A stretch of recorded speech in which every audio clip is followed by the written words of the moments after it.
Hi, everybody. Good morning. Wait, where'd I go? Hold on. Good morning, everybody. I forgot to hit go live, so I'm a little late.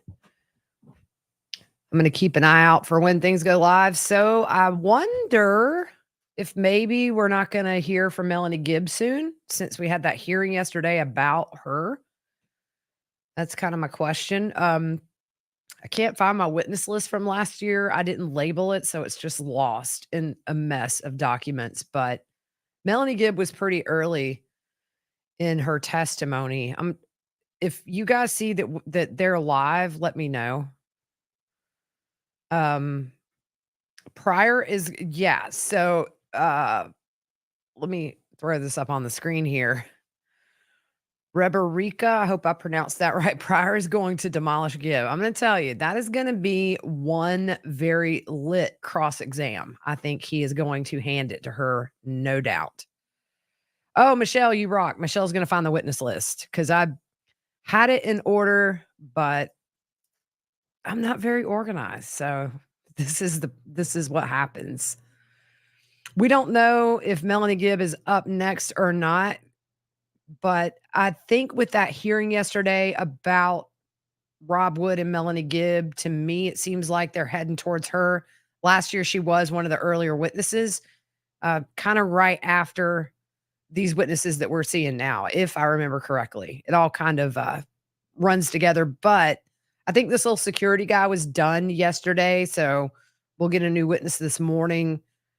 I think it kind of makes sense to bring Gibbons soon to start really telling the story of how all of this started and how this grew.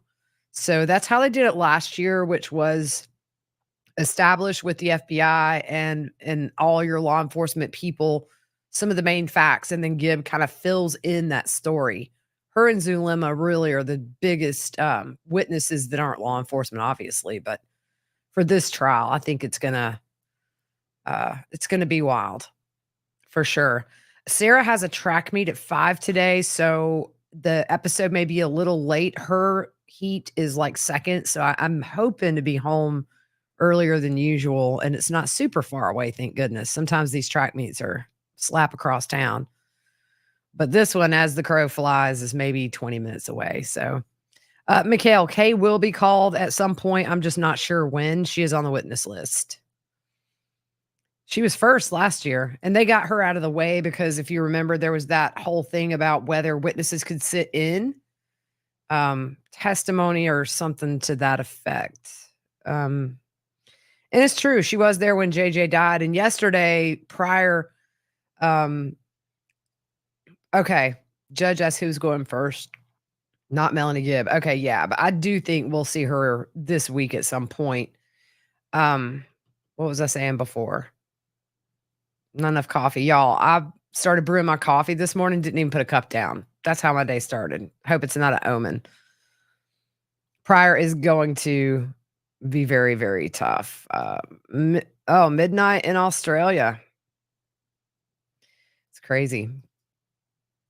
I would have such bad jet lag, but I want to go so bad.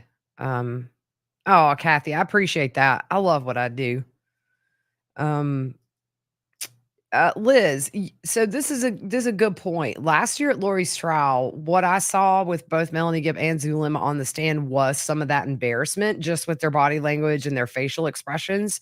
And then you sort of see them walking back on how much they actually believed. We have evidence to show they were all in, but yeah, they did sort of walk back on the stand and, hindsight, you've got 4 years later under your belt to reflect on this stuff. And yeah, I think it's probably very embarrassing.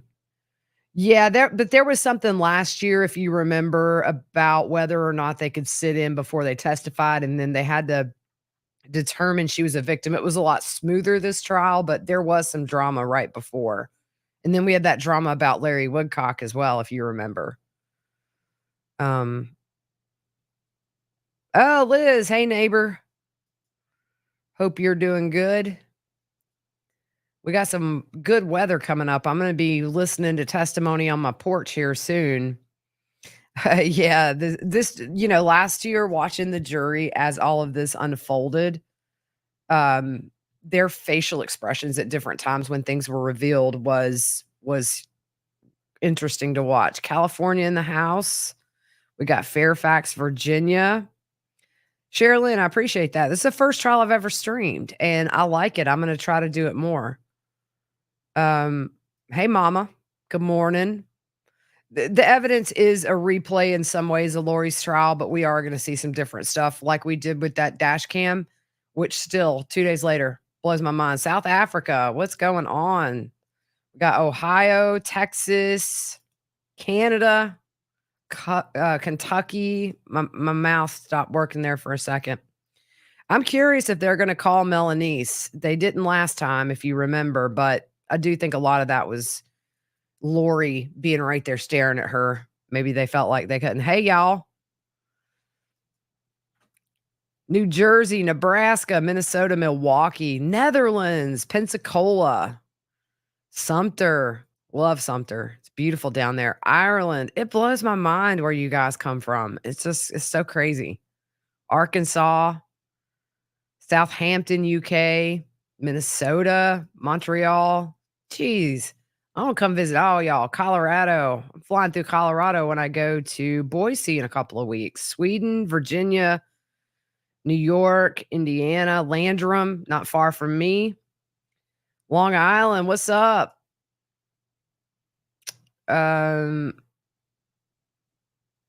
Central Florida. Yeah, and one thing too, Judge Boyce said before this trial is if people try to watch testimony to get out of testifying, he would deal with that. We got Utah, Australia, Oklahoma, Michigan. Am I going to the memorial? Yes, I am going to the memorial. I fly out a week from Friday. Then the memorial is Saturday, and then Sunday I'm heading up to Boise, and I'll sit in trial that last few days of April into the first week of May. So I'm ready to go. North Carolina, Michigan, Indiana, Australia, Philly. I need to go. I miss cheesesteaks in Philly. Are you Pat or is it Geno's? Wyoming. Oh, so pretty up there. Roanoke, Virginia, Bama, Roll Tide. They all were crazy. Toronto, Cape Town, South Carolina. Yeah, so I'm interested to see who we got today and see if we learn something new. I'll probably pop on for a bit at lunch. I do have an errand to run, and I got to cut up 5 8-pound bags of oranges for the track meet for the kids and some strawberries. Yeah, and Judge Boyce made clear, even if they had watched something and they had been given the admonishment that he would deal with that. So, thanks, Candy. Appreciate that. Um, go to gyms. I have been to gyms and it's good. It's very good. Georgia Peaches in the house. We got Pennsylvania, Scotland, Austria. Awesome. So, who are you guys most excited to hear from throughout this trial? We don't have the witness list. I'm thinking some of the defense witnesses are gonna be very interesting with Chad's kids. Um, and then yesterday, we had those 2 audios played of the patriarchal blessing and the call to the mortuary, which I think is just gonna be, he had to have felt so awkward sitting there, y'all, when they're playing that mortuary call. Chad Daybell, Boyd Dial. Like, where does he come up with these names, y'all? UK in the house. So people are excited for Chad's kids to testify. Yeah, it's gonna be big when they do testify. Um, do I think Lori can come testify? Possibly. Do I think they'll call her? I don't know. She's got an appeal going on, so I'm not sure if that could be a reason to get her out of it. I also just feel like it could open a can of worms for the state could call her, I guess. I'm not sure of the legalities. I don't think Pryor would want her called because if Lori finds out Chad threw her under the bus, which he did, we know how Lori does when she's done with somebody, right? She turns on them. She could get up there. She's convicted. She could get up there and spill the beans in a way that Pryor does not want her to. So I don't know. But didn't he say in an interview he wasn't opposed to calling her? I'll have to double check. Need a lava lamp when I wear my tie-dye. I have one on my porch. I do need one in here. I wanna get a neon sign, but they're pricey. And I don't know how it'll look on the camera. I have those, but they kinda glow weird. Zulema and Melanie, mainly because I think they're not really up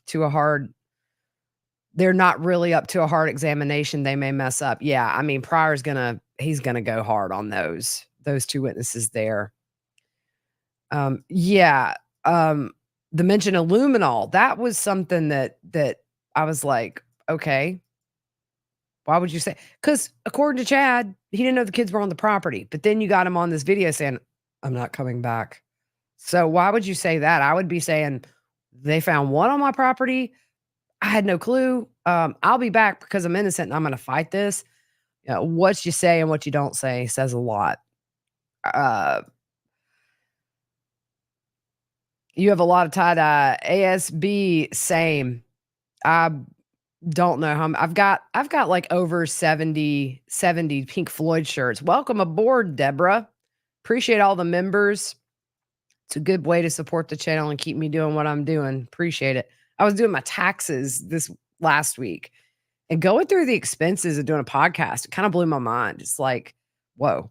So thank God for y'all, listening and supporting the channel. Otherwise, I've been getting a real job. Chad's kids, much like Suzanne Morphew's, all in denial. Yeah. And that's been quiet. You haven't heard anything. I really wish I could cover 2 trials and cover Karen Reed because I did follow that in the beginning, but I can't do both. It's just not enough hours in the day, and I really, really wanted to see that one through. Are you guys gonna watch that one as well? Jury selection starts today.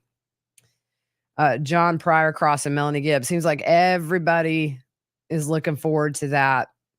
Um, so my understanding, Dream Big, and I might be wrong on this, in Idaho, there is no spousal privilege when children have been killed, I think. So technically, Lori and Chad could have testified against each other. But there is no spousal privilege and Alex is dead. So it's like that didn't come in Zulema's testimony last year. Dog just scared me to death, popped up.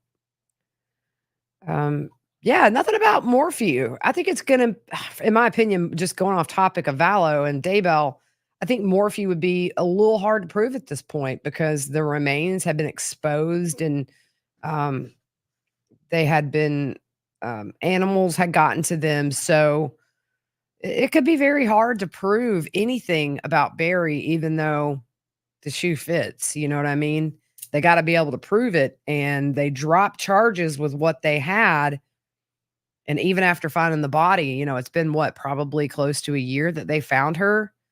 Um, and still no charges. Welcome aboard, Michelle Bell 74. Appreciate you.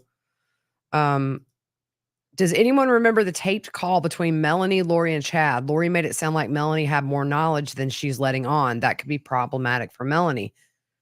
I agree. And that call will come in for sure. That was when Melanie Gibb recorded it and confronted Lori about lying, saying that JJ was with her. And then they get into a spiritual, I know you are, but what am I?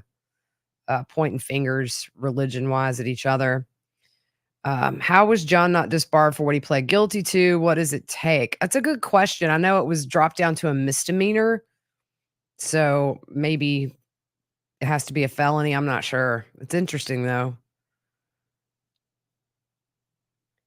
Arranging finances with Emma while they're searching for the bodies. Yeah, I mean, there was nothing at all talked about with that as far as, oh my gosh, there's bodies on our property. We got a problem here and we know nothing about it. It was getting finances in order and Chad saying, I'm not coming back. And make sure you give Lori $30 a week for allowance for her commissary. Okay. Michelle has the grand jury list. Chad's is sealed. Don't even see a detailed one on Lori. Um, I I can probably go through mine. It would take forever though. We'll just be surprised with who pops up on the stand. Um, oh, and then Alex made that comment to Melanie Gibb about Lori throwing her under the bus when it came to that welfare check and saying that JJ was with her. I always thought that was very telling. And you have to wonder, did Alex start, when Alex said to dilemma, I'm afraid I'm going to be their fall guy. Then we heard that text, which was new, where Lori talks about essentially Alex being a liability, that they could use Alex to get to them. And at that point, they were just done. Hey Annie, hope you're doing well. One of my Patreon members there.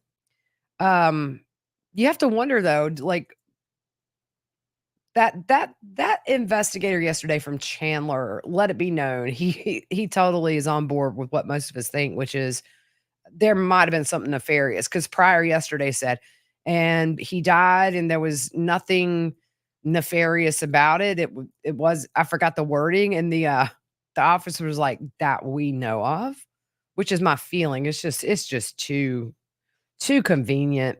Yeah, Crystal, I'll die on the hill. That was not a natural death. Whatever he took was hard to detect, but um does it translated being the commissary? That's a good point because if you remember, she told Alex or Charles that or Adam and Charles that she didn't have to eat anymore, she didn't have to go tinkle, and bullets would bounce off her. I wanna see her drink a big gulp from 7-Eleven and tell me she ain't got a tinkle.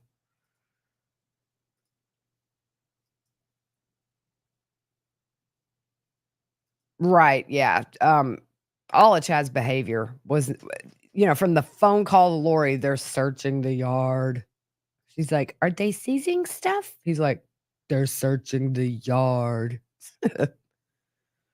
The pink foam, both Tammy and Alex had a lot of foam. If you go back to I have all that body cam on a playlist somewhere on my YouTube, you can hear them suctioning him quite a bit. And the pink foam, yeah, that's the both of them having that. Working near the CIA, just bumped off internet. Are they listening? They would be probably really bored if they were listening to me on here. I always people are like, "Man, Big Brother's watching your phone." I'm like, "They're gonna be bored, or they're gonna think I'm a serial killer because of my searches." Look, something ever happens to me, y'all have my back. Oh, I missed that comment. Me and Michelle are trying to get down pat. Who's throwing up comments? Can't wait to buy some of your awesome merch. What's your most popular item? That's a good one. The Justice Bus stuff does well. I'm still adding. I just put in an Alibier shirt today that's fingerprint and outlined in different colors. And then I'm a Swiftie, so I did in my Alibier era. I have a new one there. And so I'm working on some different ones. I'm doing a 50 Shades of Cray shirt today because I always say that. I want to do a diabetes shirt. Some people get offended, but you know, okay. Somebody literally was like, "I'm so offended you say diabetes." I'm like, "Everybody in my family has diabetes." Like, um, Gigi's Chad Lurch voice. "Hello, Melanie." So creepy. Um, Alex stopped taking blood thinners after the blessing, calling his demise. My theory, good theory. Yeah, and that was Susan. That was a big thing yesterday. Pryor really stepped into it with that, I think, because the guy was like, or the prosecution was the one that had him say, I wanted to bring charges against Chad. And then the dude's like telling Pryor, number one, the information I have is from 2021. And then he also says he wants to look at some of the evidence other jurisdiction has. And there's no statute of limitations for homicide in Arizona. I think that was a big hint of where he wants to go with this. We'll see what they have. I really think with just the circumstantial evidence and that one text, about the insurance where he says it'd be interesting to see if he did it after he had 2 bullets in his chest. I totally think they could take that to trial in Arizona and get a conviction just with what little we've seen with Chad communicating about, and then the call to the mortuary and stuff. I mean, it's circumstantial, but Lori's entire trial was circumstantial other than the one hair. So hey, never say never. I mean, that's essentially what that guy said yesterday. I'm here for it. I suppose Melanie Gibb can place Chad there at the house that night, can testify to Chad disciplining JJ and say how Chad told Lori about the light, dark, and possession first. Pryor needs to derail her. That's true. And that's kind of what she testified to at Lori's trial. Um, and that'll come back in. Testimony with the known witnesses that were there last year have been pretty much verbatim because I've had my notes side by side looking. And there was one day where I had to leave when Detective Hermosillo was on the stand. So I pulled up my notes from last year and kind of skimmed through, and it was all the same. Yeah.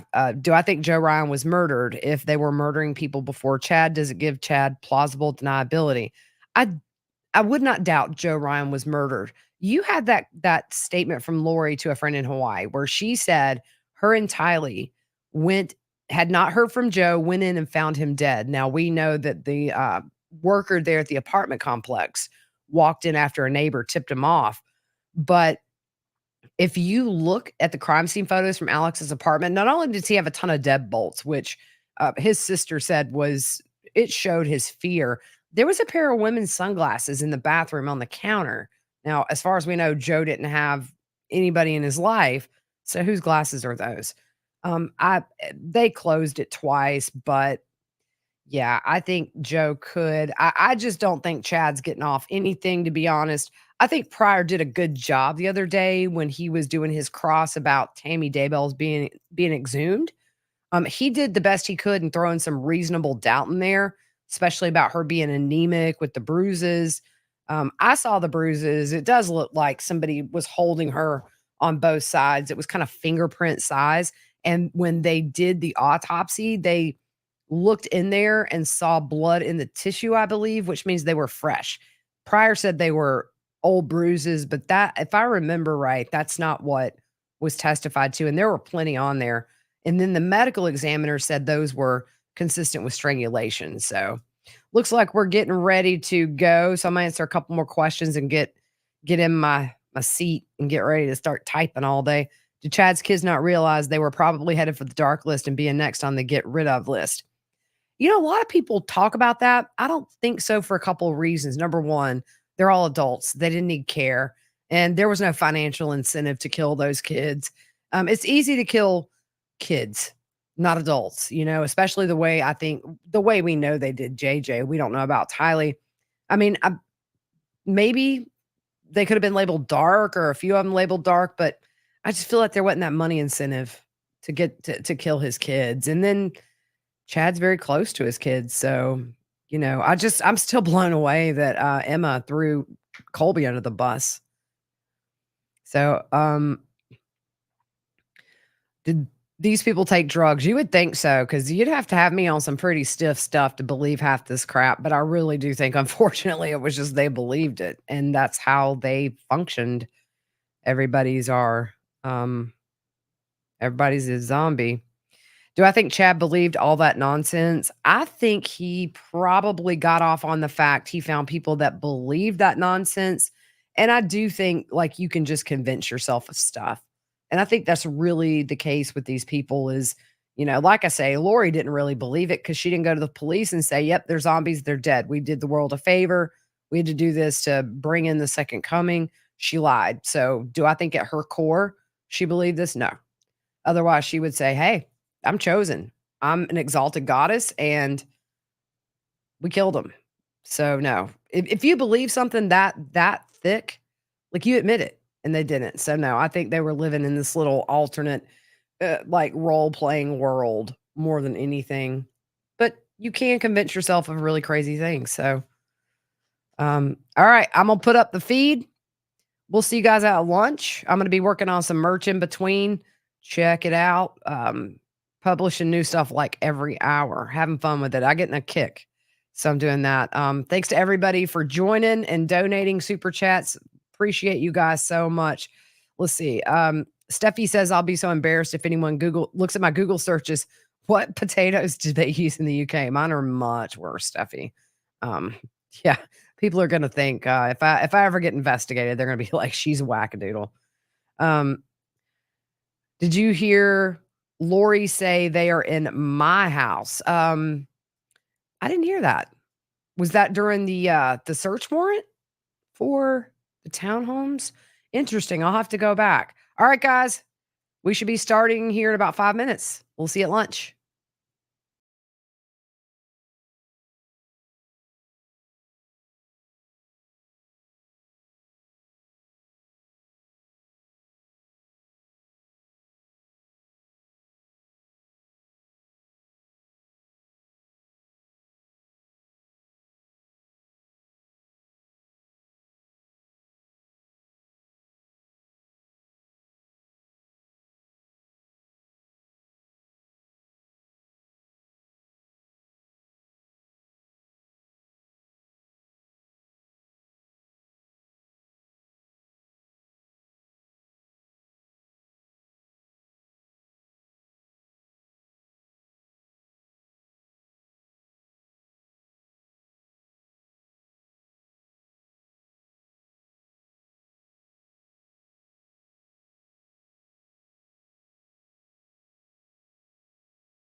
W. Boyce, that's presiding. Thank you. Please be seated.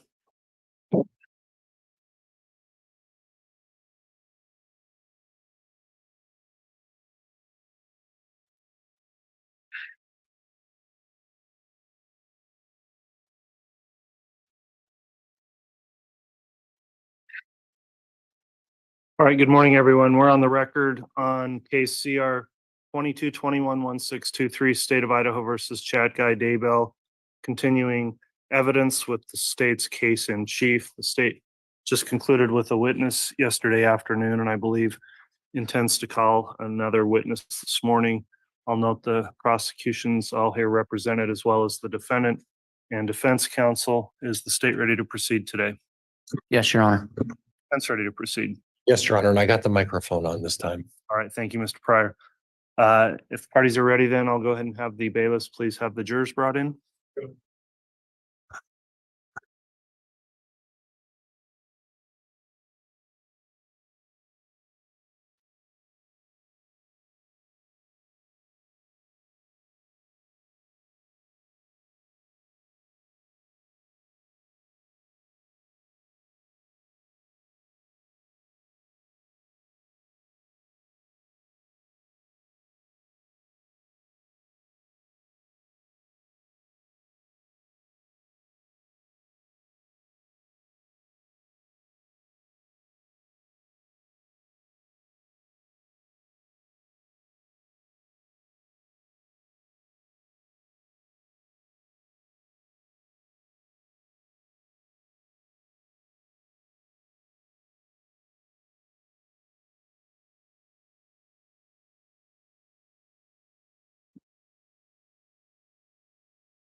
All rise.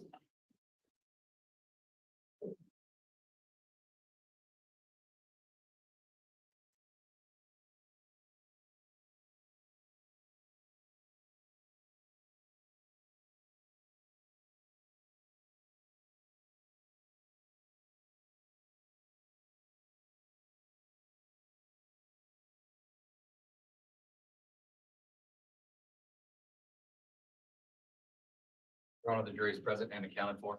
All right, thank you, Mr. Bailiff. Please be seated.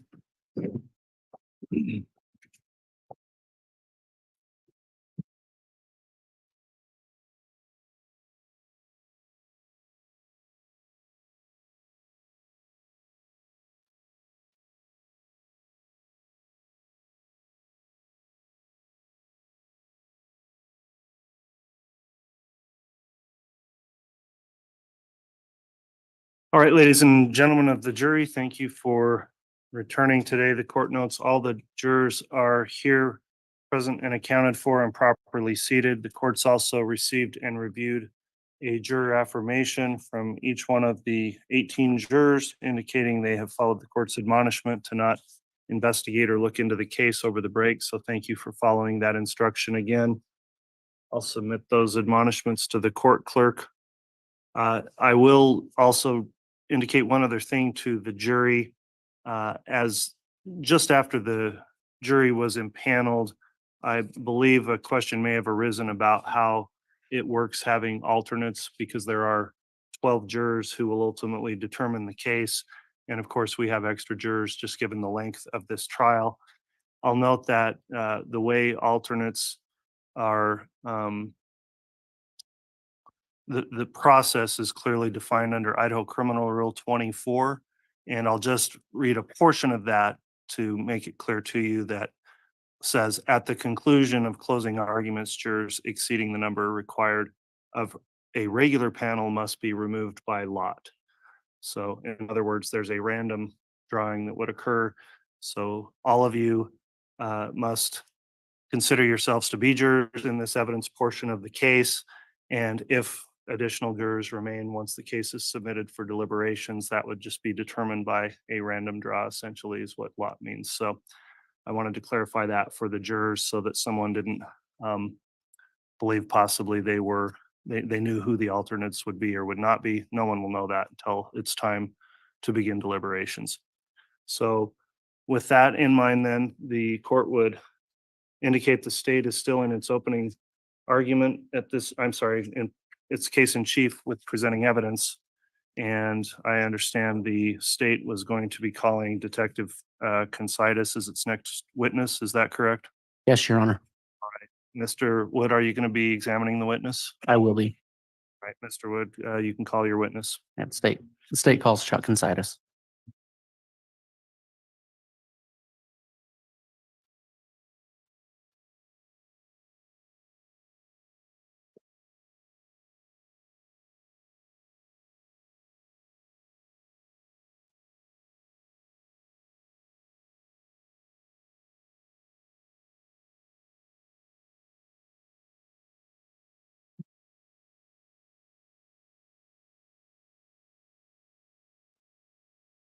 Do you solemnly swear or affirm the testimony you're about to give will be the truth, the whole truth, and nothing but the truth, so help you God? Thank you.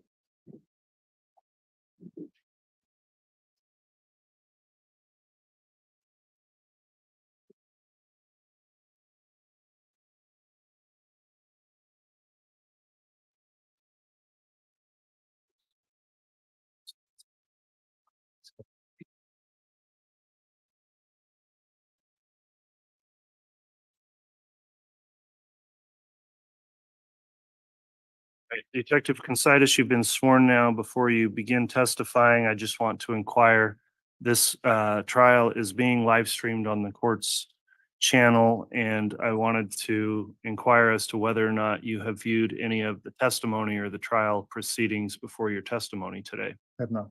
Okay, thank you for that. Mr. Wood, you can inquire on direct. Thank you, Your Honor. Before I do, just briefly, I met with the court and counsel yesterday about some logistics for Detective Consitis's testimony. And I spoke about having a copy of his exhibits with him. That copy right now is by my desk. I didn't want to put it up there until court started. And so I'd ask if the court and counsel are still all right with those logistics, that he be handed that box of exhibits. All right, Mr. Pryor, will note we did discuss that in a sidebar. There's a large volume of pages in these exhibits, and does the defense have any objection to those being available to the witness as we go through admissions of those exhibits?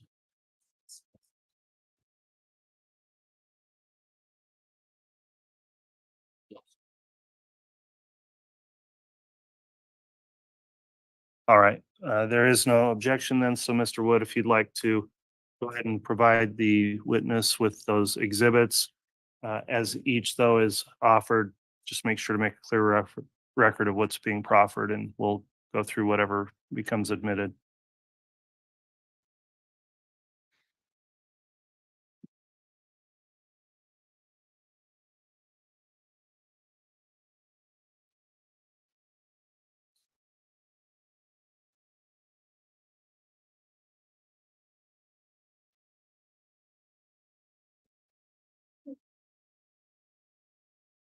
Detective, can you state your name and spell your last name for the record? My name is Chuck Consitis. The last name spelling is Kunsaitis. What is your occupation? I'm employed as a police officer at the city of Rexburg. And what is your title? I'm a detective sergeant in the investigations division How long have you been a detective? since 2011. And what did you do prior to that? I was in the patrol division and as an acting patrol supervisor at one point before moving to the investigations. Are you post certified? I am graduated post class 131. And what is post? It's the police academy. And in your role as an officer, have you continued receiving training over the last, or during your career? Yes, I have. I've been education and training in drug and narcotics investigations, missing persons, death investigations, financial crimes. Detective, how did you become involved in the case regarding Tylee Ryan, J.J. Vallow, Tammy Daybell, and Chad Daybell? In November 27th of 2019, I was aware that then Detective Pharmaceutical, who's now a lieutenant, he was conducting search warrants at 3 different locations at the Rock Creek Townhomes at 565 Pioneer Road. I believe the apartment numbers were 174, 175, and 107. And did you aid in that search? I was not a part of the original service of the warrants. I did show up on scene later in the afternoon and checked in with Detective Hermosillo and asked if I could be of any assistance. On that day, did you obtain a search warrant for a storage unit? I did. Detective Hermosillo had me walk through apartment 175 just to see if there's any evidentiary items of value that may have been missed. I located in the master bedroom of 175, which was the apartment that Lori Vallow was currently living in. There was a printer in the bedroom, and on the printer there was an invoice for a storage unit from the Self Storage Plus in Rexburg. And so you obtained a Oh, warrant yes, for I that obtained a storage warrant unit? for storage unit number C52. And did you execute that warrant? I did. What did you find? There was and there was a medium-sized unit, and there was only a bin, a tote bin with some items of like a baseball glove, some ice skates, some photo albums, and a couple of bicycles and a scooter. There wasn't a lot of content inside the storage unit. All right. Detective, at any time in your investigation, did you have occasion to write a warrant for a P.O. box in Sugar City, Idaho? I did. In late December of 2019, I got information from Gilbert Police Department in Arizona that Lori Vallow had a P.O. box in Sugar City, Idaho, just outside Rexburg. And so you wrote a warrant for that. I did. Did you execute it? I did. What did you find in executing that warrant? There was a large bundle of unopened mail, approximately 100 pieces or so. They were addressed to both Lori Vallow and her then husband, Charles Vallow, who was deceased, and her brother, Alex Cox. All right. And going through that, did you find anything of interest to your investigation? Yes, there were several pieces of mail that were from financial institutions. There were cell phone bills. There were letters from the IRS and Social Security Administration. And based on what you found, did you obtain a warrant for any other mail? Yes, around that same time, the owner of apartment 107 of the Rock Creek Townhomes, I believe his name is Stephen Cruz. He had contacted the police department and said there was some abandoned. Your Honor, I think it goes to the question of why he did what he did. Well, in terms of what he said specifically, I'll sustain the objection as hearsay. Detective, without saying what anybody else told you, did you write another warrant for mail? Yes, there was some abandoned mail that was turned into the police department from apartment 107. Based on what you found in those warrants for the mail, did you serve any other warrants or subpoenas? Yes, we served several warrants and subpoenas to different financial institutions and the cellular device companies. What was, you said financial records, correct? Yes, What was the purpose of obtaining financial records in your investigation?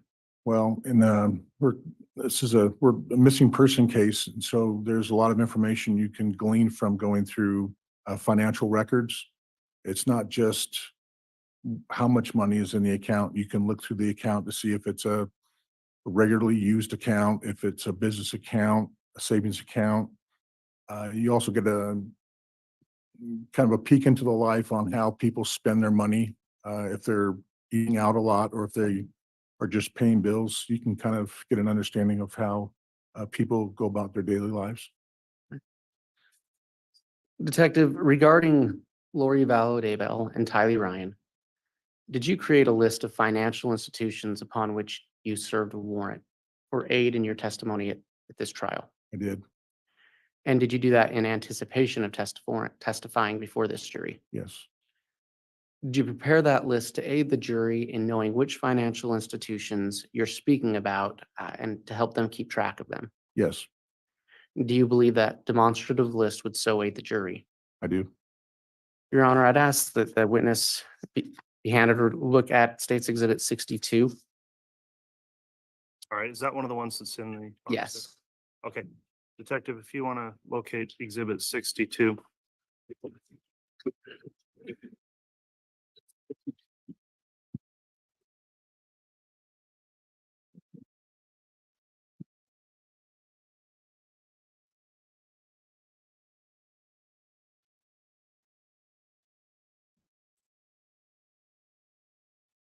Detective, do you recognize that? Yes, it's a financial account attribution list that I created. Is this the same demonstrative list that we were just speaking about? Yes, And is it a true and accurate representation of what you created? yes, Your Honor, for demonstrative purposes, I'd ask that Exhibit 62 be entered into evidence. Any objection? And may I publish? Yes, Exhibit 62 is admitted.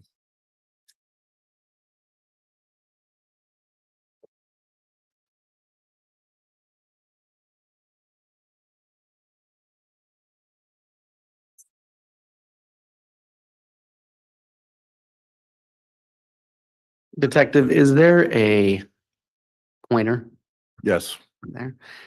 Can you walk the jury through the accounts that you are going to be talking about?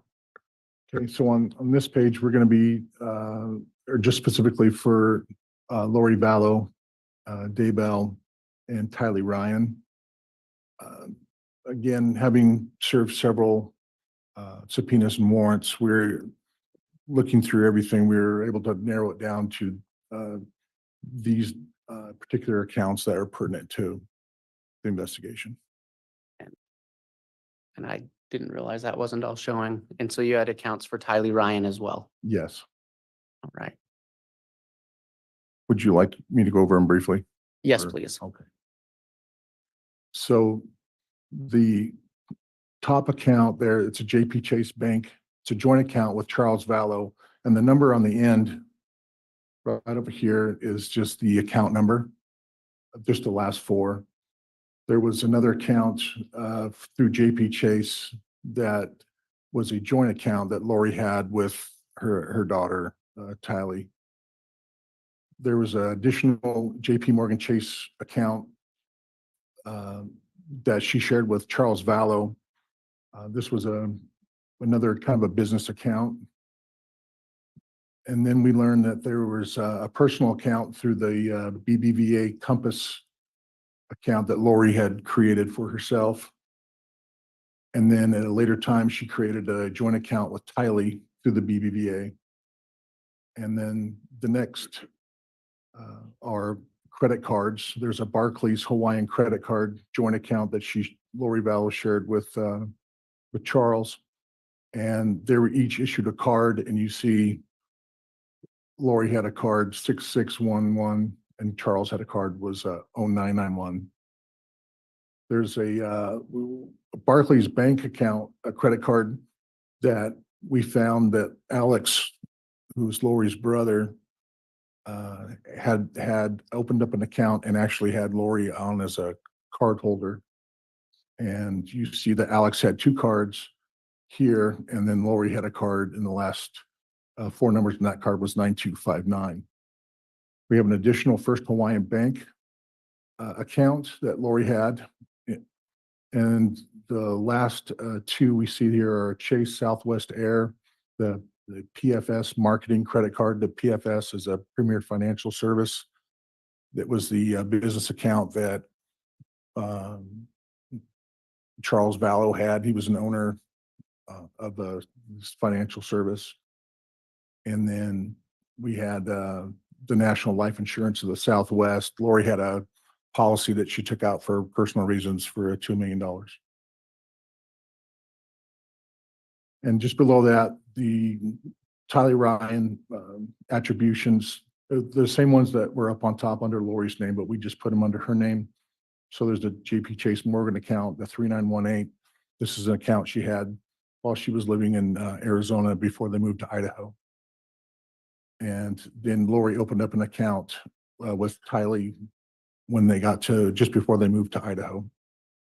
And Tylee was she had a Jeep Wrangler that Charles Vallow had purchased, and Tylee was making payments on. So we created that there.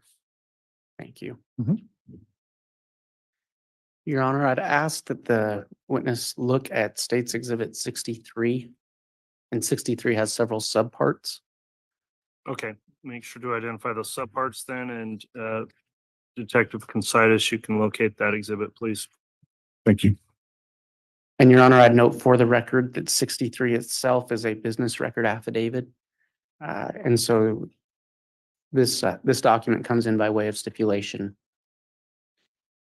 All right, exhibit 63 then. Give me a moment, we'll take a look at that also.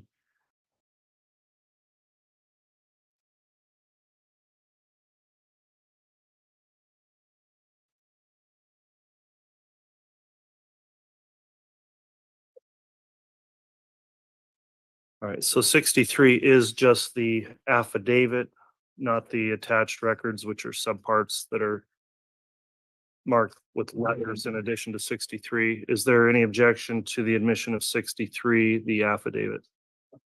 Very well, exhibit 63 is admitted. Thank you. Detective, can you look at, and may I, Your Honor, my understanding is that once that's admitted, all parts of this exhibit are admitted, and may I publish those? Okay, and okay, so that would include then 63A through 63I. okay, I've got through H. Maybe there's.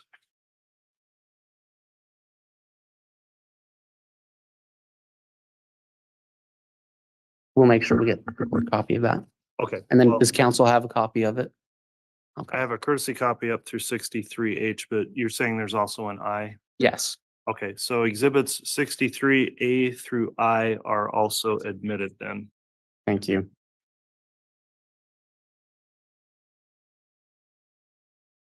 Detective, will you look at what's been marked as State's Exhibit 63A?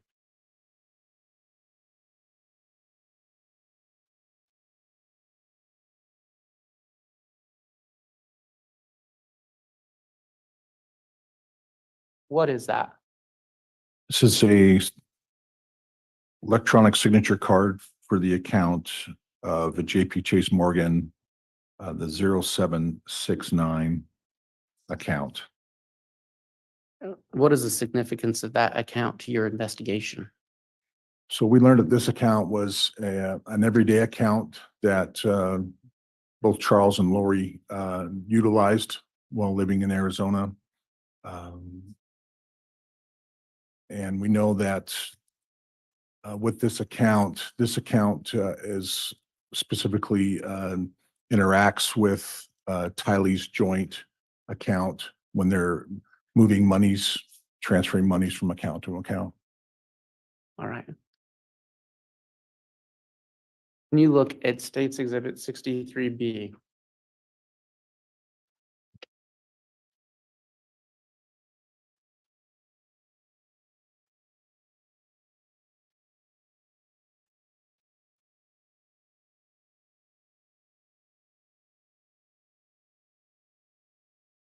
Do you know what that document is?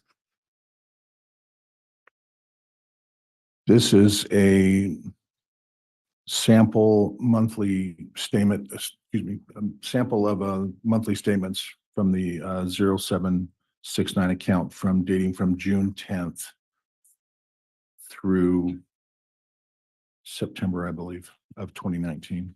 And this is the account ending in 0769, correct? Correct. And did you review all the documents that came in with that? I did.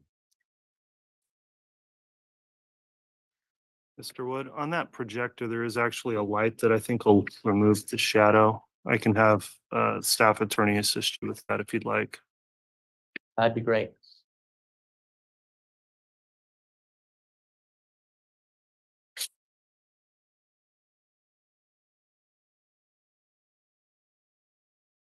Thank you.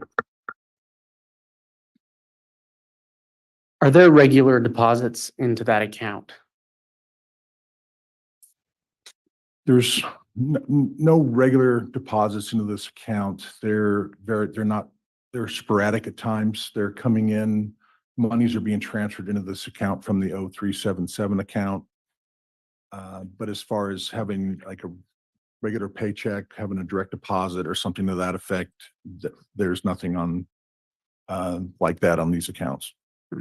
And just to clarify, this was at the jointly held account by Lori Vallow and Charles Vallow, correct? Correct.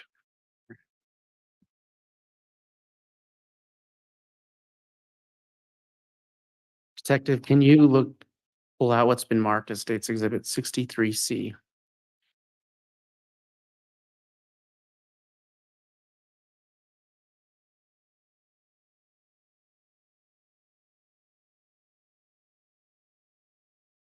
What is that document? This is the signature card on the application for the account, joint account for Lori Vallow and Tylee Ryan, the account that ends in 3918. And this is a Chase Morgan. Morgan correct. account.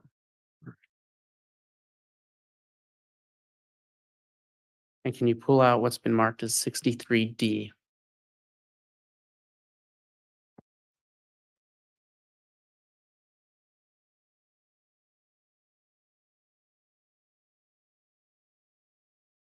What is that?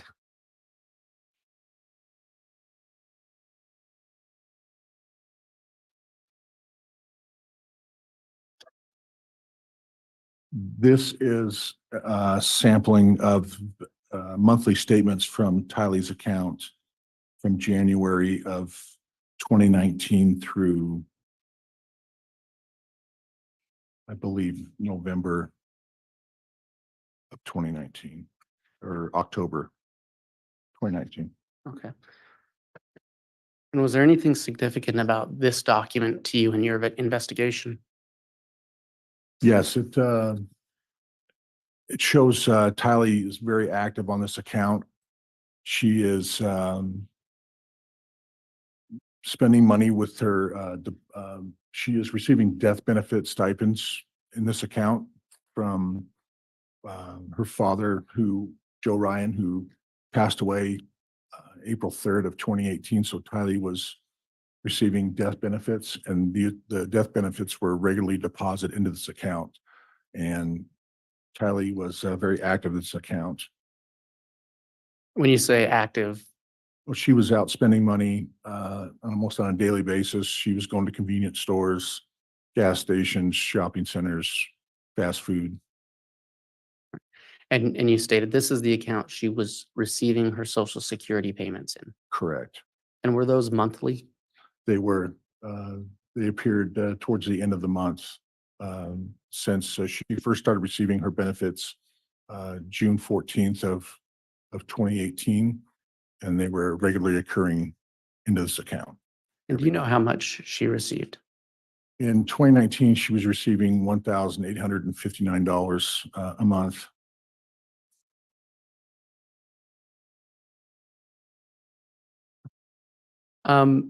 Detective, as you go through these records, are you able to tell the difference between what I'm going to call a brick and mortar payment or store, like a physical location, and online payments? Yes. Tylee, the overwhelming majority of her spending habits occur in brick and mortar type establishments. And there are some online payments, but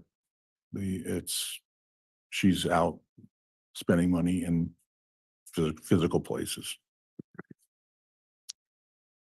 Detective, can you look at State's Exhibit 63E?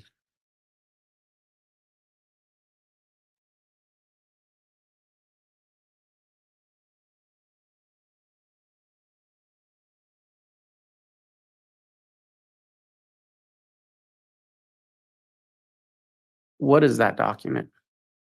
This is the partial monthly statement showing from August 23 of 2019 through September 3rd of 2019 for Tylee's 3918 Chase Morgan account.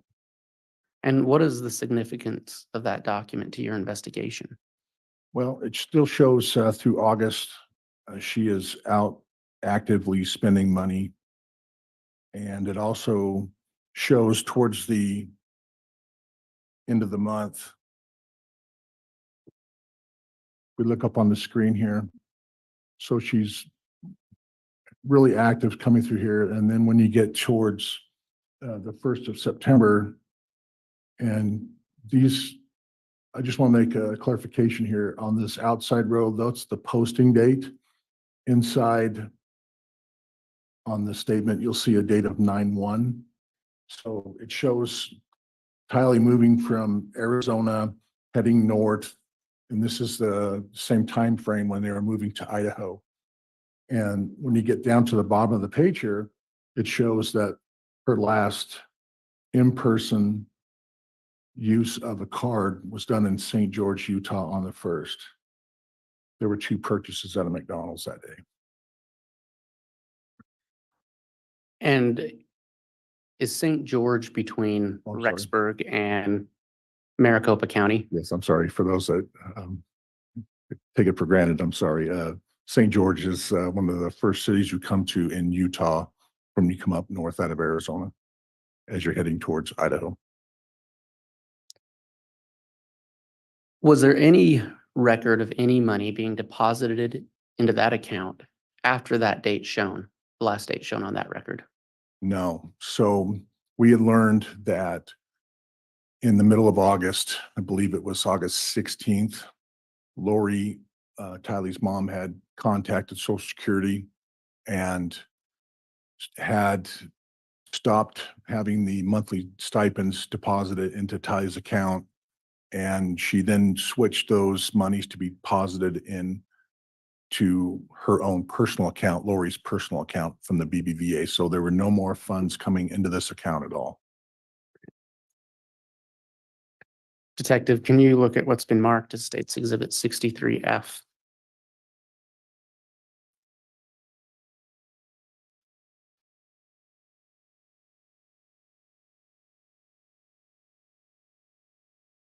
What is that document?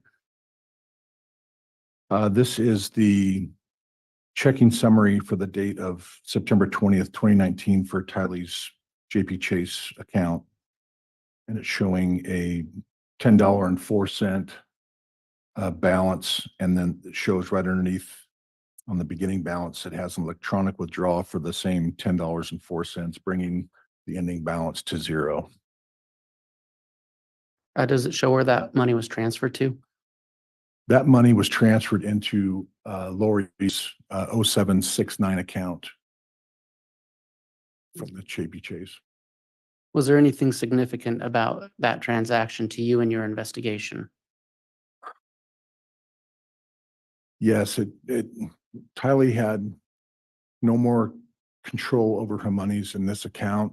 And with the timeline that we had learned in this investigation of Tylee's last known sighting was between September 8th and September 9th. Lori had closed out this account there was no more use for it. Detective, can you look at what's been marked as State's Exhibit 63G?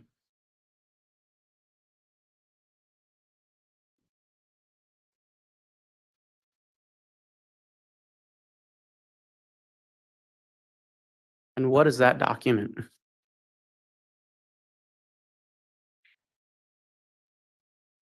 This would be it's an online administration tool for people who bank with JP Chase Morgan. They're issued a personal identification number, and they're allowed to go online and they can conduct their transactions. And this is the page that indicates for Lori Vallow. It sets up with her personal PIN number for on Tylee's account. It shows that she can access Tylee's account. And so did she and Tylee have separate identifying numbers? They did. Are they on that page? They are. So if you look down to the middle of the page, well, we know it's Lori because she says Lori for style at iCloud.com right here. And it has Lori's name up here. But right here under personal ID and profile ID, it has a number. And the last four numbers on that are the 5132. So that's the number that's associated with Lori. And is there a profile number for Tylee Ryan? There is. Can you point that out?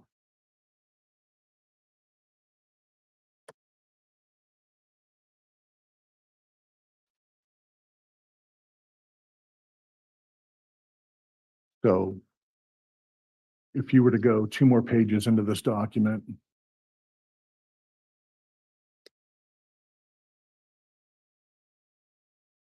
you'll see Tylee's name is highlighted up on top, and it has Tylee's email right there, Tylee Ryan 24 at Gmail. And if you go down to the profile ID just underneath that, it has a number right here. And the last four on those are 0212.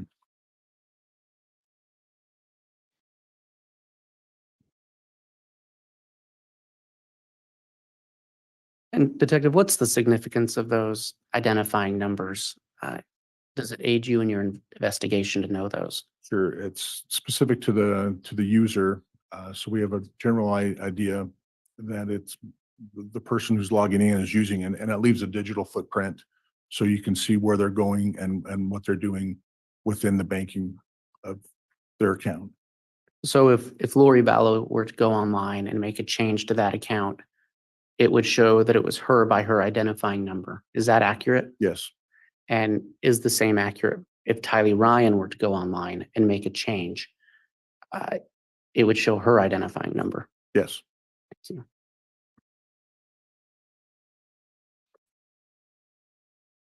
If you were to go to the next page,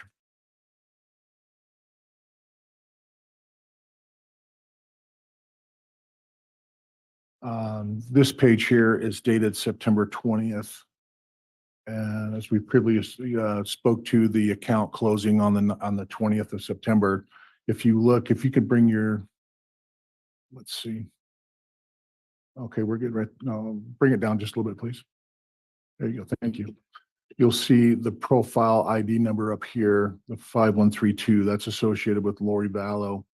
And if you look to the bottom of the document, you'll see here on the left-hand side of the screen, you see the high school checking account belonging to Tylee, the 3918, and you see monies being transferred to, and here's the $10.04 that just shows that Lori went in and accessed Tylee's account and then moved monies over into her 0769 account, making it a zero balance. And so just to clarify, Detective, you're able to verify that it was Lori that made that transaction by that identifying number. Correct. And what was that date again? September 20th of 2019. Detective, can you look at what's been marked as State's Exhibit 63H?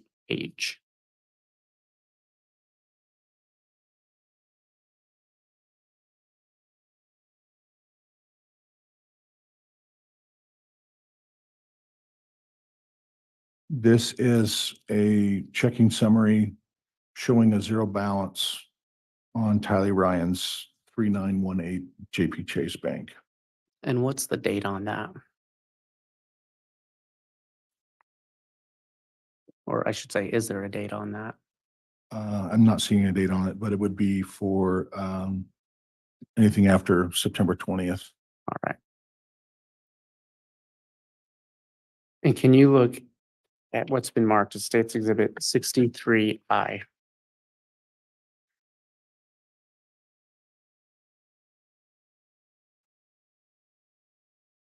63I is a signature card application page for JP Chase Morgan account for Charles Vallow and Lori Vallow for the 0377 account.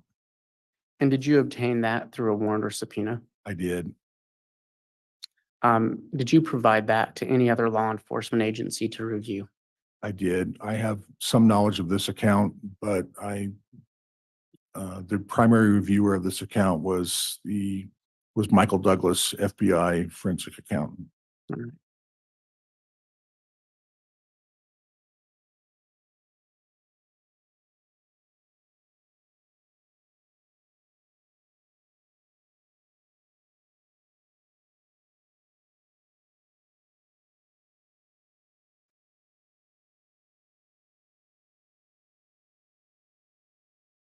Detective, can you look at what's been marked as States Exhibit 64A? Oh, bailiff, I apologize. This was the first page to 63.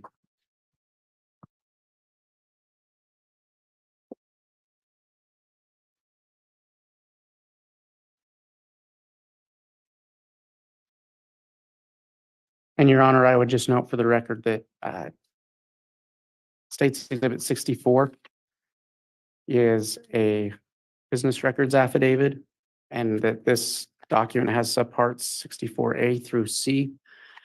And to the state's understanding, this document comes in by way of stipulation.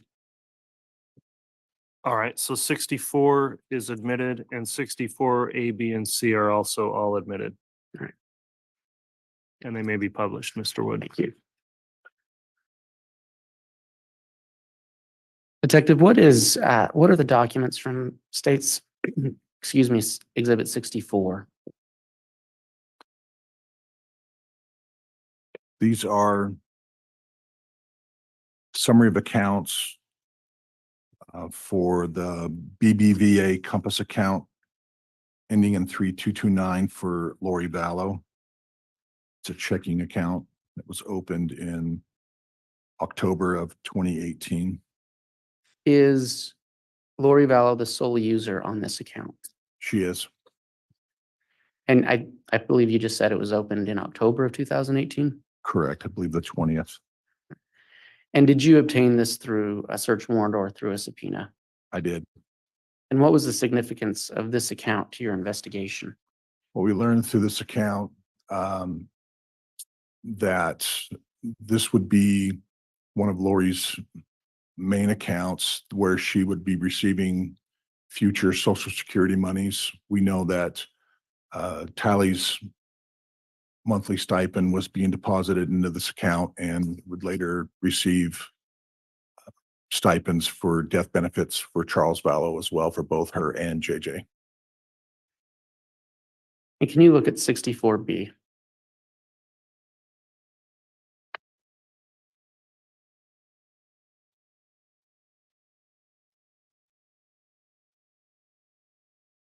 And what is that?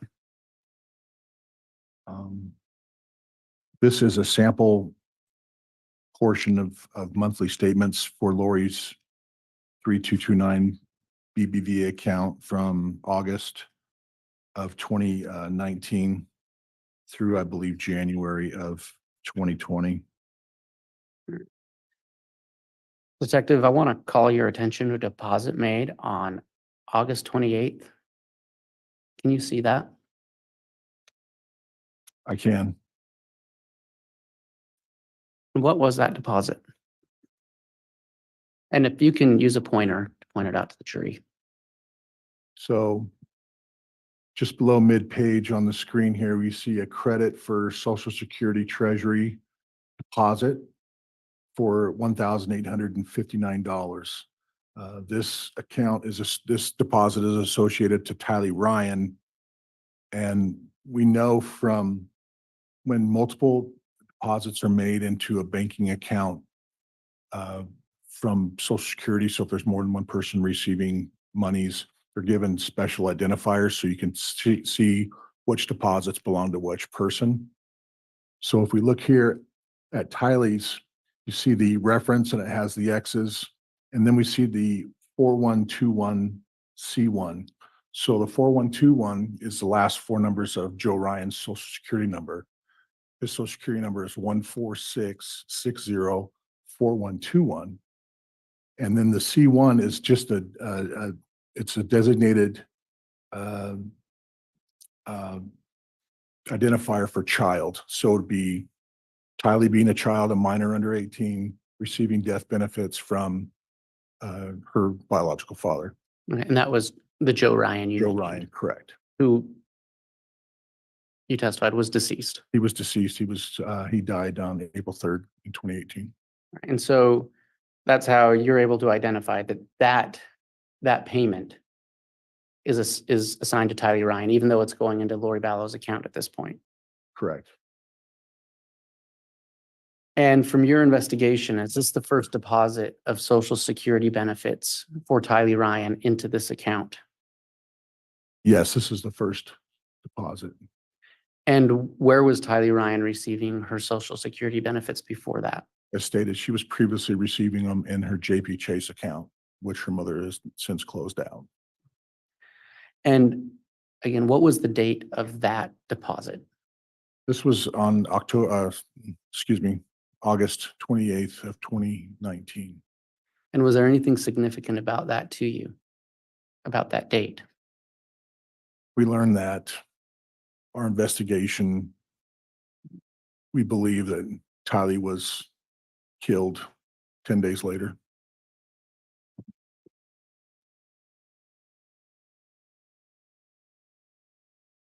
I'm going to call your attention to a deposit made. It's on the third page of that document.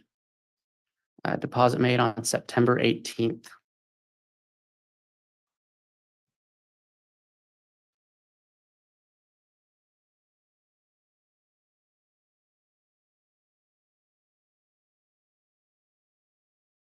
Are you able to locate that? I am. Can you, with your pointer, identify the deposits made on September 18th? Yes, so there's two deposits made on that day. One in the amount of $3,902 and the second for $4,157. And you see them here towards the bottom of the page right here. They were deposits from the Social Security Administration, Treasury Department. And as you see the X's here, you have a different last four number, the 9801, and then you have a C1. And then on the next line down, you have the 9801E. So we can differentiate what deposit belongs to by looking at this top one here. We have the 9801. So Charles Vallow's Social Security number was 436029801. And we see the C1, so that would be for JJ. And that's the monies that were received. So we have on the next one down, we know it's for Lori because we have the 9801, but the letter E is just an identifier saying that she is the child in care or the guardian. All right. And are those amounts, are those the regular monthly payments? These are not. These are the initial installments that she received back pay for both when she generated her paperwork back in August. And Detective, was there anything significant about that deposit date to you? Yes.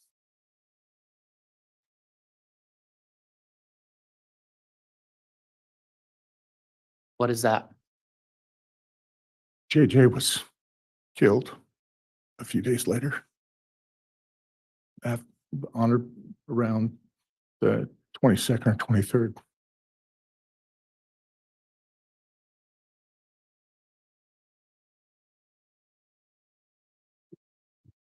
Detective, you mentioned earlier that this account, this BBVA account, ending in 3229 received from August on all of the Social Security payments. Yes, And did you review this document for those payments? I did.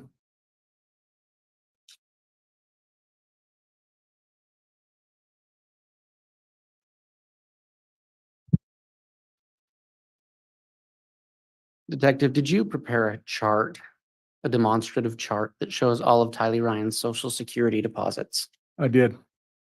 Does that include both the JP Morgan account and BBVA account payments? Yes, Did you do that to aid this jury in understanding where and when those payments were made? yes, Does it label the banks to which the deposits were made? it does. And did you prepare that in anticipation of testifying today? I did. Do you believe it would aid the jury in understanding the deposit history for Tylee Ryan's Social Security? Detective, can you look at State's Exhibit 84?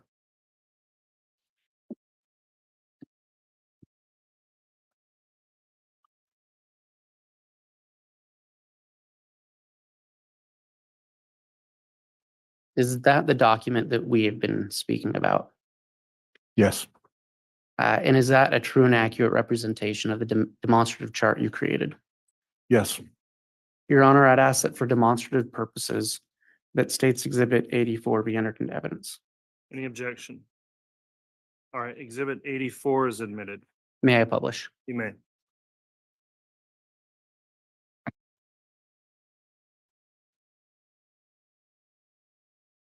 Detective, can you walk the jury through that chart? sure. This chart depicts Tylee Ryan's Social Security benefits. It's the history of her timeline. So they're up in the upper left-hand corner, there's three different colors on this legend.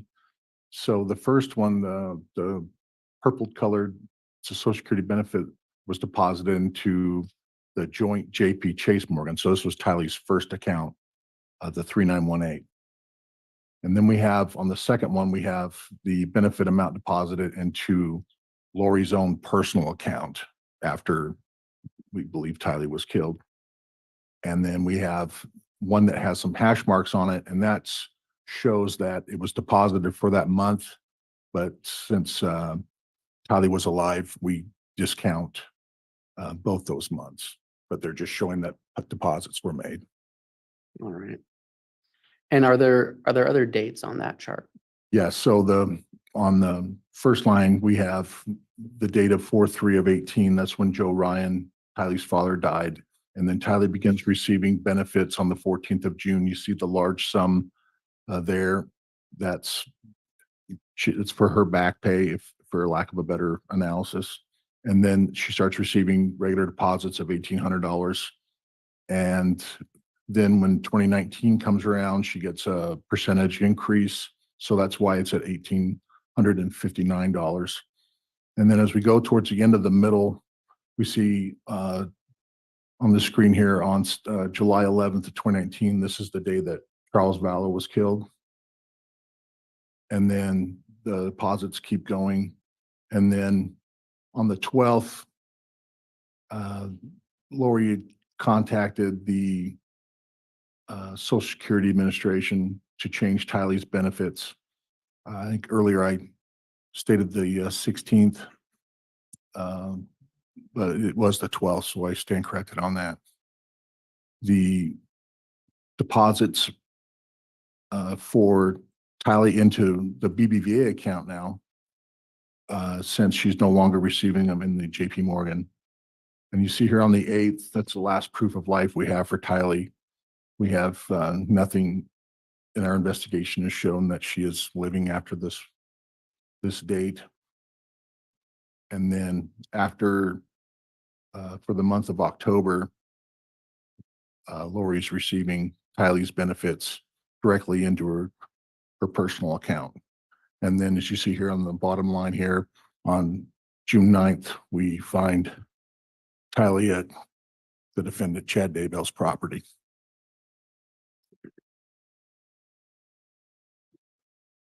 Detective, similar to that chart, did you make a chart for JJ Vallow's survivor benefits and Lori Vallow's mother, child, and care benefits? I did. Did you make that in preparation for testifying today? Yes. And did you rely on the banking documents that you reviewed in making that chart? Yes. Can you look at States Exhibit 85?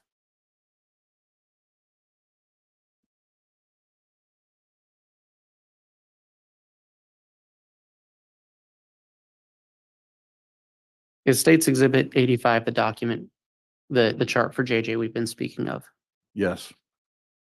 And did you create that in anticipation of testifying before the jury? Yes. You believe it would aid the jury in understanding these financial transactions? Yes. Your Honor, I would ask that for demonstrative purposes only, that States Exhibit 85 be entered into evidence. Very well. No objection. So exhibit 85 is admitted. And may I publish? You may.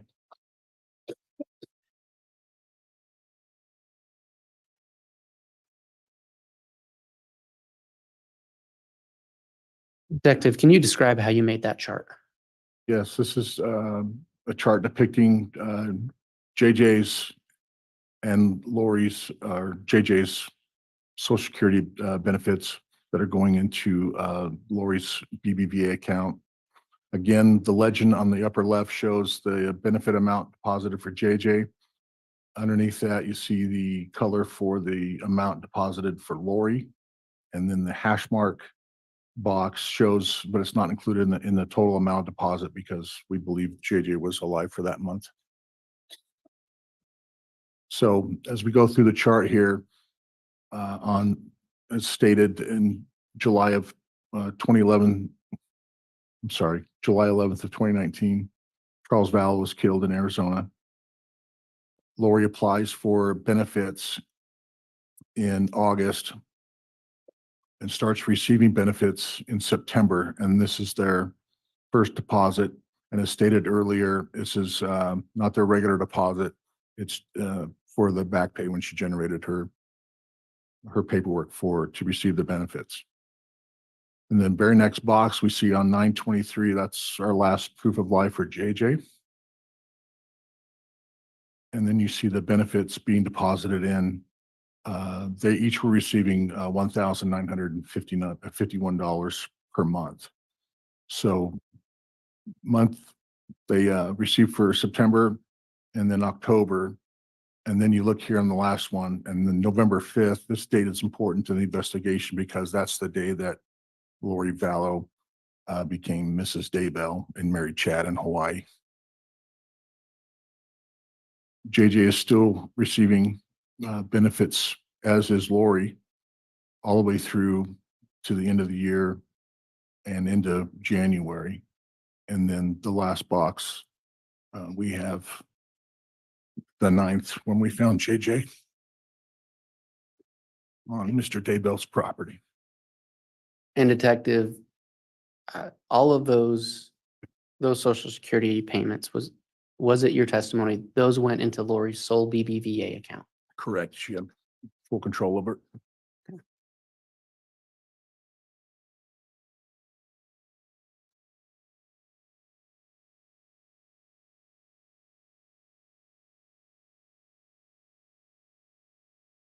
Detective, can you review or pull out States Exhibit 65?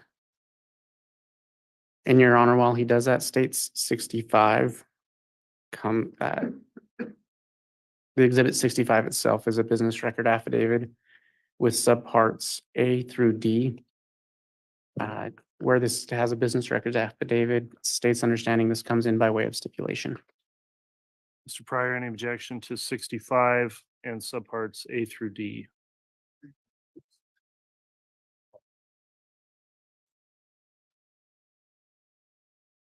All right, there is no objection then. Exhibit 65, the electronic business records affidavit is admitted. Exhibits 65A through D are also admitted. Thank you. Detective, what is States Exhibit 65 in general? The entire exhibit is dealing with Tylee Ryan's joint account that her mother opened for both of them to share for the BBVA, and they did that in August 19th of 2019. All right. And can you look specifically at 65A? Are you familiar with that? Yes, What is that document? this is a summary of accounts. It's a signature page for the application for the account of Tylee Ryan that ends in the last four numbers of 5794. And both her and Lori are signers on it. And that's through BBVA. Correct. When was this account opened? The 19th of August 2019. Can you look at States Exhibit 65B?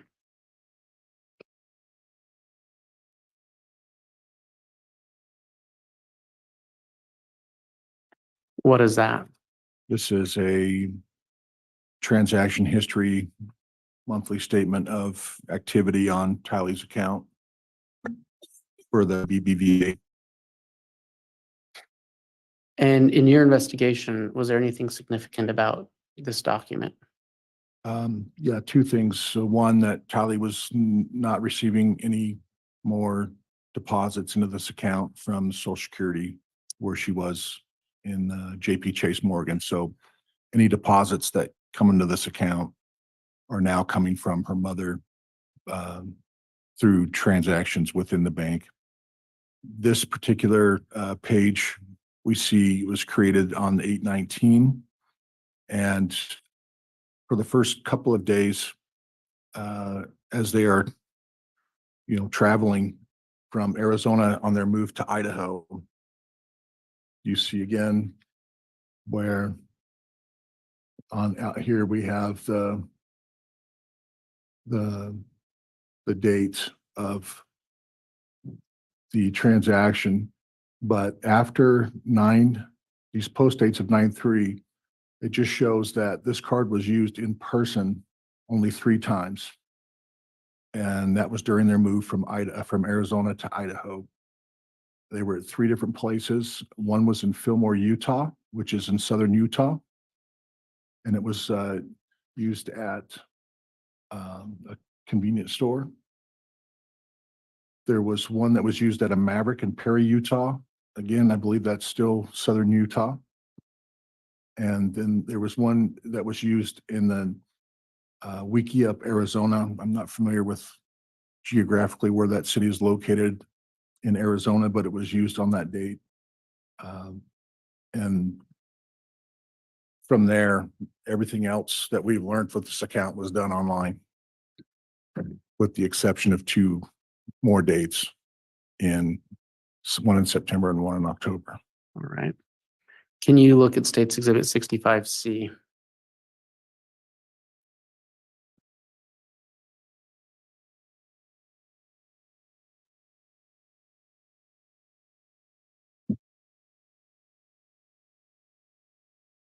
And what is that document?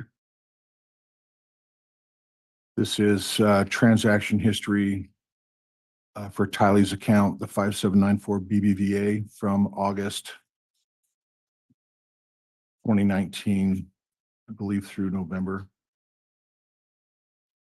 of 2019. I'm sorry, it goes through January of 2020. Okay. And earlier we spoke about on Tylee's JP Chase Morgan account about spending between brick and mortar stores and online payments. What's the general nature on this account? This activity is completely opposite of what Tylee was using on her JP Chase account. All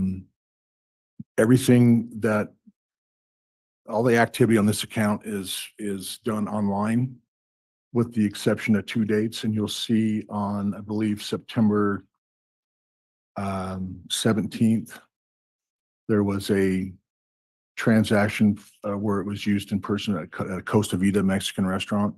And then there was another in-person transaction on October 25th, I believe, Uh, That was, I'm sorry, October 7th. And we believe that Tylee did not make those purchases in person. In the mic, please, Mr. Pryor. Judge, I'm going to object to that characterization. It calls for speculation. I'll sustain the last part of the response there, striking the belief Tylee did not make the purchases in person. There's no foundation for that, Mr. Wood. All right, I'll lay some foundation. Thank you. Detective,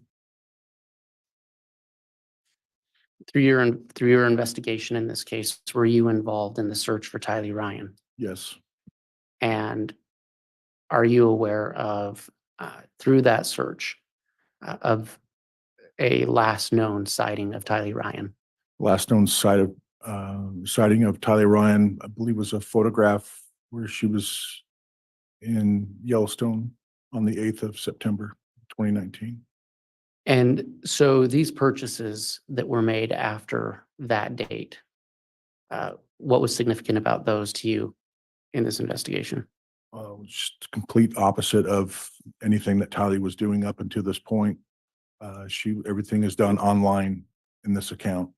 The monies are coming in from Lori's account to her personal account. She would send money, make deposits into Tylee's account, and then those monies would immediately be Venmoed out to, we learned, Colby Ryan, who is Lori's son.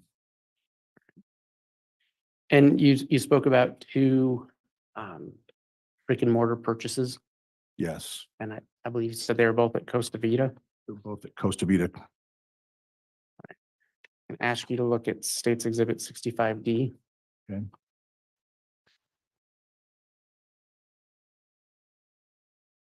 And what is States Exhibit 65D? States, the exhibit is a copy of the receipt that I obtained for a purchase with Tylee's account on the 17th of September of 2019. Right. It was an in-person purchase. And on the third page of States Exhibit 65D, what is that? This is a Costa Vida receipt dated October 7th, 2019, that was used with Tylee's card associated with this account for an in-person purchase.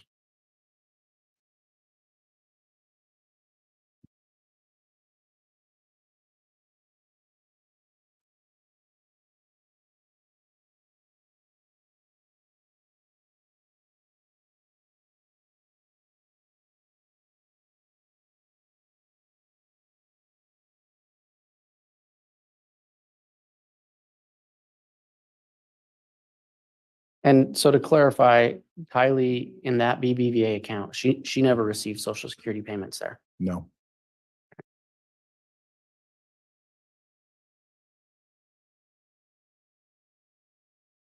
Detective, can you look at States Exhibit 66?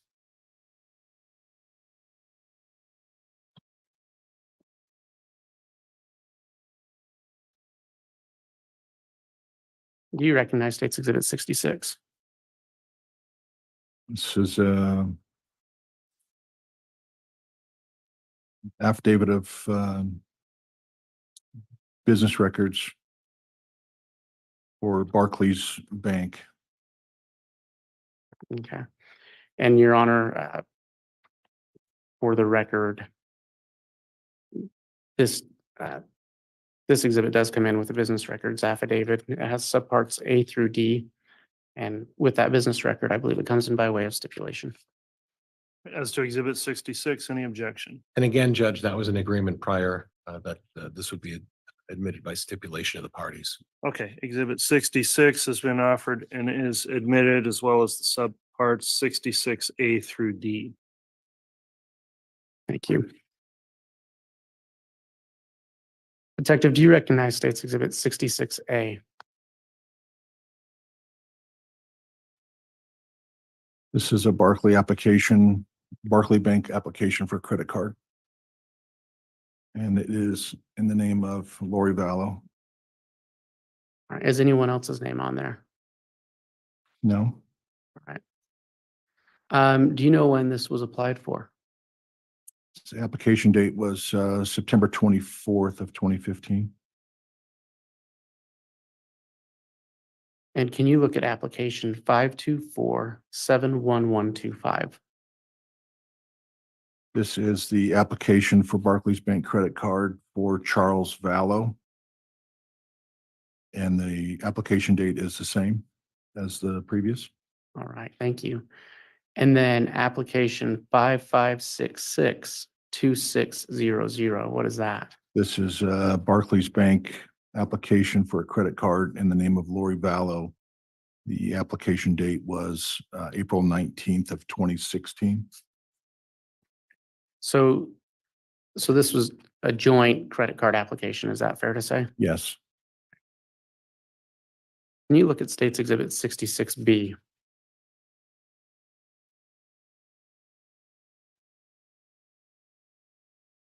What is that? this is a monthly statement of transactions activity for the Barclays credit card belonging to Lori and Charles Vallow. In your investigation, was there anything significant about the information you found on this page? Yes, two things stand out. On the second line down for June 12th, we see a credit card payment to Valley of the Sun Mortuary in Chandler, Arizona. And this is the day after, if you recall, Charles Vallow was killed on July 11th of 2019.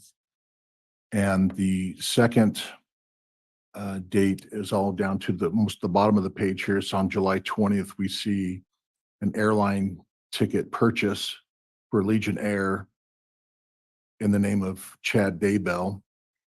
And the airfare was round trip from Provo, Utah. The PVU is the acronym for Provo. And the IWA is Phoenix Mesa. And then round trip back to Provo. Detect, I'm sorry. go ahead, I didn't mean to interrupt. You see on this page here too that you have purchase activity for Charles Vallow, and there is no transaction activity in July. And then you see that this card used by Lori Vallow that was issued to her, it was responsible for these transactions. All right. And so the transaction for the payment for airfare for Chad Daybell was what date? On July 21st, it was the purchase date. The July 20th was the post date. And to your knowledge and investigation, was Chad Daybell married to Tammy Daybell at the time He was. that was purchased? Okay. Can you look at States Exhibit 66C?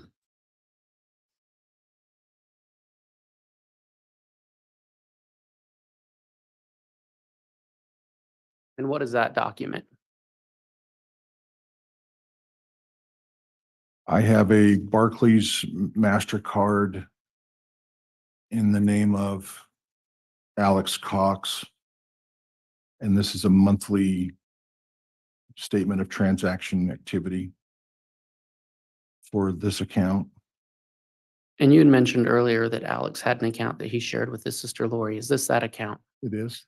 How do you know that they shared it? They each were assigned separate cards. All right.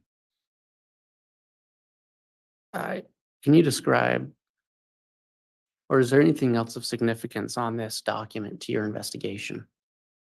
Yes, we have at the bottom of the page, we have airfare for Lori Vallow flying from Phoenix Mesa to Idaho Falls on a round trip, and that would be February 25th. And is the Idaho Falls Airport the nearest airport to Chad Daybell's residence? Yes.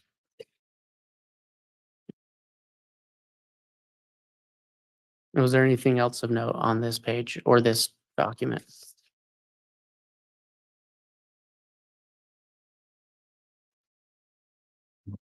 No, on the next page. Okay.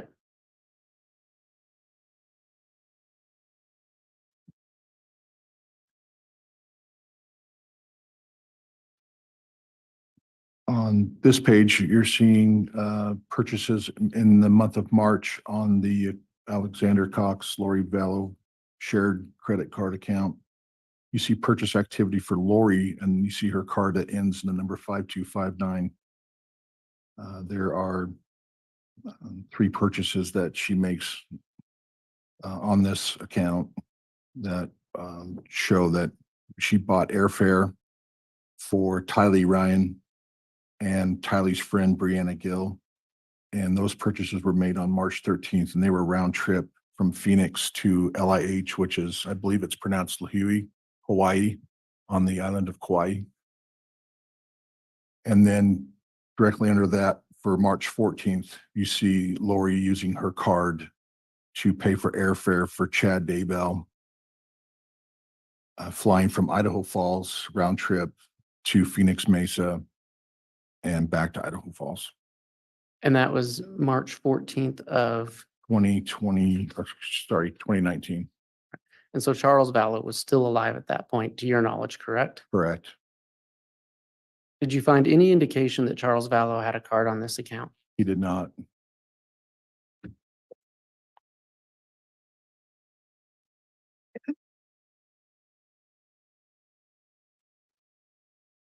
And then Detective, would you look at State's Exhibit 66D?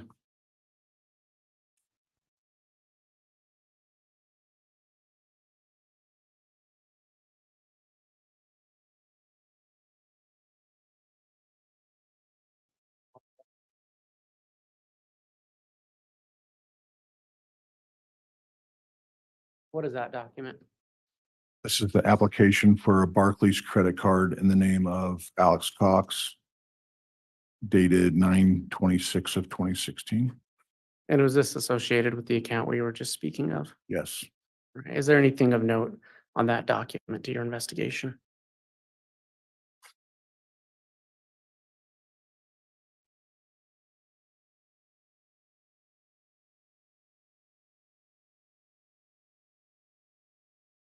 Are you talking about just this particular page? Other than- Just in that document, is it just the It's just the account information account information? for Alex, yes.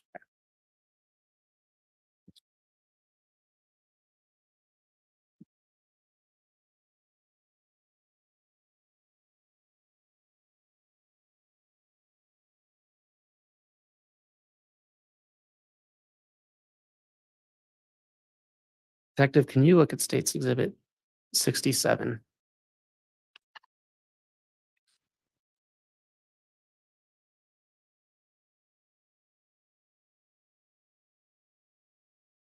And your, Sorry. oh, I was gonna say, Your Honor, this Exhibit 67 has one subpart, just 67A, and it is Exhibit 67 is a business record affidavit, so I believe this comes in by way of stipulation.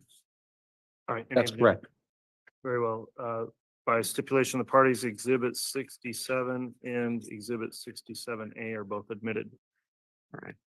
Detective, are you familiar with State's Exhibit 67A? I have some knowledge of it. It's the account from First Hawaiian Bank for Lori Vallow. And did you receive this through a warrant or subpoena? I did. Did you review this? I was not the primary reviewer of this one. Did you provide this to another agency to review? I did. I provided it to forensic accountant Michael Douglas of the FBI. All right.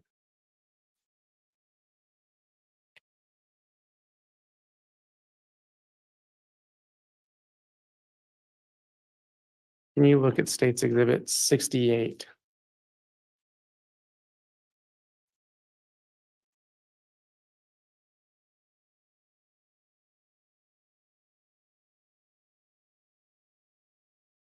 Do you have that? Yes. What is that?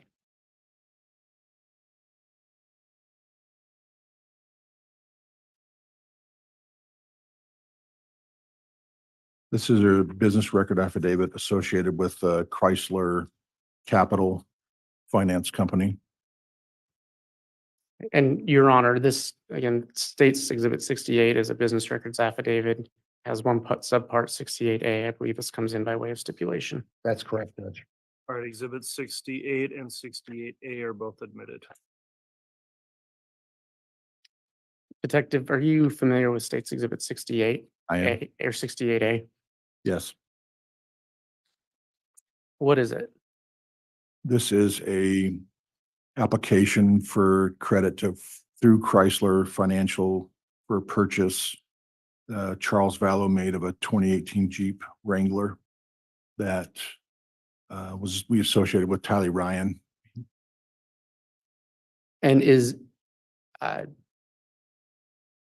are you familiar with the search for a Jeep in Rexburg, Idaho? I am. Is this that same Jeep? It is. Is there anything else in that document of note to your investigation? Yes, that the payments would be made on automatic withdrawals through the account of Tylee Ryan's JP Chase account, the 3918 that she had her. This is the account that it had the stipends deposited into when she first opened that account. Okay. Thank you.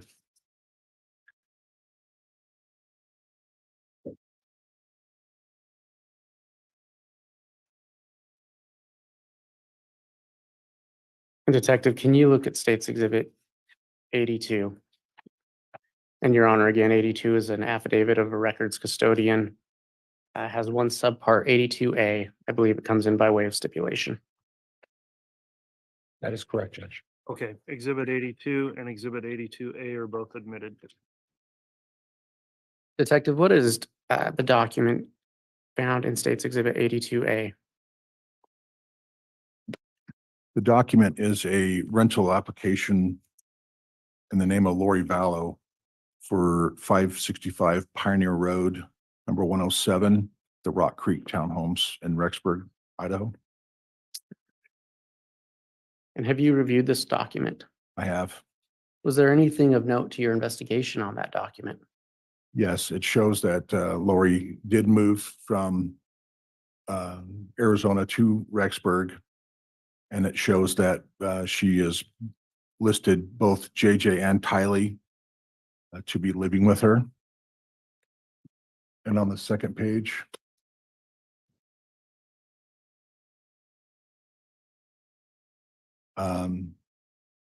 you see here that, If you're going to point something out, if you Okay, yes. can point it with a. sorry. So her monthly rent from her previous residence in Arizona, she stated the reason for leaving. Lori writes, she is bringing children to attend BYUI.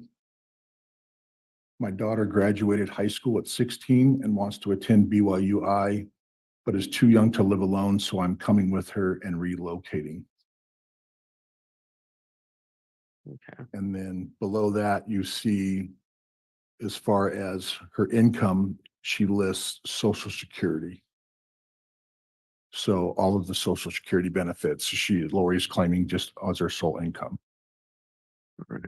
And was there an amount that she gave for that? There was. So there's $5,740. And if you combine all three deposits, the one for Lori, the one for JJ and Tylee's, it arrives at this amount right here. Thank you.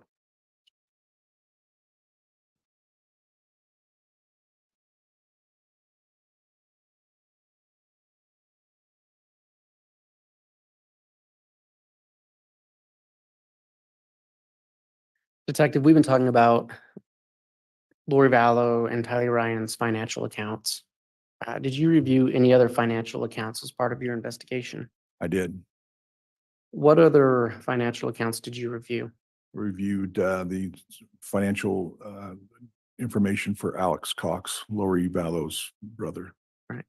Earlier, you showed a document listing out Lori Vallow and Tylee Ryan's different accounts that you had prepared for demonstrative purposes. Did you prepare a similar account for Alex Cox's financial documents? I did. Did you do that to aid the jury in understanding which documents or which financial documents pertain to Alex Cox? Yes, And did you do that in preparation for your testimony? I did. can you look at State's Exhibit 69?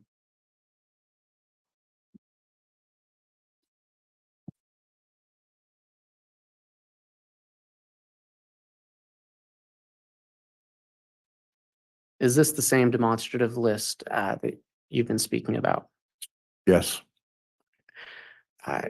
Your Honor, for demonstrative purposes only, I'd ask the states, or is this a true and accurate representation of the list you created? Yes. Your Honor, I'd ask that for demonstrative purposes only, that State's Exhibit 69 be entered into evidence. There won't be an objection, Judge. Okay, without objection, then Exhibit 69 is admitted. May I publish? You may.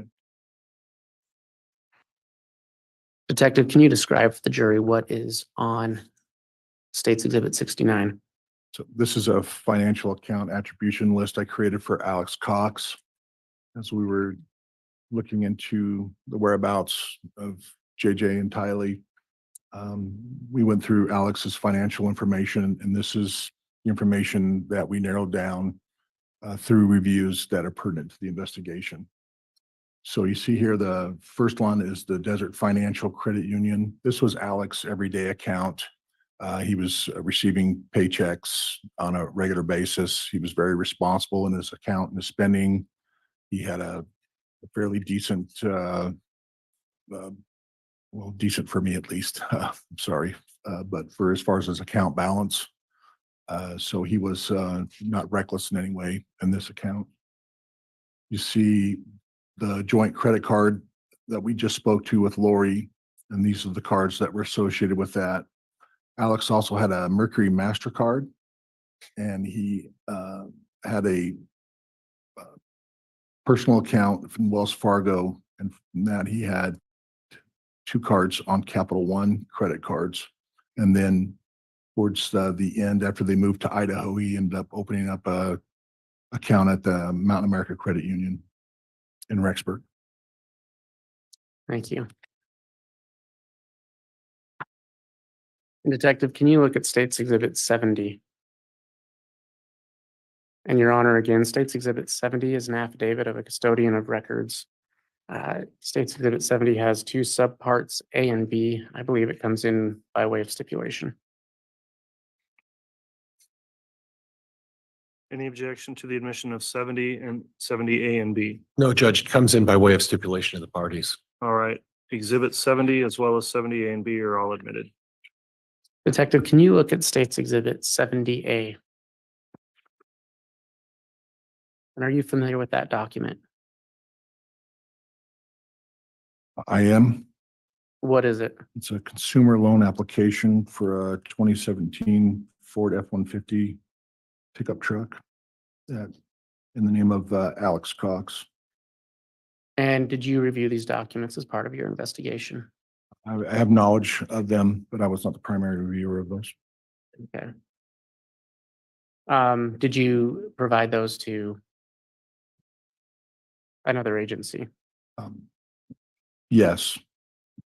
There is a second account that I did review on the next page, and it's a checking account application, an account ending 7175 for Alex Cox, and that's his main everyday account. And I reviewed those documents. All right. Was there anything of note to you that in that?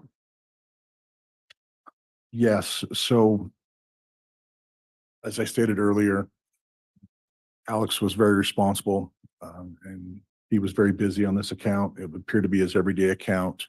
And he was making payments to his credit cards out of this account as well. All right. Did those payments ever stop? The payments did stop.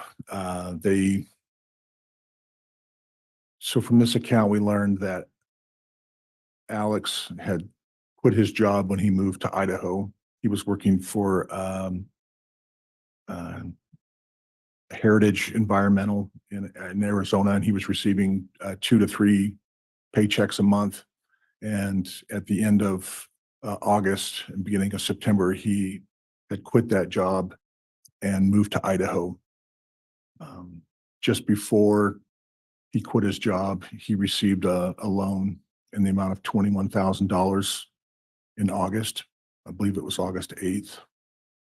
And from then on, he had no income, no regular income. Because he was not employed that we could tell. All right, is there anything of significance in terms of purchase history in these documents? Yes, Alex begins to in August begins purchasing firearms and firearms related items with this account and the credit cards. And you said in August, what year was that? That's 2019. Right. And is that purchase history different from the rest of this account? Sorry, I don't understand your question. The purchase history of firearms, is that something consistent through that account or just starting in August? It just started in and around August.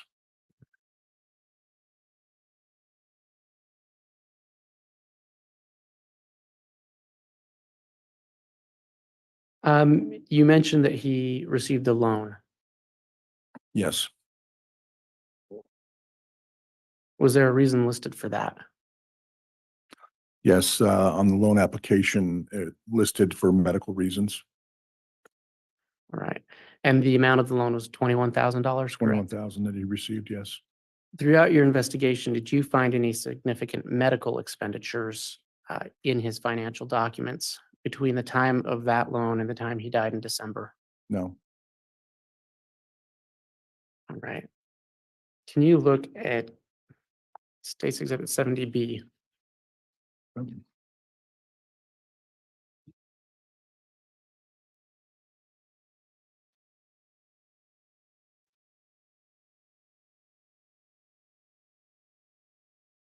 And what is that? 70B is just a list of monthly statements dated from 2/21 of 2019.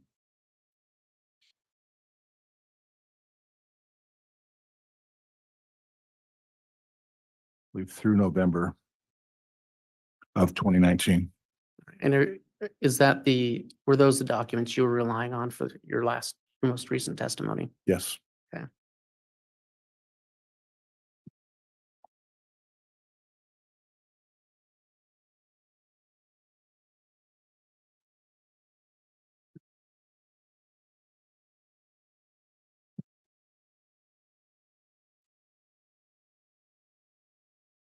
Detective, can you look at State's Exhibit 71?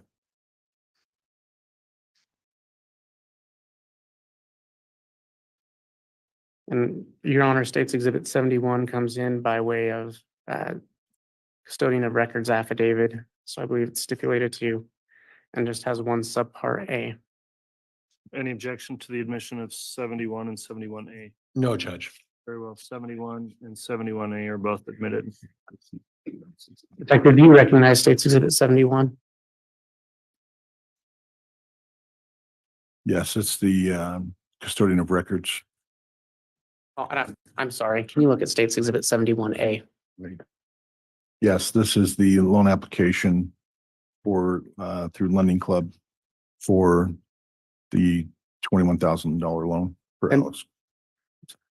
And was this the loan we were talking about for medical expenditures? Yes.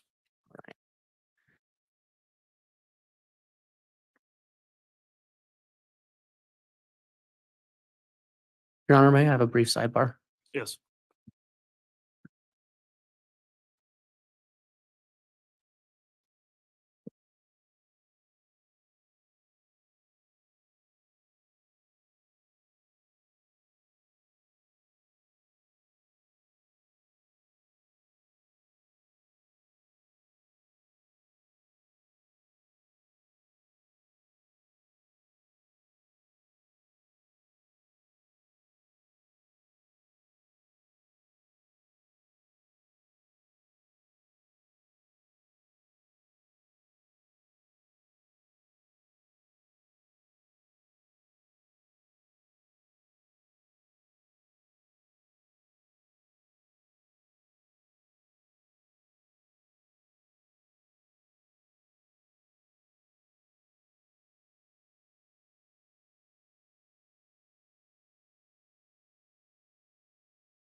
All right, council, we just discussed some scheduling there. We are going to take a mid-morning break at this time. That will be a 30-minute break. We'll come back on and continue until noon, and we'll plan on taking our hour lunch at noon.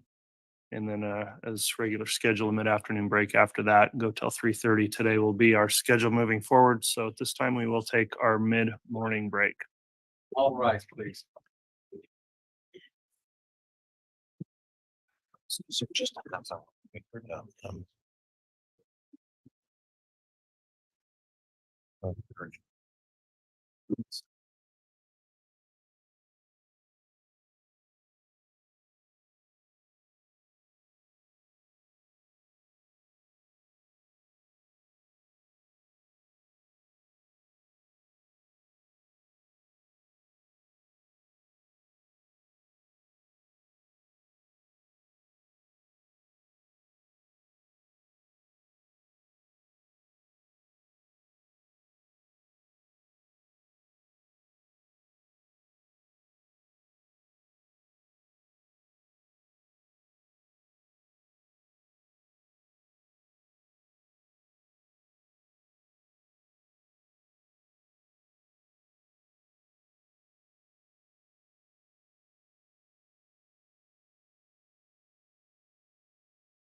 Thank you. Please be seated.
We don't have anything today on Zoom either.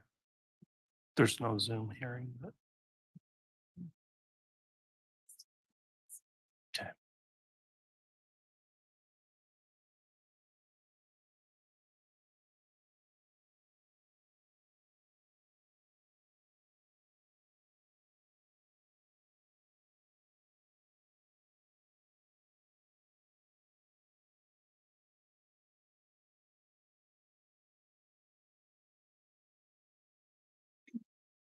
All rise.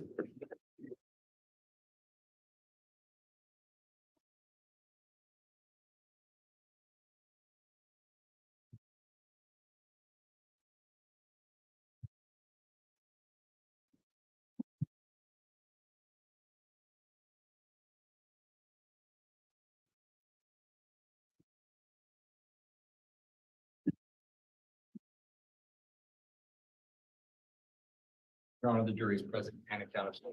All right. Thank you, Mr. Bailiff. Please be seated.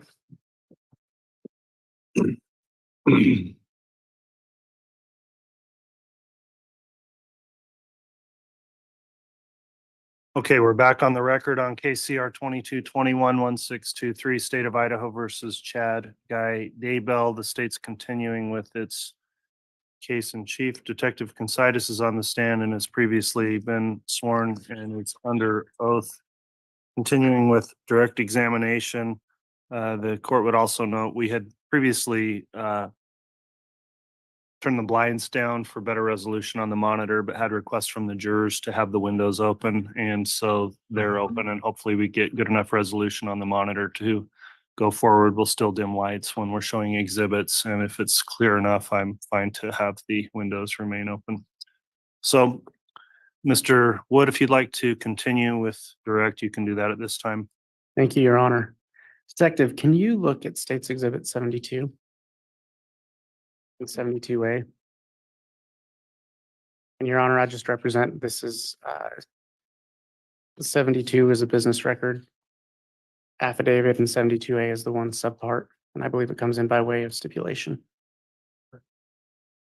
All right, exhibit 72 has been offered as well as 72A. Without objection, those exhibits are admitted. Detective, do you recognize States Exhibit 72 and 72A? I do. What are they? 72 is the affidavit of record for Credit Shop, which is the parent company for Mercury, for a credit card application for Alex Cox. And did you serve a warrant or subpoena to obtain these records? I did. Did you review these records? I have some knowledge of this account, but I was not the primary reviewer. Did you provide these records to another law enforcement agency? I did. All right. Michael Douglas, forensic accountant at the FBI. All right, thank you.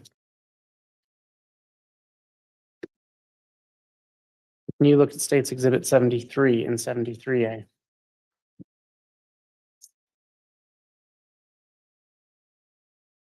Again, Your Honor, States Exhibit 73 has a business records affidavit. I believe it comes in by way of stipulation. That is correct, Judge. Okay, so 73 and 73A are each admitted as well. Detective, are you familiar with this document? I am.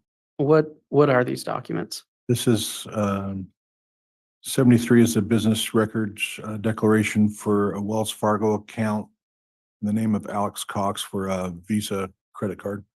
And did you serve a warrant or subpoena to obtain these records? I did. Did you review them? I have some knowledge of them, but I was not the primary reviewer of this account. Did you provide these documents to Mike Douglas at the FBI as well? I did. Thank you.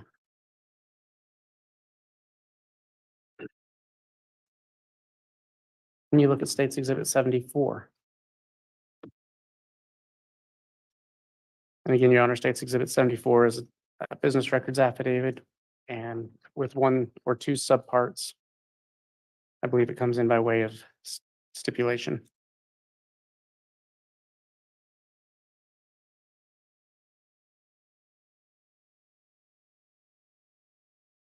Detective, are you familiar with States Exhibit 74? I am. Your Honor, may that be admitted? Any objection? No objection. Exhibit 74 and 74A and B are admitted.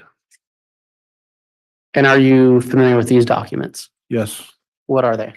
It's a declaration of records from Capital One for two applications of credit cards in the name of Alex Cox. And did you review, did you obtain these through warrant or subpoena? I did. Did you review these records? I have knowledge of them, but I was not the primary reviewer of these. And does that apply to 74A and B? You Yes, provided those to Mike Douglas? yes. Thank you.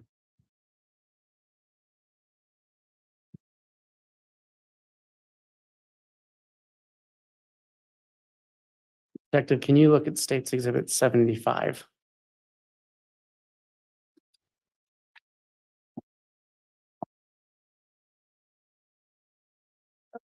And Your Honor, States Exhibit 75 is a business records affidavit with one subpart. I believe it comes in by way of stipulation. Any objection to 75 and 75A being admitted? No, Judge. All right, 75A and 75 are each admitted. Detective, are you familiar with these records?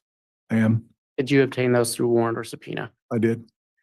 Do you provide those documents to Mike Douglas of the FBI? I did. Detective, is it fair to say that you reviewed Alex Cox's financial information, specifically the Desert Financial? Yes. Did you prepare a demonstrative chart to show a timeline of its financial records and spending? Yes. Did you do that in anticipation of testimony today? Yes. Would you look at States Exhibit 86?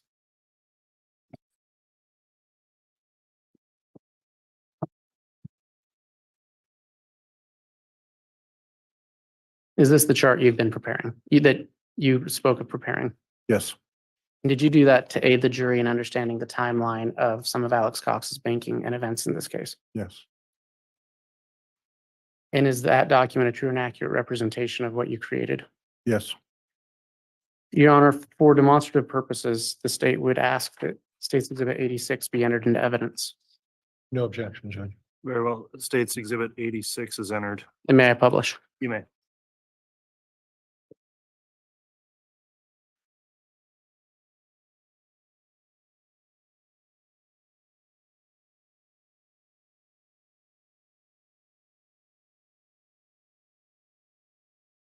Detective, can you walk the jury through this timeline and chart you've created? Yes, this is the financial timeline for Alex Cox. Again, it's Lori Vallow's brother who moved to Idaho with Lori and Tylee JJ. So this is dated from February 7th, 2019 through December 12th. And December 12th is the day that Alex died. So that's where it stops. But you see in the dark blue part of the timeline, you have the financial credit union 7175. He's got a steady income, regular monthly deposits from his place of work, the Heritage Environment. Everything, I can reiterate, he was kind of responsible in the sense that he was paying his bills and paying on his credit cards. In August 9th, he applies for the $21,000 loan and receives it, and it's deposited into this account. So from August 10th through October 24th, you see here that Alex makes 46 transactions for gun-related purchases, and this covers the accounts and the credit card, the financial account, but he's paying on the credit cards through this account. So at the end of August, he quits his job and they move to Idaho with Lori and the kids, and he's got no job, no regular income. And then we see here on November 13th, he opens up the Mountain America Credit Union in Rexburg. And then a short time later, he dies on December 12th. Thank you. Detective, as part of your investigation, did you review financial documents for Chad Daybell? I have some knowledge, but I was not the primary reviewer for Mr. Daybell's accounts. All right, but did you obtain any documents for Mr. Daybell? I did. Are some of those documents ones that you testified to earlier that you handed off to the FBI to look at? Yes, but you helped write subpoenas and warrants and obtained financial documents for Mr. Daybell. I did. So far, you've provided 2 lists of financial account attribution lists, one for Lori and Tylee and one for Alex Cox. Did you prepare a similar list for the documents you received for Chad Daybell? Yes, Did you prepare that in anticipation of testifying today? yes. Can you look at State's Exhibit 76?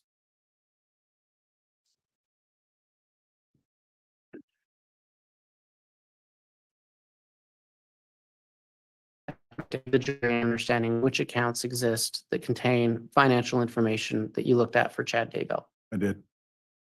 And is that a true and accurate representation of the list you created? Yes, Did you do that to aid the jury in understanding the documents that you were looking at? yes. Your Honor, I'd ask for demonstrative purposes that State's Exhibit, that State's Exhibit 76 be admitted. No objection, Judge. Very well. Exhibit 76 is admitted. And may I publish? You may.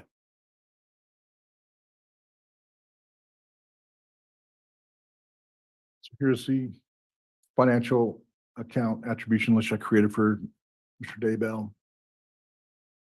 His main everyday account we learned was from the Mountain America Credit Union. It was a joint account with his wife Tammy, and the 3007 and the 3301 are 2 separate accounts within the Mountain America system that they had. And the second account here was for Spring Creek Book Company, and that's the company that Mr. Daybell owns and with his publishing and selling of books. And there was 2 credit cards assigned to this account, one card ending in 3136 and one card that was issued to Tammy, and the last 4 numbers were 7171. After that, we have a First Hawaiian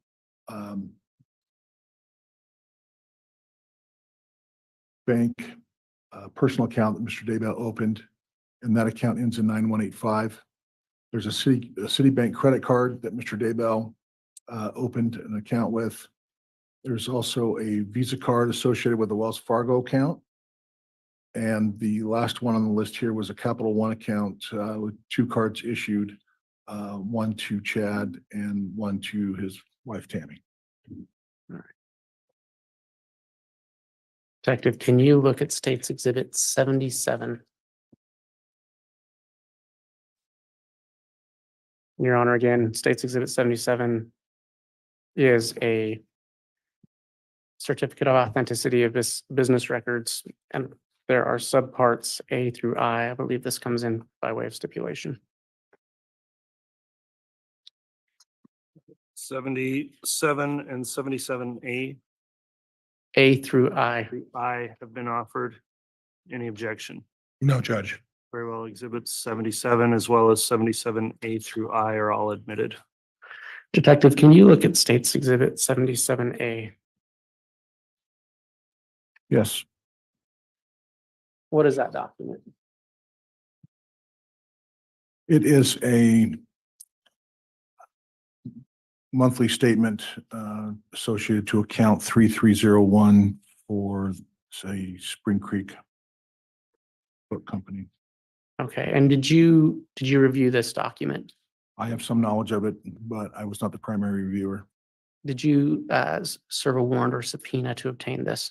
Yes, Is this a document that you handed off to Mike Douglas as well? yes. All right. Can you look at State 77B?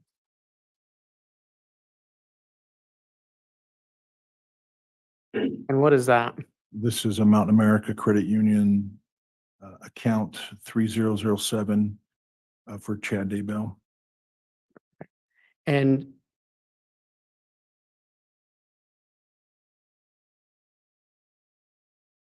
is it a joint account? It's a joint account for Chad and his wife Tammy. All right. And I'm sorry, in State's Exhibit 77A, who was that account for? Oh, it was both for Chad and Tammy as well. And was it involved with Spring Creek Book Company? Yes, Do you know what Spring Creek Book Company is? it's the business Mr. Daybell owns for publishing and selling of books. Judge, I'm going to object. I think that's a mischaracterization. Response, Mr. Wood? I think the officer testified to his knowledge. I don't see how that's a mischaracterization. Why do your native objection, Judge? All right, well, I'm just going to overrule the objection. You can go into that on cross though, Thank Mr. you. Pryor.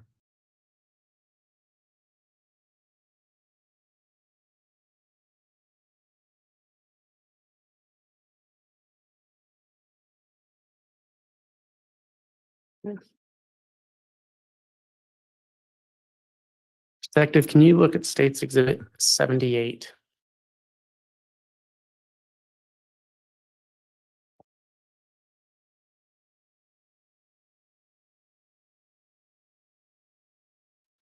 Your Honor, State's Exhibit 78 is again an affidavit of a custodian of records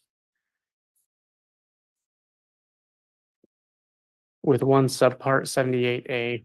I believe this comes in by way of stipulation. All right, 78 and 78A are offered. Any objection? No, Judge. Very well, both are admitted, 78 as well as 78A.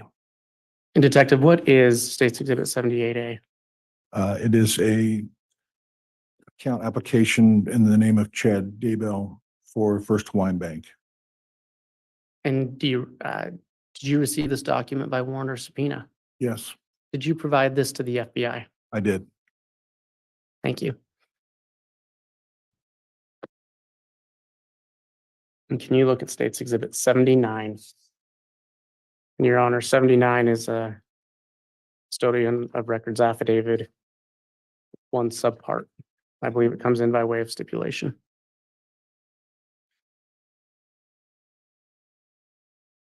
That's correct, Judge. Very well, then as offered, exhibits 79 and 79A are both admitted. Detective, what is States Exhibit 79 and 79A? 79 is an affidavit records for Citibank for a credit card in the name of Chad Daybell.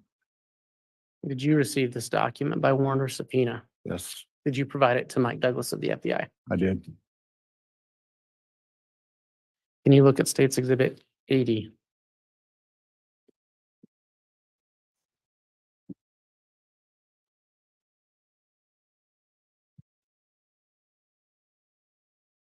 Your Honor, again, I know this is a bit monotonous, but this is States Exhibit 80 is the best business record declaration or affidavit with one subpart. I believe it comes in by way of stipulation. Any objection? There's, Judge, it's in by stipulation. Okay, well, they're only in once I admit them. So exhibit 80 is admitted and 80A is also admitted. And I appreciate counsel in going through, making sure our record is clear. Detective, can you look at States Exhibit 80 and 80A? Yes. What are those documents? 80 is a business declarations from Wells Fargo. 80A is a Visa card for Wells Fargo for Mr. Daybell. All right. And did you receive those records by warrant or subpoena? Yes, Did you provide them to Mike Douglas of the FBI? yes.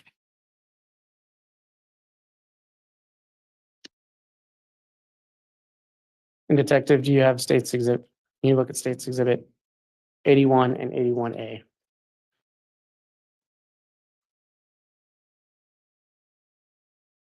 Again, 81 is a business records affidavit with one subpart. I believe it comes in by way of stipulation. That is correct, Judge. Very well. Exhibit 81 and 81A are both admitted. Detective, do you recognize States Exhibit 81A? Yes. What is it?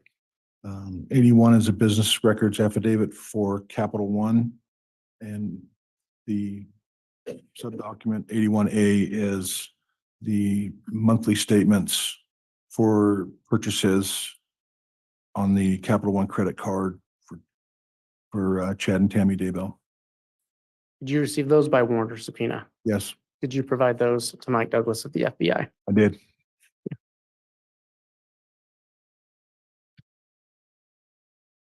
Detective, can you look at States Exhibit 88? And Your Honor, 88 is an affidavit of records custodian. It has one subpart. I believe it comes in by way of stipulation. That's correct, Judge. All right. And that was exhibit 88. Correct? Yes, Your I'm Honor. sorry, Judge. And 88A are And both. 88A. All right, thank you. Detective, are you familiar with States Exhibit 88? Yes. What is it? 88 is an affidavit of records from Julie Black of Kauai Dreams Realty for an email that was sent to her. Okay. And what is States Exhibit 88A? 88A is a screenshot of an email that was sent from Mr. Daybell to Kauai Dreams Realty.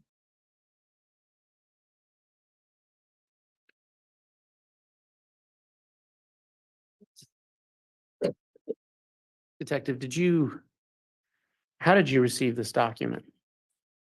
Well, I came into this document in February of 2020. Trying to locate the kids. We monitor social media sites and came across this document. And so I reached out to Julie Black to see the validity of this email and whether or not it was true or not. And, oh, go Okay. ahead. And were you able to verify with her that this was an accurate document? Yes, And then she sent it to you with that records of an affidavit yes. or affidavit custodian. What date was this email sent? This date was sent, the email was sent on November 8th. See right here, 2019. That was about 3 days after Chad and Lori were married in Hawaii. All right. And who sent the email?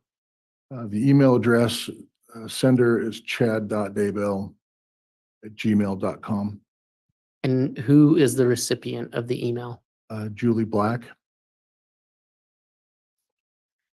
And what does can you read the body of the email? I can. It says, we are interested in seeing this property. Would the owners be interested in leasing this property to a clean couple with no pets or children? Please let us know. Thank you. Detective, what was of note of this document or why was this document significant to your investigation? Well, as of November 8th in this email, it's stating that Chad and Lori have no kids. And so we're out looking for the kids, and they put this in, or Chad puts this in a body of an email saying that they don't have kids. We just found this to be odd. And when did you receive this email? Do you recall? It was in February of 2020. In fact, can you look at State's Exhibit 88? I believe there's a date on the affidavit.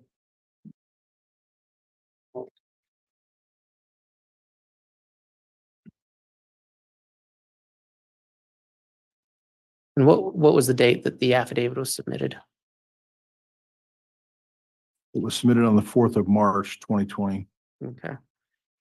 And so at this time in your investigation, had you been able to locate Tylee or JJ? No,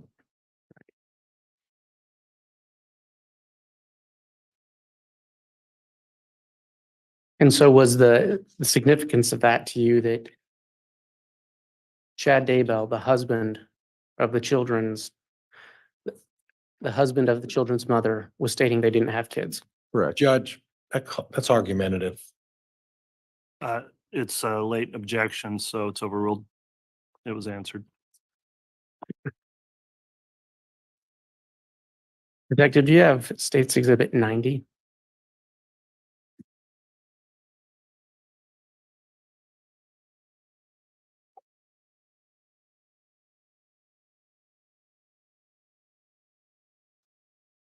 Yes. Your Honor, again, State's Exhibit 90 is an affidavit of business records. There are two parts, 90A and B. I believe it comes in by way of stipulation. Any objection to 90, 90A, and 90B? No, Judge. All right, all three of those exhibits, 90, 90A, 90B, are admitted. Detective, can you look at 90A?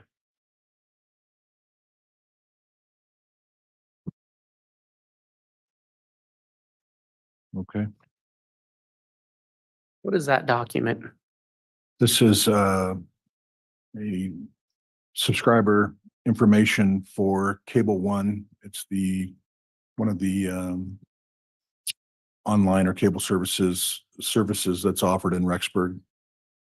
It is named for Lori Vallow, September 3rd of 2019. And is there an address associated with that? Yes, it shows 565 Pioneer Road, apartment number 175. Right. And is there an email associated with that? Yes, the email listed as lollytime@icloud.com. Detective, why were these documents of interest to you in your investigation? Well, as we learned on her rental application when she was moving from Arizona to Idaho, she filled out the lease for apartment number 107. So when the warrants that were served, we found her to be living in apartment 175. The other area of we'd like to inquiry about was there's a IP address that's associated with this account as well. And why was that of note to you? Well, later in our investigation, we found that Lori was in possession of Tylee's cell phone, and Venmo purchases were being made from this cell phone through this IP address. And so could you track those Venmo payments through that IP address? Yes, And when you look at States Exhibit 90B,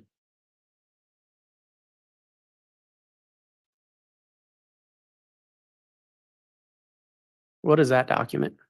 this is Cable One subscriber information in the name of Alex Cox for 565 Pioneer Road, apartment 107.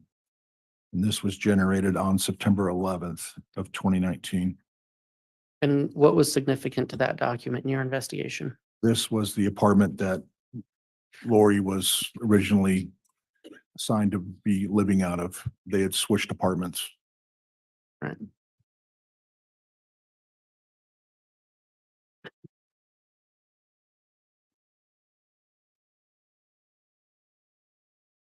Detective, can you look at States Exhibit 91? Again, Your Honor, 91 is an affidavit of a records custodian with one subpart 91A. I believe this comes in by way of stipulation. That's correct, Judge. Very well. Exhibit 91 and 91A are both admitted.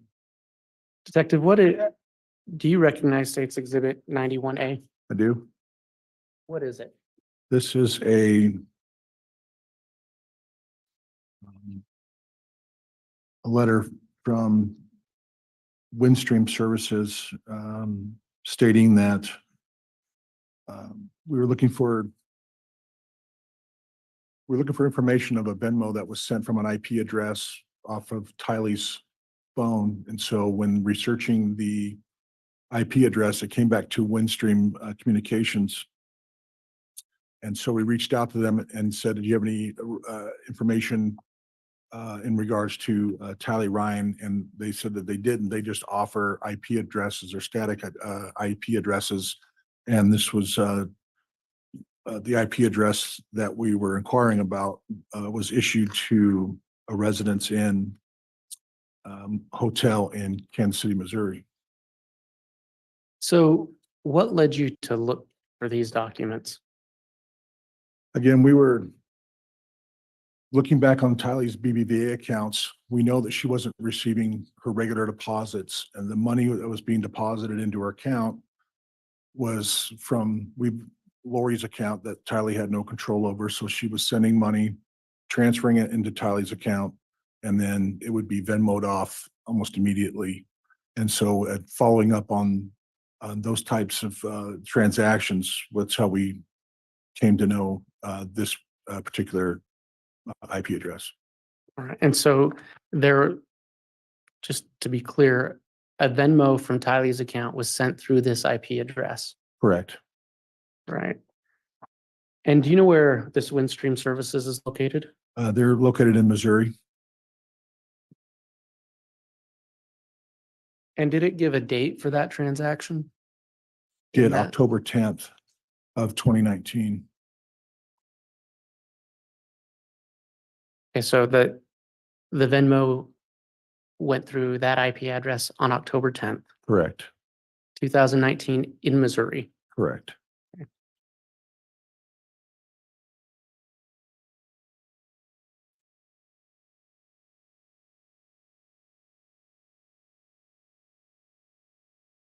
And can you look at States Exhibit 92?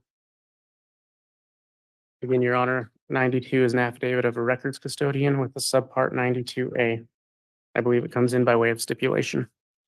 That is correct, Judge. All right, 92 and 92A are both admitted. Detective, what is States Exhibit 92A? 92A is a folio bill from the Residence Inn Kansas City Airport located in Kansas City, Missouri. And what was significant about this document to you? This was the location of the IP address that was given on Tylee's cell phone on that date. Okay. And does this document identify any individual for renting a room? Yes. The room was purchased by Melanie Boudreau, who is Lori Vallow's niece. All right. And do you know if anyone else was with her? We know that Lori traveled to Kansas City with Melanie on this date. They flew from Phoenix to Missouri on the 10th and returned to Phoenix on the 12th. And we can confirm that with the airline reservations. All right. And what was significant about that trip to you in your investigation? That Lori was in Missouri using Tylee's phone and Tylee wasn't there. Okay.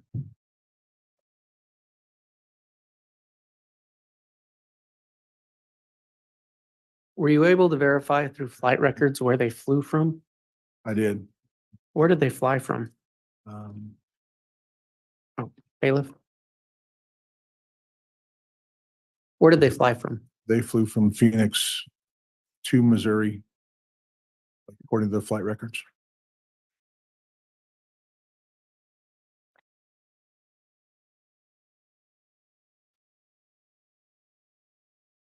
And so on that folio, it only stated the two people. The two people, yes. So there was no Tylee Ryan on that folio No. And and it no shows, JJ Vallow. no, and it shows that the room was paid for by Melanie.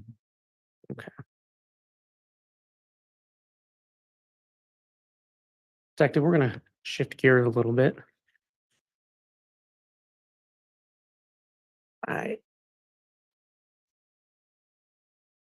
As part of your investigation, did you ever engage in any type of search for pharmaceutical records?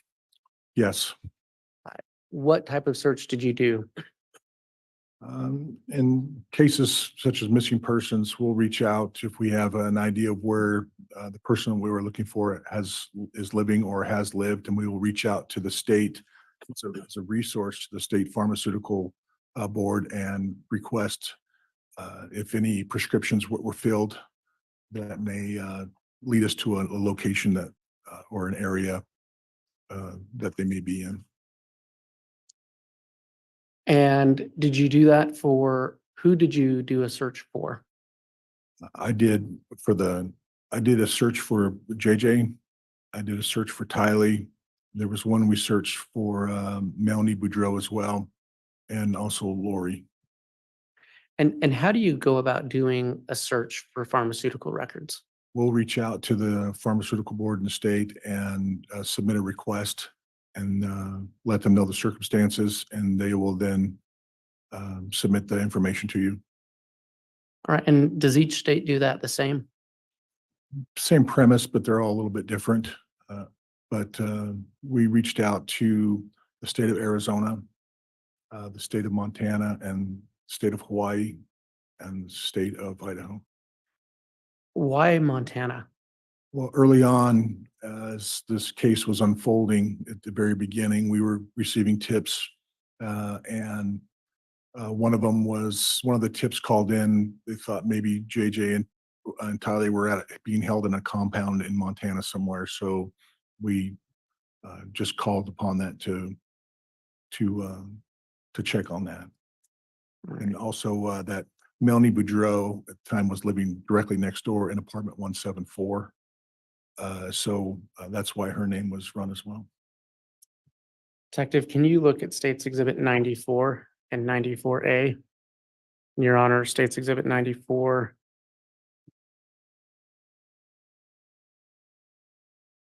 is a records affidavit of records custodian.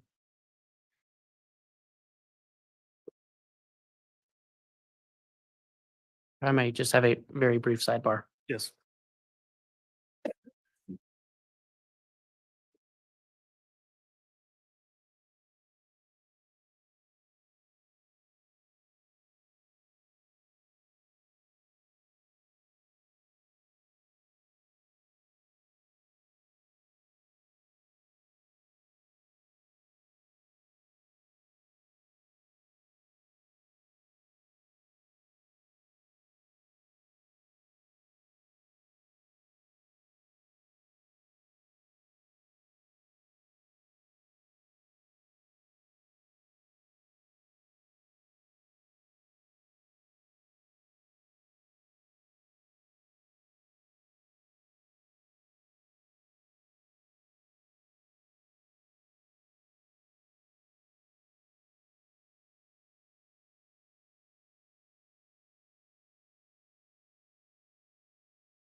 All right, I apologize, Detective. Can you look at States Exhibit 94 and 94A? And I can't remember if this was admitted or not. Not yet. Okay. Your Honor, again, 94 is an affidavit of a records custodian. 94 is the subpart. I believe this comes in by way of stipulation. That's correct, Judge. Very well. 94 and 94A are both admitted. Detective, what was States Exhibit 94A? These are prescription monitoring program checks for the state of Hawaii through the Hawaii Narcotics Enforcement Division. And did you find any records of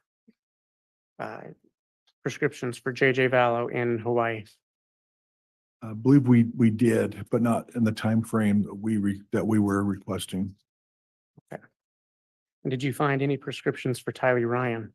No, I don't believe so.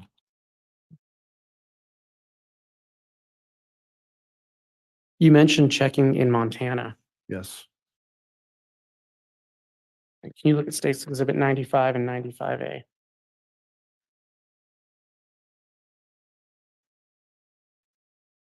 Your Honor, again, I believe that this document comes in by way of stipulation. That's correct, Judge. All right, Exhibit 95 and 95A both admitted.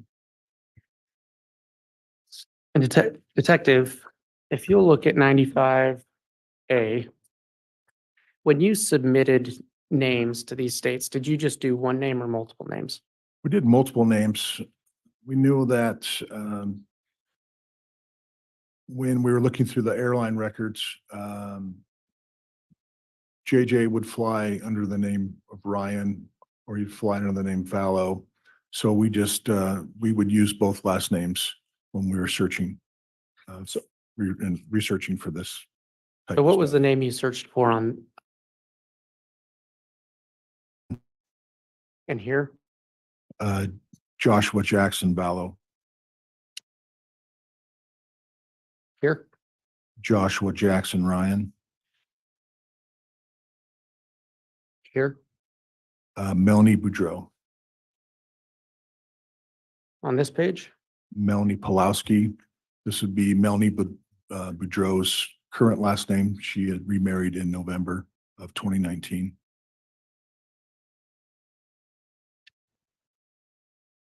And here? And the last here is Tylee Ryan. Did you ever find records of Tylee Ryan traveling under a different name? Only once, and that was on a trip to Hawaii in early 2019. She flew under Tylee Vallow one way and returned Tylee Ryan in a different on the return leg.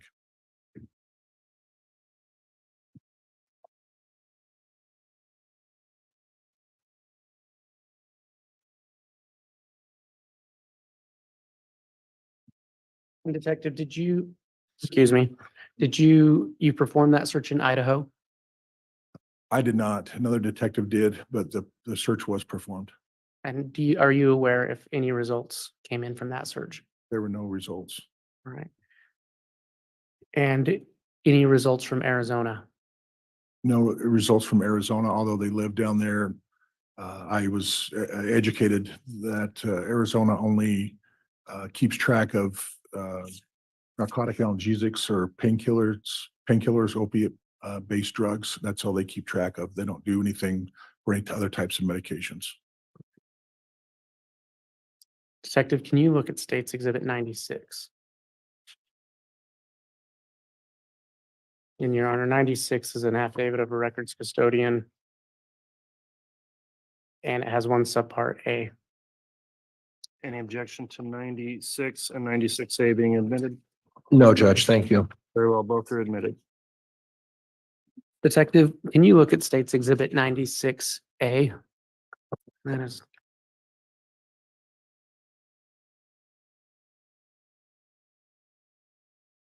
Do you recognize that document?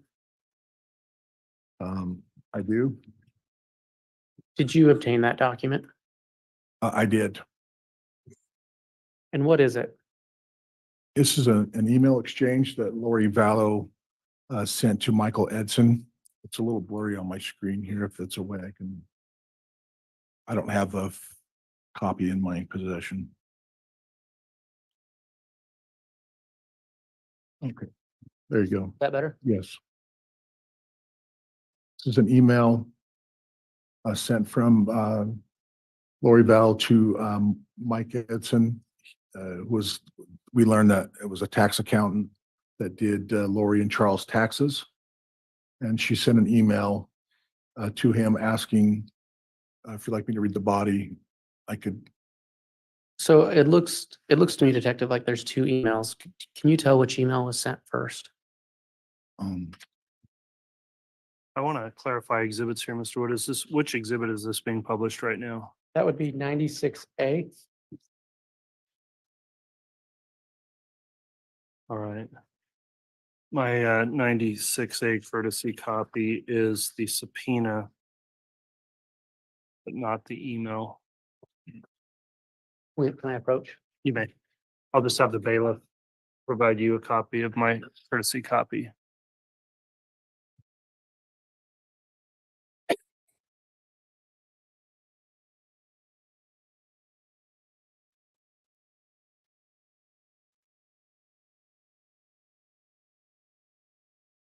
And if I don't, it's fine. You're correct. Oh, well, all right, strike. What I have is consistent with what you have. Okay, you can go ahead and publish it, Mr. Wood. It's been admitted, and it's fine if my courtesy copy is not containing that as well. And Your Honor, we'll correct that after court. Thank you. Detective, all right, who's that email from again? Michael Edson. And are you aware of who Michael Edson is? Yes, he was a tax accountant for Lori and Charles Vallow. All right. And can you read the body of that email? So the first email was sent by Lori on September 9th. It says, "Hi, Mike. This is Lori Vallow. I'm not sure if you heard, but Charles passed away in July. It's been a pretty stressful couple of months. I saw online our tax return got sent out, but it went to an old address. I moved with the kids and forwarded the mail, but I'm not sure that they will forward the tax return check. Is there some way to contact them to cancel that check and do a direct deposit? Or how would that work? Let me know when you can. Thanks, Lori." Did he respond? He did. How did he respond? He responded by email. Lori sent her email at 5:03 p.m. and he responds the same date at 6:11 p.m. Says, "Lori, I'm sorry to hear about Charles. I thought he was a great guy. If there's anything I can do to help, please don't hesitate to ask."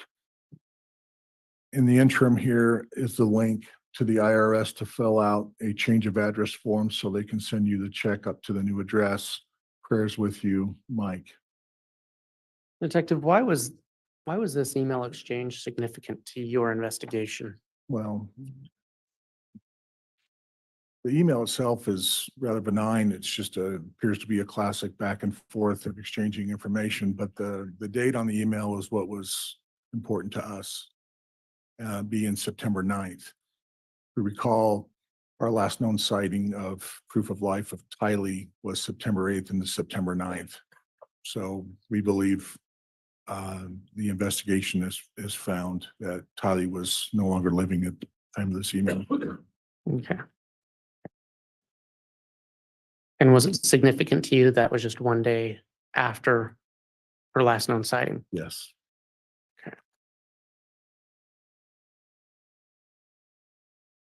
Detective, can you look at State's Exhibit 98?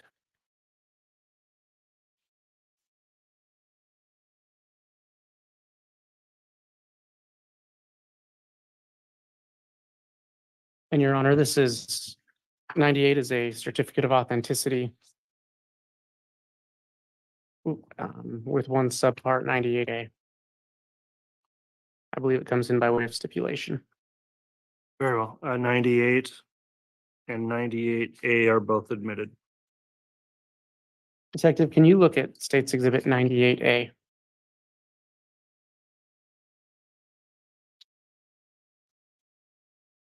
And can you describe what it is?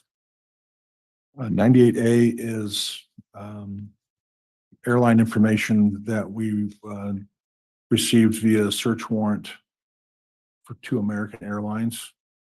We requested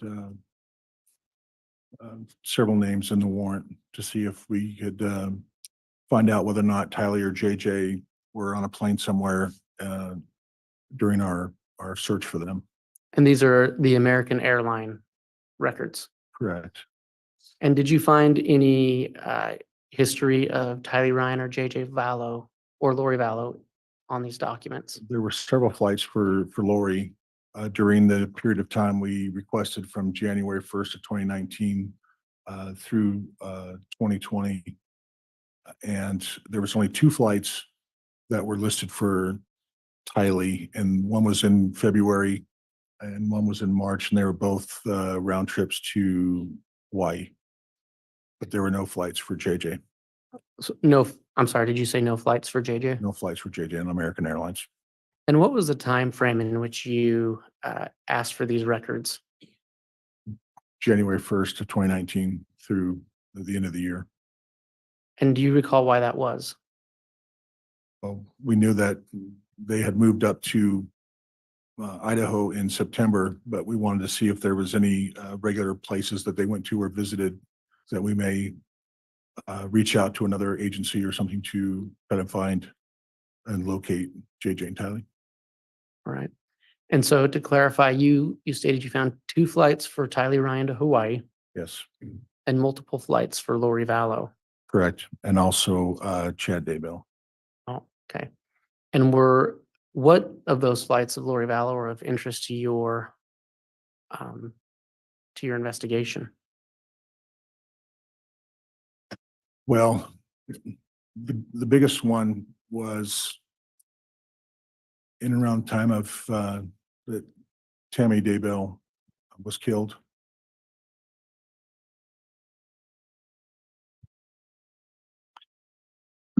Grounds.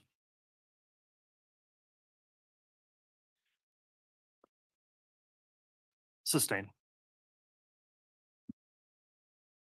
I'll strike just the last part of the response saying Tammy was killed. All right. Are you aware of what day Tammy Daybell died?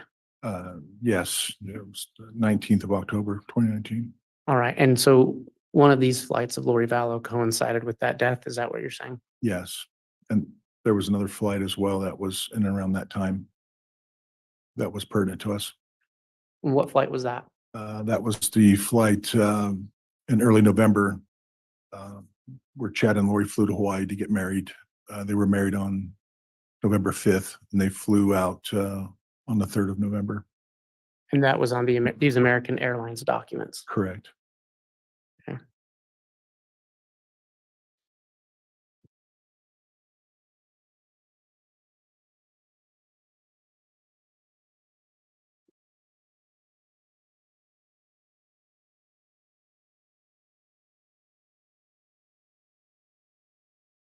Detective, can you look at State's Exhibit 100?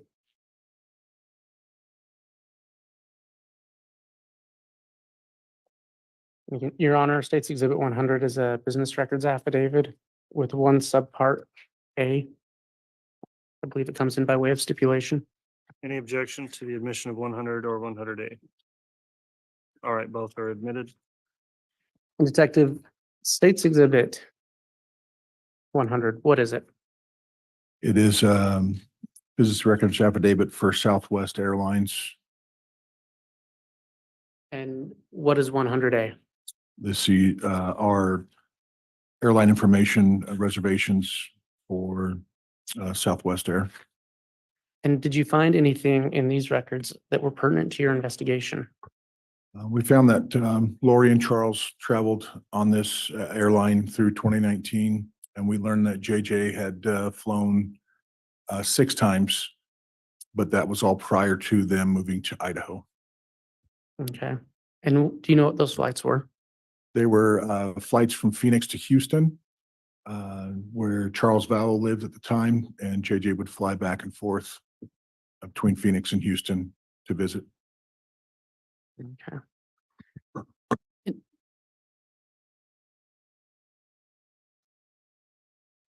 And did you find any other records on Southwest Airlines that were pertinent to your investigation? Just give me a moment.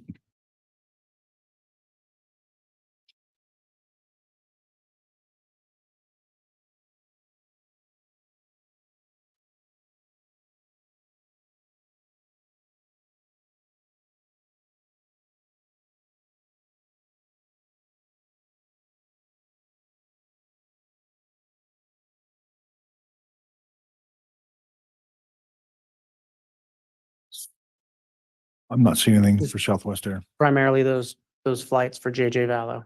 Correct. Did you find any flights for Tylee Ryan on Southwest? Don't believe we did.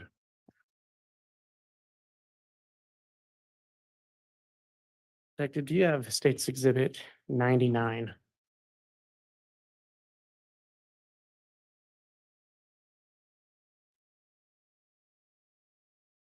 And again, Your Honor, States Exhibit 99 is a business records declaration with one subpart A. I do not have that. Your Honor, may the witness be handed a copy. All right, I don't believe the court has a courtesy copy of that one either. Can I ask counsel? Okay, You can still, I guess, can you show it to counsel in the court and then?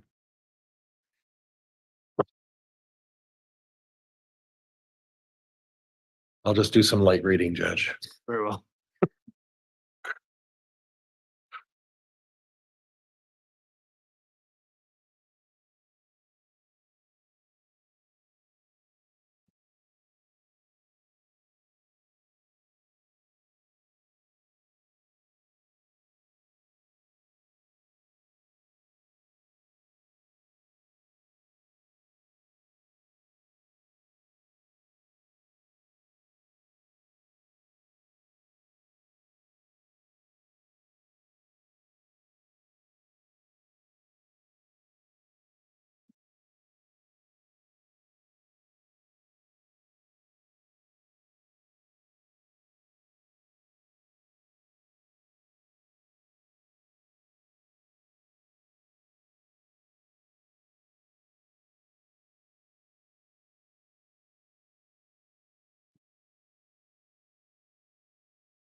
Judge, can counsel and I approach just briefly? Yes.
And I'm sorry, what were those dates?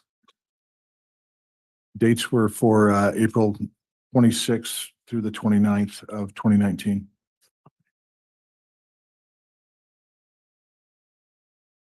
And Detective, do you have States Exhibit 305A? And 305? And Your Honor, I do. 305 is a certification of records. I believe this comes in by way of stipulation with one part, 305A. That's correct, Judge. All right, both 305 and 305A are admitted. Detective, do you recognize States Exhibit 305A? Yes, this is airline reservation information from United Airlines. And who is it for and what does this document tell you? This document tells me that the passenger on the reservation is for Chad Daybell. And does this coincide with the last document you looked at in time? Yes, And does it say who purchased the flight? this flight was purchased by Lori Vallow through her BBVA account. But the person flying was Mr. Daybell. Correct.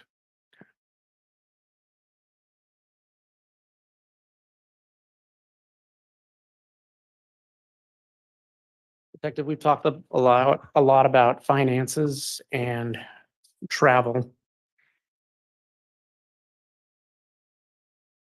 Looking at, is it fair to say you've reviewed several travel records pertaining to individuals involved in this case? Yes, And did you have to look at a large amount of documents to do so? yes, Detective, in aid of the jury understanding the travel dates that are important to your investigation, did you prepare a timeline that shows the travel of the different parties? yes.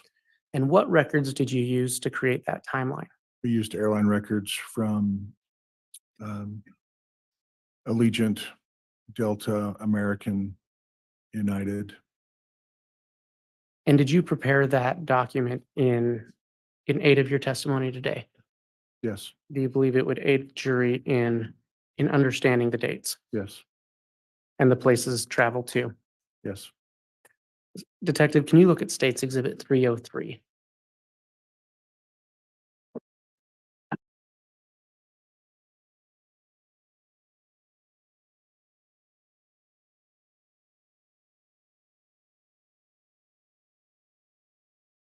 Detective, is this that document that you prepared in aid of the jury? Yes, Is it a true and accurate representation of what you prepared? yes, Your Honor, for demonstrative purposes, the state would move to admit Exhibit 303 into the record.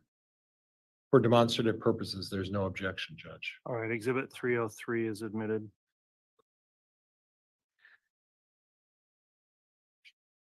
Detective, I'm going to turn your attention to the first page of 303.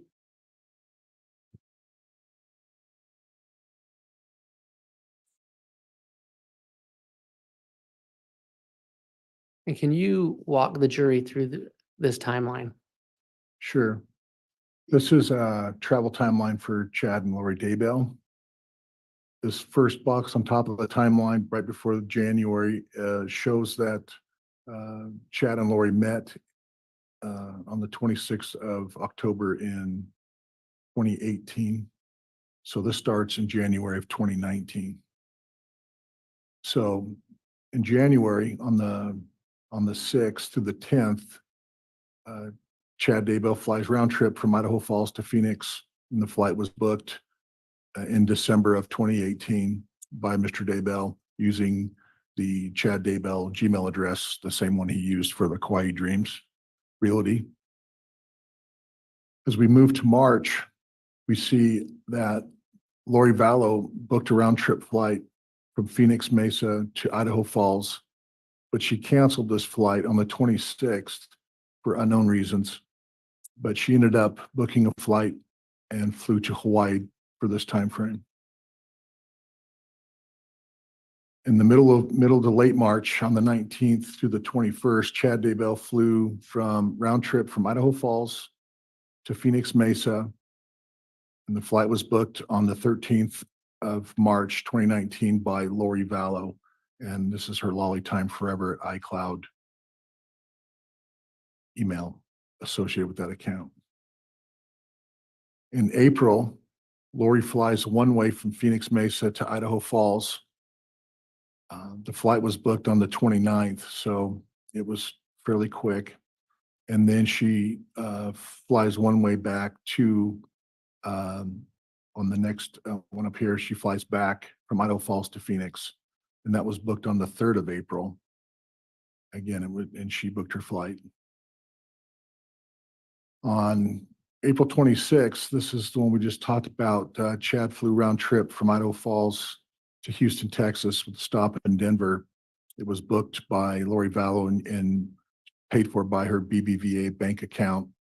Mr. Daybell did use his Spring Creek credit card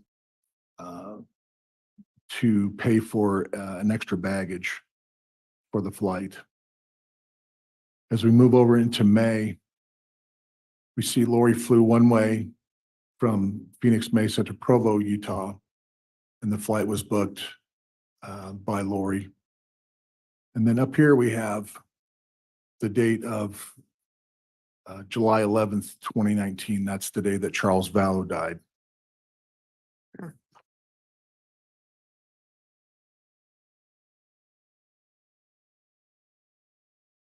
Can you walk the jury through the second page of that timeline? Okay. Try and zoom in a little bit.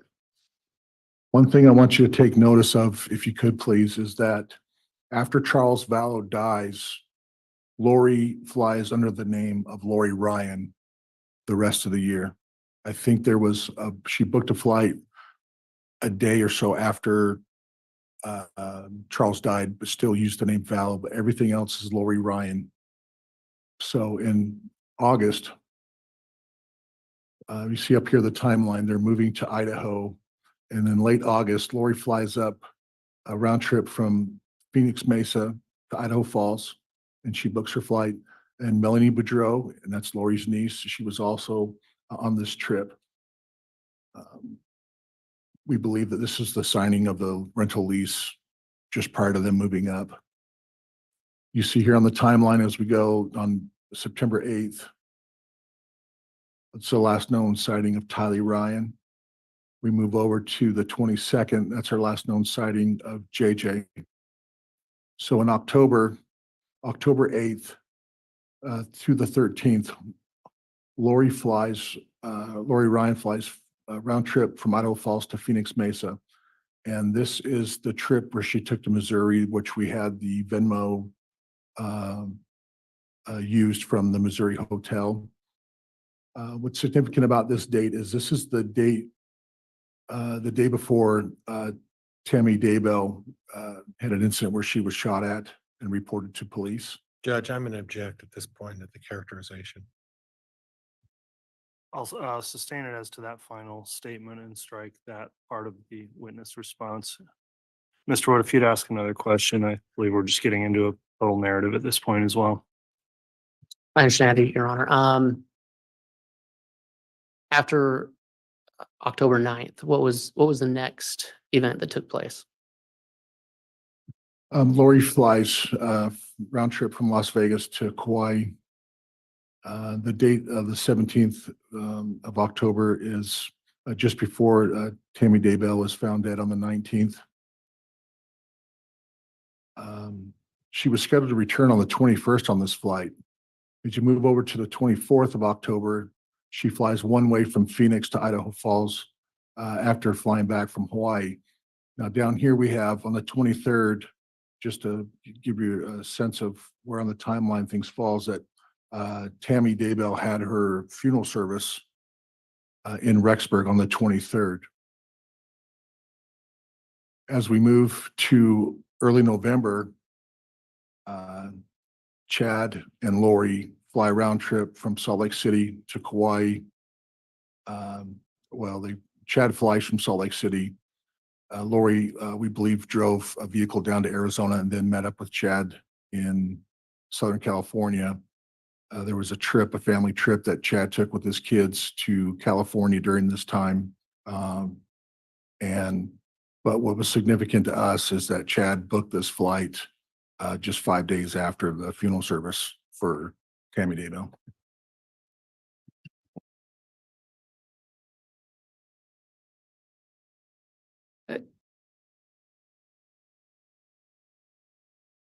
Continuing, Well, Detective, I actually want to ask you a question. Um, Mr. All Wood, right. I'd like to take a look at the time as well. I don't know how much longer you've got on the timeline, but you got one more page, Your Honor? okay, let's do And- that. And it'll take long. Okay.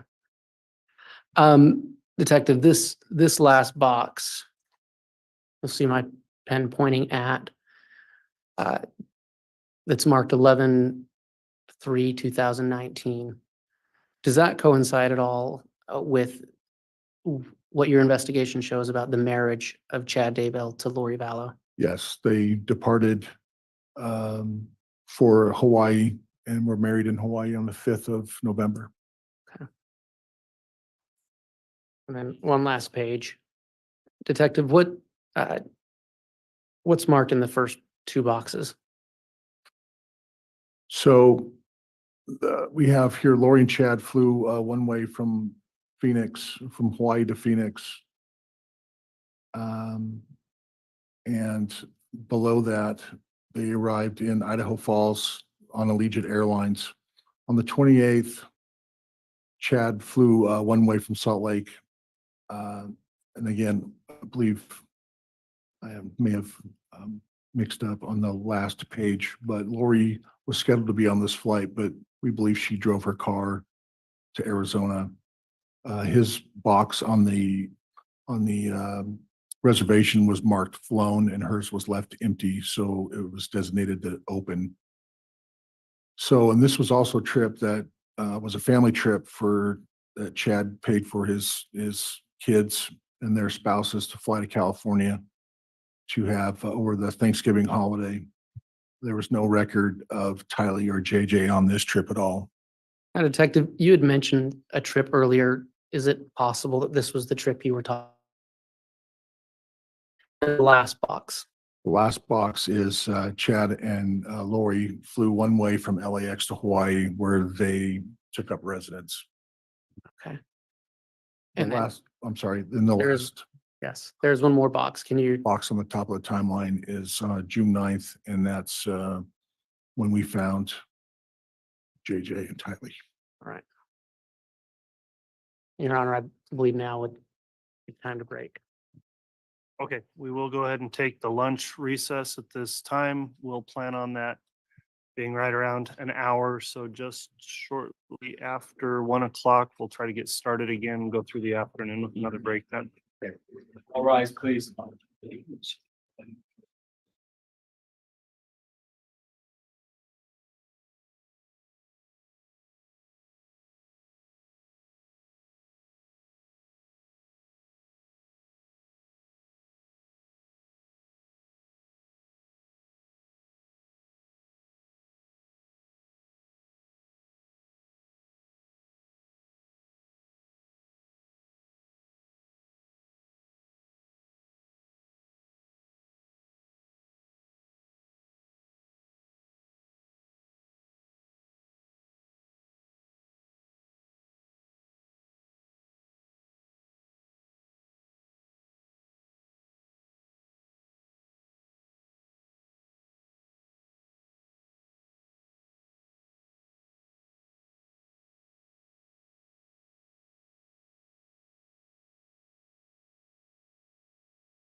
W. Boyce, that's presiding. Thank you. Please be seated.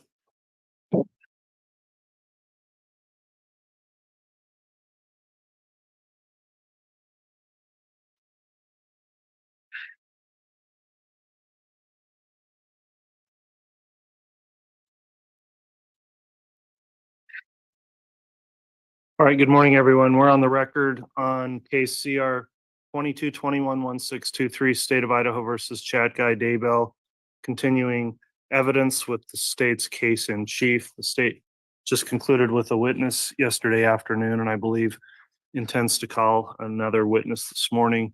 I'll note the prosecution's all here represented, as well as the defendant and defense counsel. Is the state ready to proceed today? Yes, Your Honor. Defense ready to proceed. Yes, Your Honor, and I got the microphone on this time. All right, thank you, Mr. Pryor. If parties are ready, then I'll go ahead and have the bailiffs please have the jurors brought in.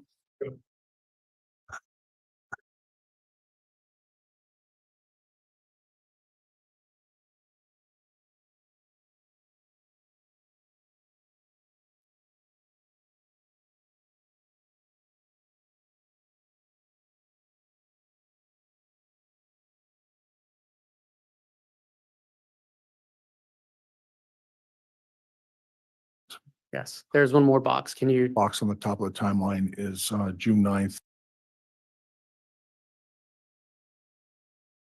It's right to do that. In essence, what it is, Judge, is it's a first time motion.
All right, thank you. Please be seated and we can have the jurors brought in, please.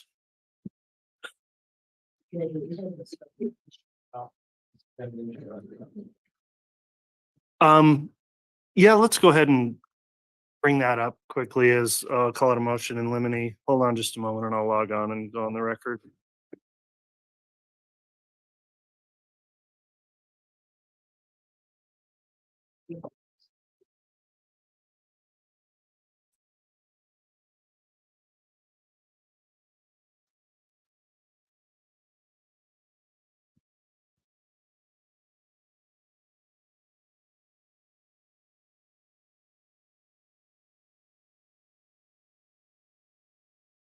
Okay.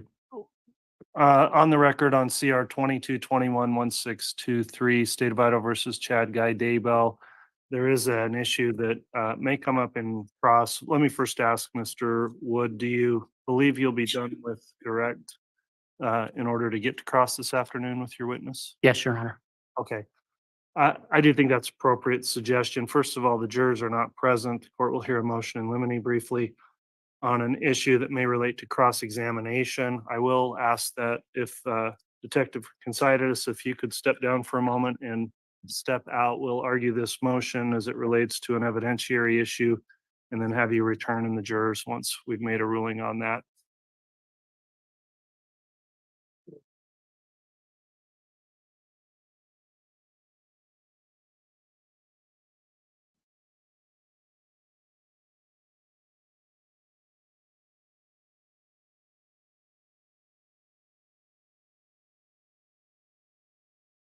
All right, we're gonna hear an evidentiary issue on a motion from the defense, I believe, as it relates to purchase of firearms. Mr. Pryor.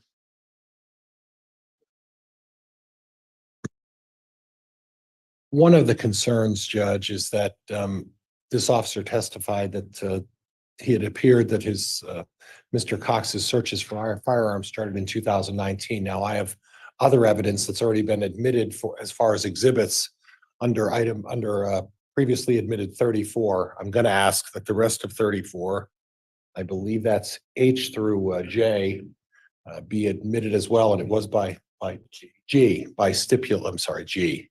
stipulation of the parties that was previously stipulated to being admitted.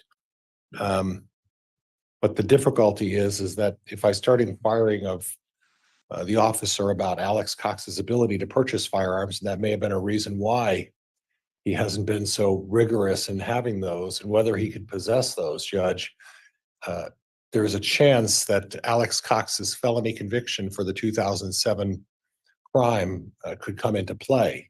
And I just want some guidance from the court. I wouldn't characterize this as a motion in limine. I don't want to get sideways with the court's ruling, and this is going to be walking a tightrope here, and my instincts tell me that there's a likelihood that could come out, Judge. All right, thank you, Mr. Pryor. What's the response to the state? And the court will note I previously entered a ruling that the 2007 apparently felony case or conviction involving Alex Cox and Joe Ryan was irrelevant in this case. Hence the concern of the defense if it comes out that there was a felony conviction that may have prevented lawful purchase of firearms. I don't have that information before me, but if it's an appropriate area of cross, it may come in. So how does the state respond? Your Honor, the state still sees the situation the exact same. The 2007 event is still very attenuated by time. It's the state's understanding that there was a withheld judgment, and as such, Mr. Cox was able to legally purchase firearms. And so I don't know how that would affect anything related to this case. If he was able to legally purchase the firearms, and honestly, even if he wasn't able to, I don't know that that would make a difference when it comes to bringing in a 2007 event. Again, the state's understanding is he was able to legally purchase those firearms. And so we believe that the standing or the ruling from the court before under Rule 401 and 403 should stand. It's too attenuated by time to be relevant to this case. Judge, in response, I guess my concern is not necessarily openly pursuing that because you already told me I can't. My concern is that if I ask this witness, is there anything that was preventing Alex Cox from purchasing firearms prior to 2019? If this officer testifies, and I guess if someone wants to let him know and say, no, I don't know anything about it, I guess that solves the problem. But at this point, I don't know what the officer's going to say. If he says, I don't know, I guess the inquiry's over, isn't it? Well, it may be. And so on the issue, first I'll note under the State versus Ochoa case 169 Idaho 903, the court has broad discretion to admit or exclude evidence, and I have to consider under 401 and 403 what's relevant in a balancing test. I've done that previously as it relates to just sua sponte bringing up this 2007 conviction. I would note, however, though, that if there is a proper line of inquiry on cross that goes back to that time frame, then there may well be a relevance if part of the state's allegation was that the time frame of firearm purchases started at a certain time. I don't have any idea what this witness, Detective Consitis, may or may not know about Alex Cox's previous criminal history, whether there was a felony conviction, a withheld judgment, when that would have occurred, when he may or may not have been prohibited from purchasing firearms, but it could well be relevant to the issue at hand. What I would rule here is a narrowing instruction that if the matter comes up and you want to inquire, Mr. Pryor, you can just ask in general terms if you're aware if Alex Cox did have a felony conviction that prevented him from purchasing firearms, but not go into the details about who the victim was or what the conviction would have been. And if he knows a history of whether the withheld judgment or whether Alex Cox had any sort of lawful prohibition against purchasing firearms. So as far as keeping it general, if it goes there and he knows, I would permit that. Otherwise, if he doesn't know, then again, the topic I've already ruled would not be relevant for trial. So that's how we'll proceed, with just a limiting instruction that you could inquire, but not in detail about who the victim may have been. And Judge, I just want to make it clear that I'm permitted then to ask this officer whether or not he's familiar, if at any time there was anything preventing Alex Cox prior to 2019 from purchasing firearms, or was there any felony conviction? Is that where the court will allow me to go? I would permit that. I think that may Thank be you, a Judge. relevant line of inquiry. So that'll be the court's ruling on the matter. I will deem that to be a motion in limine ruling. With that concluded, then we can have the detective return to the courtroom and the jurors brought in, please.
No, it's fine.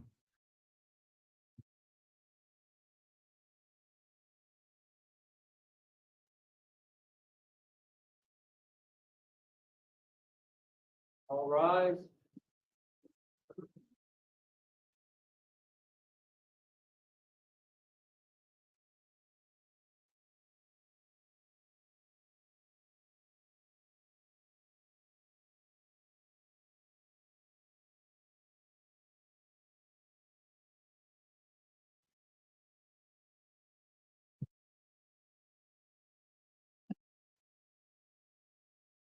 The jury is present. All right, thank you. Please be seated.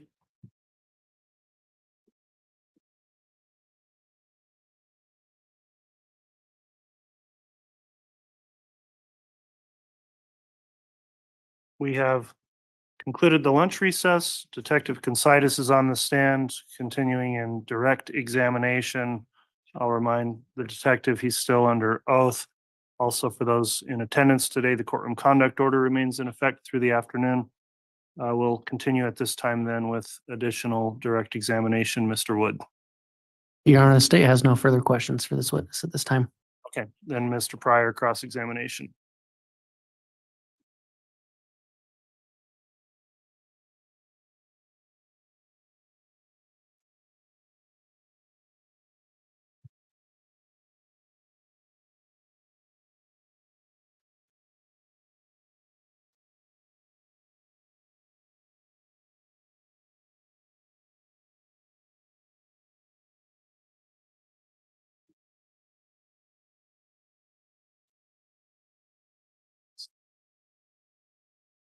Your Honor, I'm going to ask if that was on the record, and if it is, I'm going to move to strike it. I didn't hear what was said. I apologize. Judge, I had So, comment. sidebar.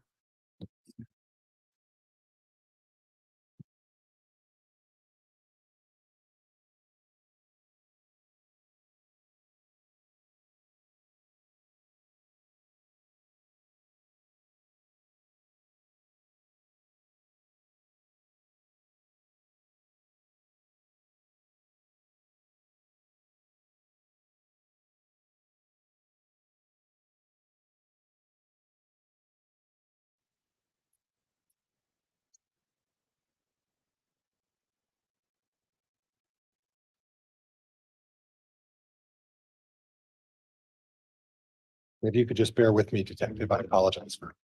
And Mr. Pryor, make sure your mic's turned on. I think that verifies it.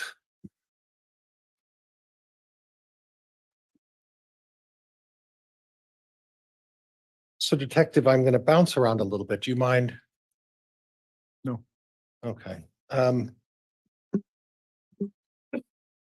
By all indications of what you've testified today, it appears that Alex Cox and Lori Vallow had a very close relationship. Is that fair? Yes, Okay. They shared multiple accounts, and by your count, how many accounts did they share together? I believe it was just that one Barclays credit card account. Oh, I was under the impression there were a couple of bank accounts that they shared together in addition to credit cards. Is that right? Do you need to refresh your recollection? Yes, please. Right, whatever it takes. You have your book up there? Mr. Wood has it. No, I can't. We'll have the bailiff deliver those exhibits to the witness, please. Take whatever time you need, officer, as well, okay?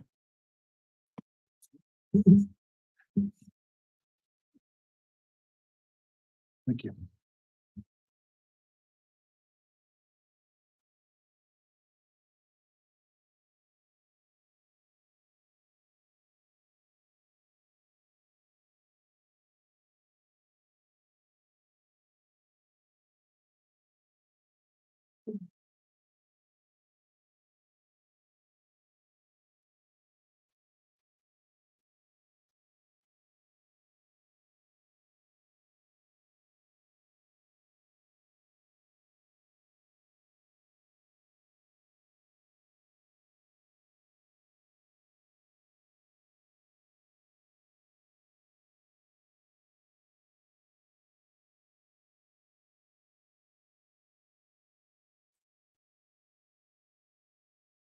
I believe I can recollect that there's only the one account, the Barclays credit card, that she was on Alex's account. And was Alex on any of her accounts? I don't believe so. Okay, I may have misunderstood your testimony then. Now, you went over a timeline, and I think it was 303 was the timeline. Do you recall that? Yes, If I could. And please indicate what you're publishing there, Mr. Pryor. I think it's 303, Judge. The exhibit, Mr. Wood.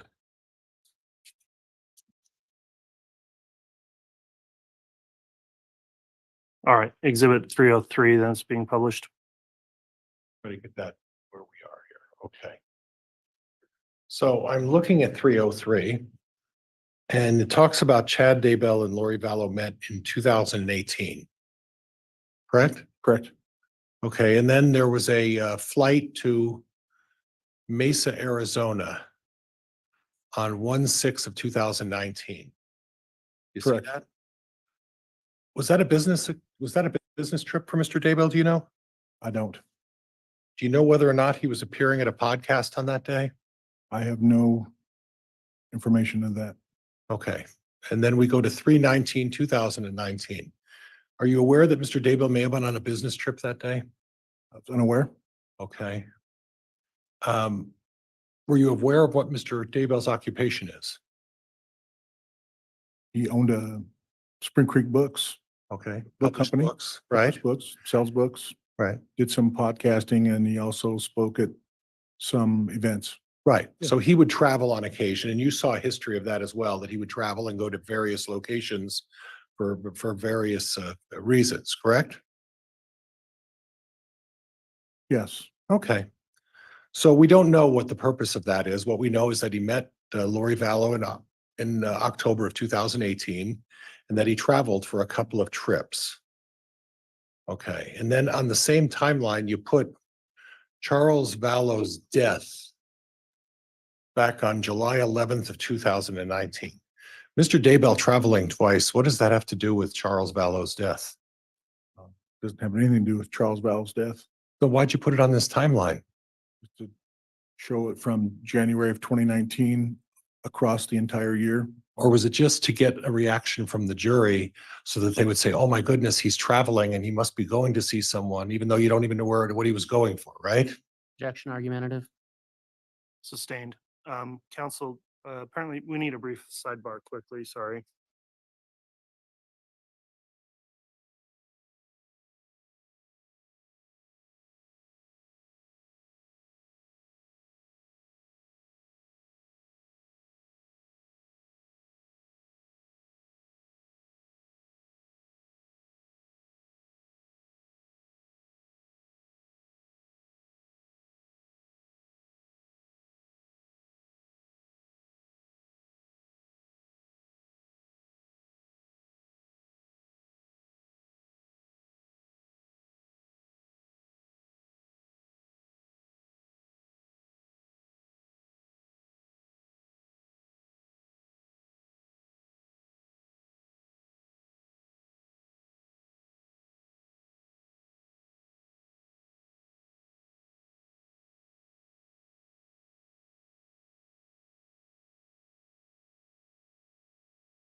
Rise, if the court begin in session.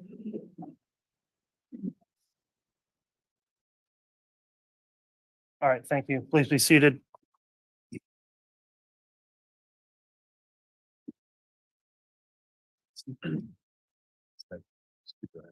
Okay, we are back on the record on CR 22211623. We took a sidebar. There had been a concern about potentially some unauthorized recording of the proceedings. The court would remind all of those in attendance that according to the court's courtroom conduct order, no unauthorized recording of any type, audio or video, is permitted. And if you have a device doing that, you may not only be required to leave the courtroom, you could be held in contempt by the court. So I will remind those in attendance here of that. We didn't confirm anything. That was the reason for the delay, is to address that concern. I do want the jurors to know it was only a concern about a potential recording of audio, and also that the delay was not in any way caused by anything done by counsel, the state or the defense here. It was simply trying to maintain the court's order of the courtroom without unauthorized recording taking place, which again, we have not even confirmed occurred. That was the purpose of the delay. So I apologize for interrupting you, Mr. Pryor. If you'd like to get on with your cross-examination at this point, then you may continue. And could I inquire the last question, just so I know where I was?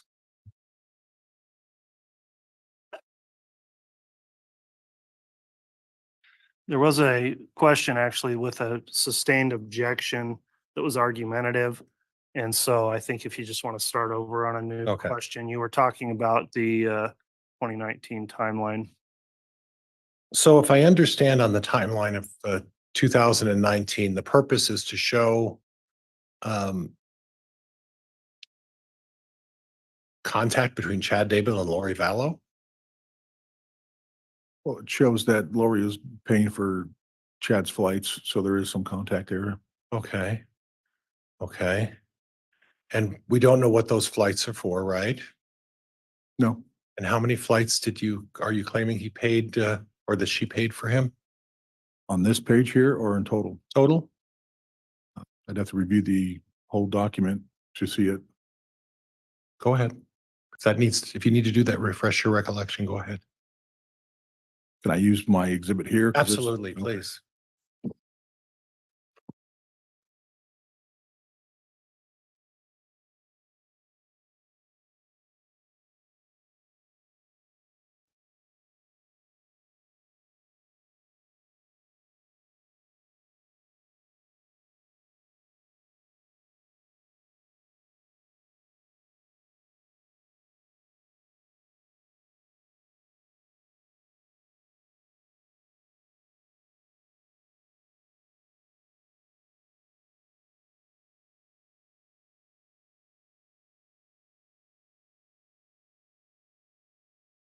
Appears to be just 2 flights.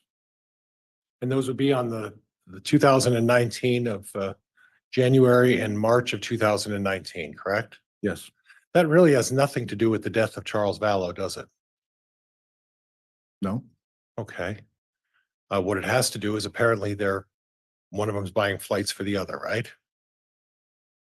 yes, And it's not really suggesting anything else other than that, right? no. Okay. Okay. Did you happen to know the facts surrounding Charles Vallow's death? I don't know all the facts, but I'm aware of some of them. And you're also aware that Chad Daybell hasn't been criminally implicated in being charged with any of the matters relating to Charles Vallow, correct? That's my understanding. Okay. So when we're looking at when they met, and at the top where you said Charles Vallow's death, all due respect, officers, this seems to be implying that in some way buying 2 tickets, Lori Vallow buying Chad Daybell 2 tickets somehow implicates him in that. That's not what you're suggesting, is it? No, Okay. Now you mentioned, and Judge, could I have exhibit 34? And I'm going to move for admission of G through, I think it's J. the ones that have not been admitted as of yet. I think A through F have been admitted. The remainder on that drive, I'm asking to be admitted by stipulation of the parties, Judge.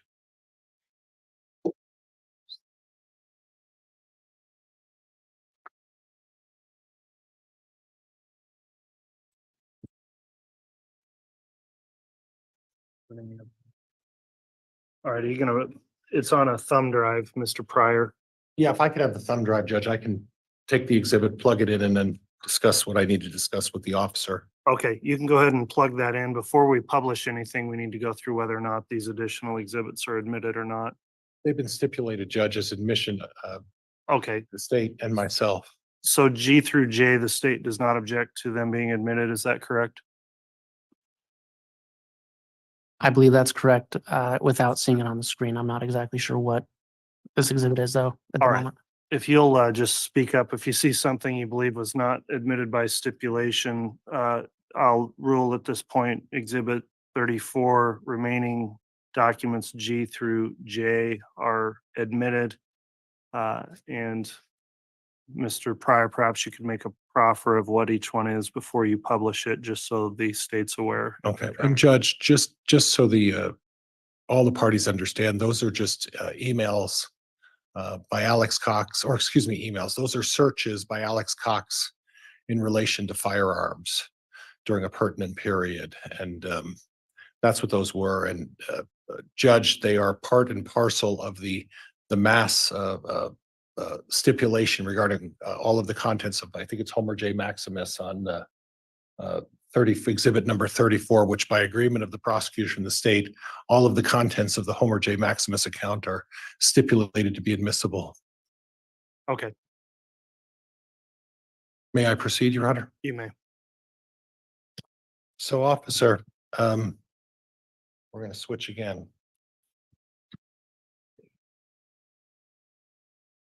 You testified about the records as they relate to Alex Cox and the period of time when there were some interest in firearms, correct? Correct.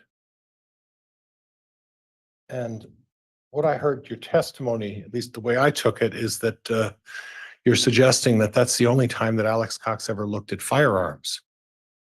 Objection misstates the testimony. I'll rephrase. Go ahead. Are you suggesting that that was the only time that Alex Cox ever looked at firearms? No, Okay, so the purpose of identifying firearms during that specific period was just to show that on his purchases, he seemed to buy a lot of firearms at that time. in that short amount of time, correct. Okay. Were you aware that he had looked at firearms on other occasions? No, Are you aware of anything that would prevent Alex Cox from purchasing firearms?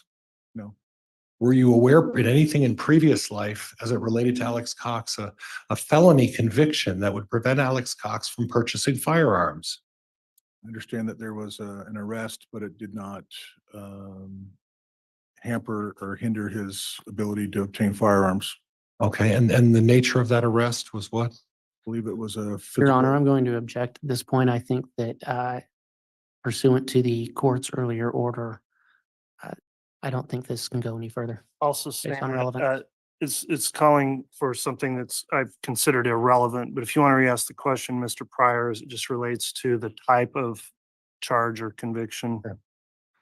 So there was a felony conviction, or there was a felony conviction of Alex Cox in what year, sir? Unknown year. I don't know what year it was. In his previous history. Yes, Okay. And as a result of that, you're not aware of whether or not that was a restriction on his ability to purchase firearms. Is that right? my understanding is that the arrest or the plea agreement or something to that effect didn't violate or hinder his ability to obtain firearms. That's my understanding of it. Okay. So in other words, the disposition and after the disposition, when he was sentenced and it was resolved, your position is that it didn't inhibit him in any way to pursue or an interest in any kind of firearms. It's my understanding. And where did you gain that knowledge from? I don't recall. It was, I don't recall specifically where I heard that Okay.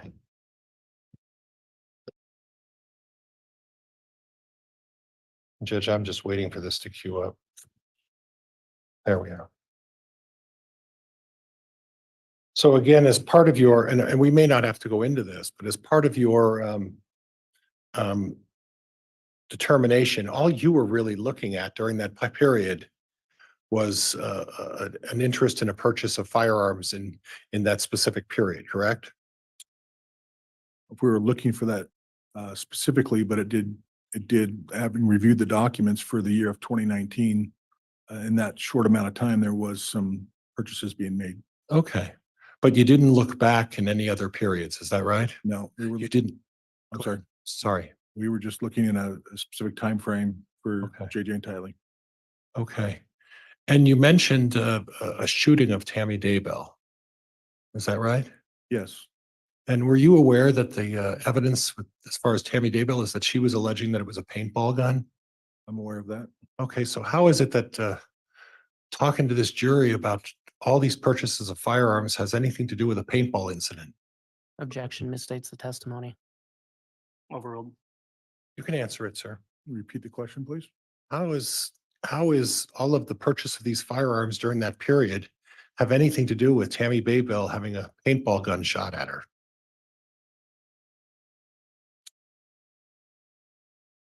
As far as the timeline was concerned, it doesn't, but Okay. it was on the timeline of events for the year. Oh, okay. And you chose which events are on the timeline, right? There were major events, if you will, for key dates. And some of those major events were a paintball gun being shot at you, right? Yes. Okay. I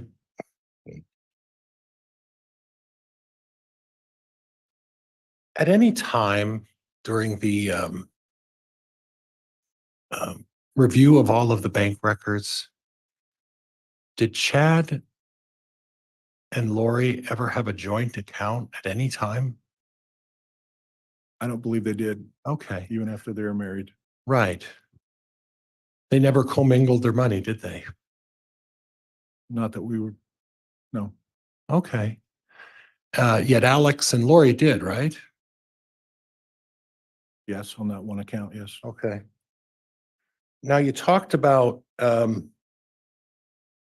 Tylee's bank account and how you believe that it was used after what you feel is the date that Tylee had the last known proof of life, right? And Which account was that? well, it was the account where you talked about the Costa Vida, the 2 trips to Costa Vida. That would be her BBVA account, yes. Okay. Did you look into who were the participants in that Costa Vida? Yeah, we attempted to. I went down in person and met with the managers of both stores.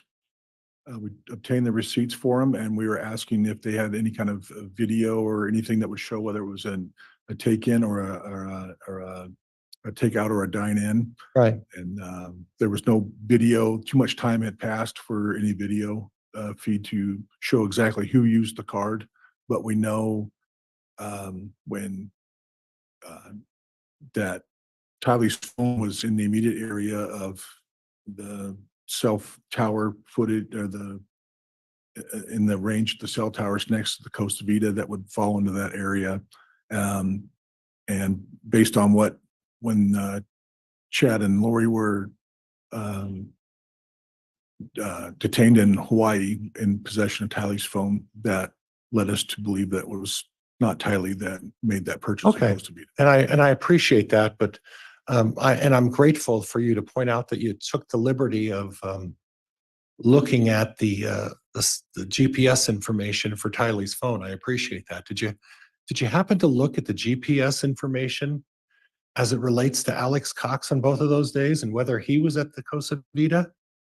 I did not review those. Would it surprise you that it was Alex Cox at the Costa Vida on both of those instances with Lori Vallow using that particular account? Would that surprise you? Objection, facts not in evidence. I just asked him if it surprised him, Judge. Well, The way it's asked, I'll sustain the objection. Okay. So you didn't look at Alex Cox's GPS records to determine whether Alex Cox was one of the people at Cosa Vida during that luncheon and the use of Tylee's card, right? I just know that Tylee's phone was down in that Okay. area, and that's all I can testify to. Okay. But you didn't go any further. You had access to the GPS records of those folks, right? I did not. I would go and ask, and and then information would come back just to follow up on information. That's all. I didn't Well, review. so as part of a law enforcement cooperative with all of these folks, you weren't sharing GPS information with the other agencies regarding Alex Cox's GPS information? Not a forensic computer analysis. Okay. That's not my position at the police department, so Well, I didn't have physical custody of that. Well, and I guess that's why I'm wondering how important this information is that the card was used, because you had the ability to check Alex Cox's phone to determine he was there, right? The ability? Yeah, you had the ability to inquire from one of the many agencies working on this thing as to determine who exactly was there, because you had everybody's phones, right? Tylee's card was used and Tylee's phone was in the air in that immediate area. That's all the information I had. So you're not looking to suggest by telling this jury that the card was used illegally, that it was people who were engaged in, you're not suggesting Mr. Daybell was there, are you? That's unknown. I don't know. Well, and that's what thank you for saying that, because I'm trying to figure out what was the purpose of you telling this jury that the card was used unlawfully. Was it to shed light on somebody, or to maybe create a hunch that maybe Mr. Daybell was there when he wasn't? Action argumentative. Sustained. The fact is, you didn't go the extra step to find the unknown as to who was using the card, did you? I went the extra step and went down to see if there was video of somebody using the card, and just knowing that the record of Tylee's phone Yeah. being used. There was no other record of Tylee being around. So that's followed up on. And I think maybe we're not communicating very clearly. So maybe I need to make it a little clearer. I understand you're saying Tylee wasn't there to use that, but you didn't look into who was using it, did you? Objection misstates the testimony. He testified that he did look into that. Sustained. Okay. You didn't use any additional GPS information to pin down exactly who was there using the phone, did you? No. Okay.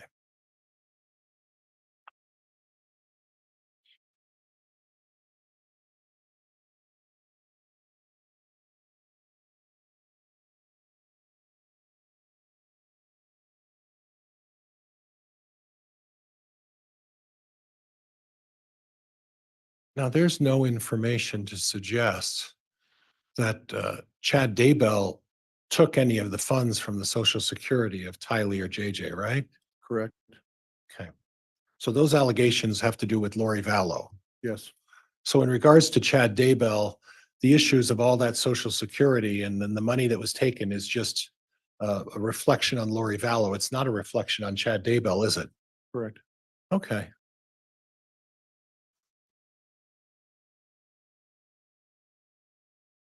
Judge, I think that's all I have. Thank you. All right, that will conclude the cross. Mr. Wood, if you'd like to redirect, you may. Just very briefly.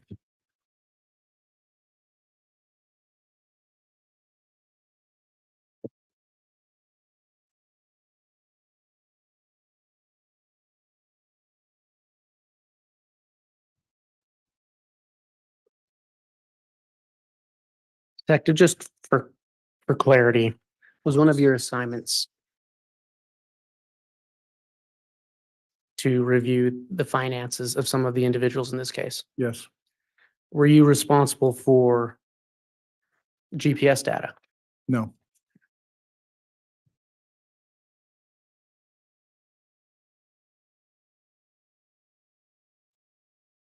And Detective, you were asked about on your timeline the significance of Lori Vallow booking flights for Chad Daybell.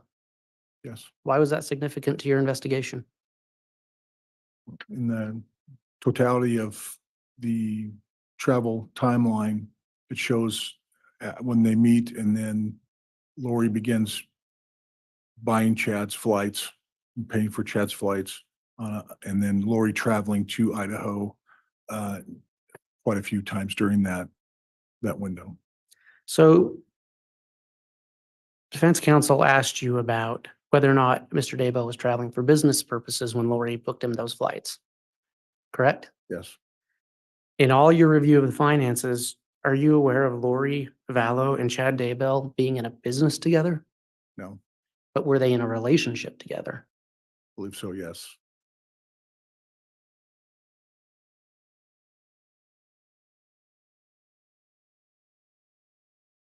And counsel asked you about the social security funds that Lori Vallow received. Yes, Was she married to Chad Daybell when she received some of those funds? yes. No further questions, Your Honor. All right, thank you. And I don't believe that opens up any grounds for cross, so that will conclude the testimony then of Detective Consitis. Is this witness going to be recalled, counsel? Your Honor, he will be. All right, And he's under subpoena from my office as well, Judge. all right. So Detective Consitis, then this exclusionary rule still prohibits you from viewing any of the testimony or discussing in your testimony with others that testify in the trial between now and the time you're recalled. I mentioned that because this case is being live streamed, so please don't access or watch the case, and I'll be questioning you as to whether or not you followed this instruction before you return for testimony later, whenever that occurs. All right, thank you.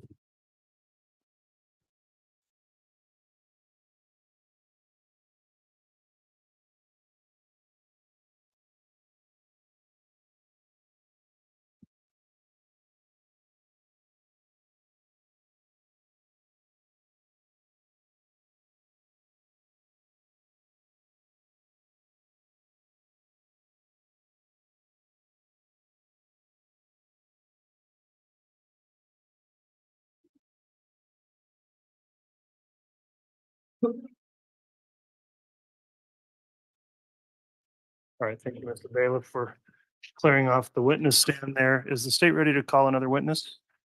Yes, Your Honor. Who will that be? The state would call Michael Douglas.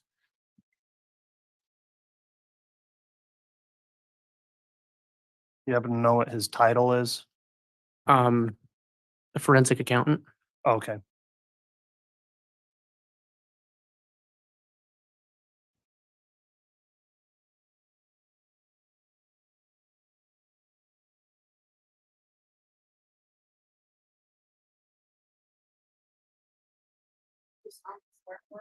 Testimony you're about to give will be the truth, the whole truth, and nothing but the truth, so help you God.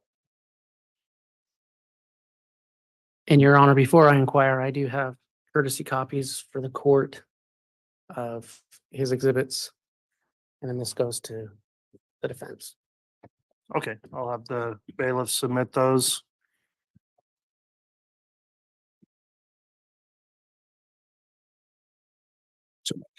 Shit.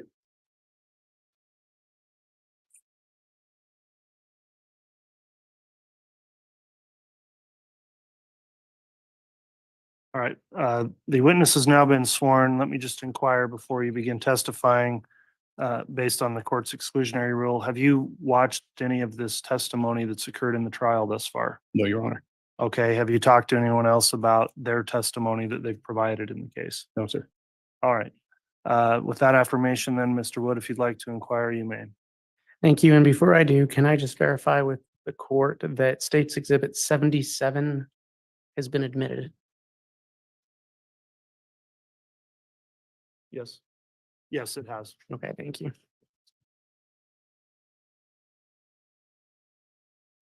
Mr. Douglas, can you state your name and spell your last name for the record? Michael Douglas, Douglass. What is your occupation I'm a forensic accountant, and who do you work for? the FBI or the Federal Bureau of Investigations. How long have you worked for the FBI? Nearly 7 years. I'm close. Eh. And what Tax and fraud auditor for the State Tax Commission for 4 years.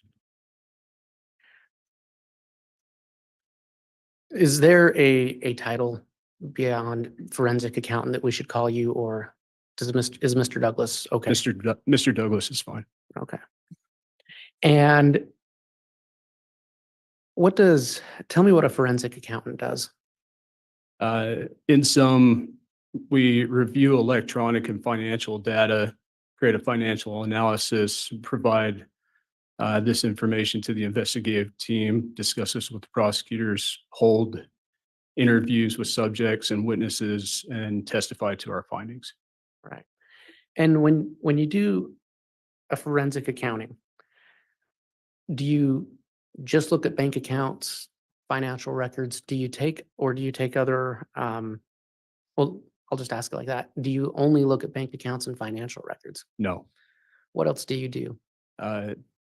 Individual search history usually provides additional data where they might be banking at. So search history is one, apps that they have on their phone would be another. So in some electronic data, as well as the financials, provide us additional information where to search records. Right.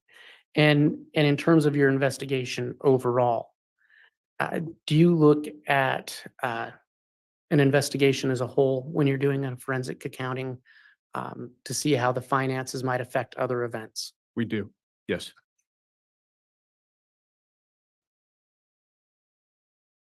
How did you become involved in the case regarding Mr. Daybell? My office had been involved with the investigation for a few months before I was inquired to be upon the investigation or in the investigation. I was told that there was a voluminous amount of financial records and requests that had gone out and sought out to review that information. And so tell us about some of the work you did. How did you get started? What did you do first? A lot of the work had been done for me before I got on. The PD had sent out multiple search warrants and subpoenas for the financial records, some travel information. And then when I was brought on around March of 2020, a lot of the records were starting to come in and started reviewing just as it trickled in and built a large spreadsheet of whose account, whose transactions these were, what bank they were affiliated with. And it got to the tune of nearly 80 bank accounts and credit cards. All right. Statements. And you said the PD. Can you tell the jury Sorry. what the PD is? The Rexburg Police Department. Sorry. And so you worked for the FBI, but you worked with the Rexburg Police Department at some level in this case. I did. All right. And I'm sorry, you said approximately 80 accounts were looked at. Yes.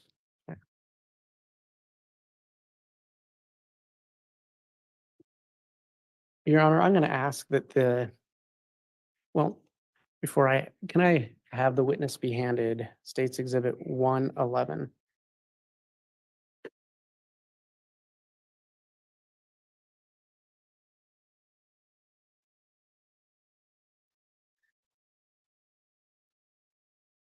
Detective, is part of, well, I'll wait till you get that.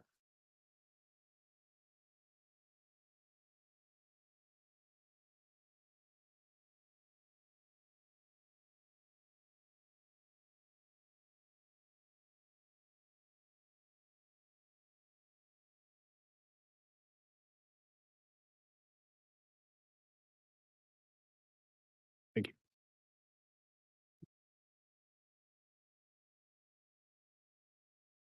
Are you familiar with State's Exhibit 111? I am.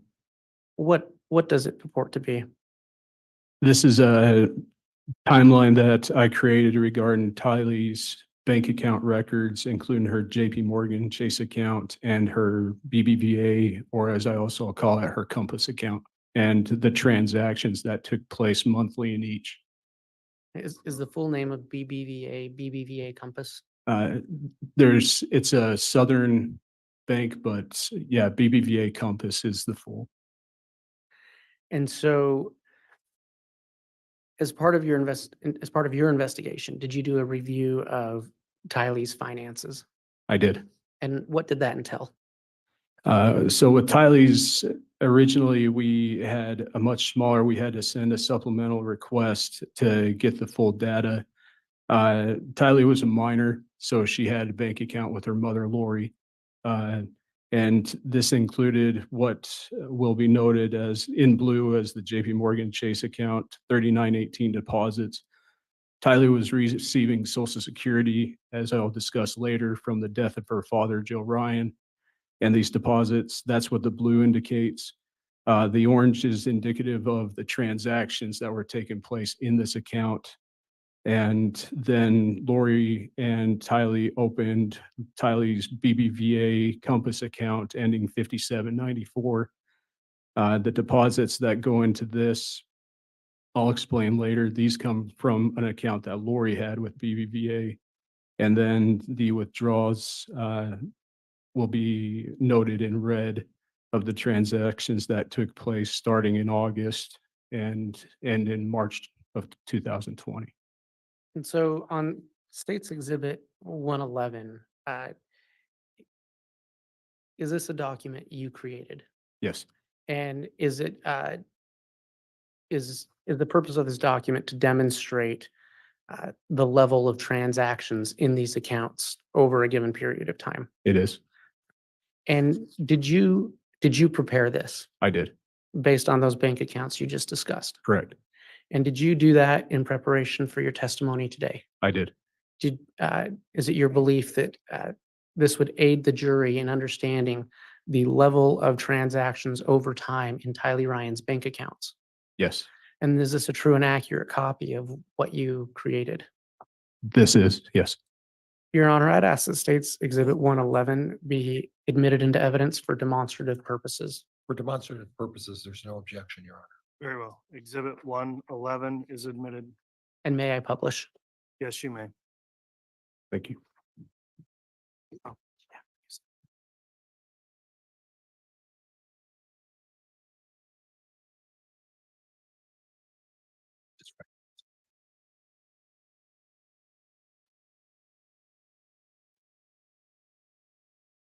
And Mr. Douglas, you kind of described it earlier, but can you walk us through how you created this document? So the original data I took from the bank statements that came in from the bank, put that into an Excel spreadsheet, and then basically separated that data out monthly to show deposits and withdrawals that took place within the accounts, and over time, the change in the account specifically to August and September. All right, and this graph represents the number of transactions, correct? Correct. Not a dollar amount. No. So what did you learn in your investigation as you put this together? So first, I would like to say Tylee was very responsible with her money. I never saw a negative balance in her account, but this includes the deposits that were coming into her account, specifically from the money she was receiving from Social Security. And then as noted in orange, these were the monthly transactions, basically what I'll refer to as brick and mortar, as well as her electronic. She had electronic payments for her Apple account, her T-Mobile, as well as her Jeep that I'll discuss later. And so on that graph, on August of 2019 to September of 2019, it appears there's a change in the number of transactions. Is that fair to say? Yes. And why was that important to you in your investigation? So Tylee had her JP Morgan account, as did her mother, Lori, had multiple JP Morgan accounts. Tylee was making her payments on time and had no reason for the change in her financial status. As I'll describe later, Tylee's Social Security payments get transferred from her JP Morgan account to her mother's BBVA account, her mother being Lori, to which it stays that way, like it never transfers back. This information in August shows that Tylee opens a BVVA Compass account. But the money that goes into it is transferred to her from Lori. Again, she doesn't ever get the money directly. I will also note that we'll discuss later that she had a job working for her uncle, Jeff Shiflett, Dr. Shiflett at J&S Investments too. Right, and does that account for some of the deposits? Yes, earlier in the beginning of 2019. And again, just to clarify, those numbers just represent transaction numbers, not dollar amounts. Correct. Okay.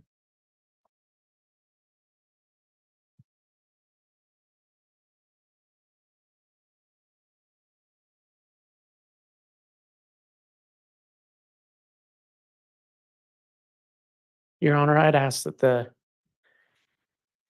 witness be handed what's been marked as State's Exhibit 112.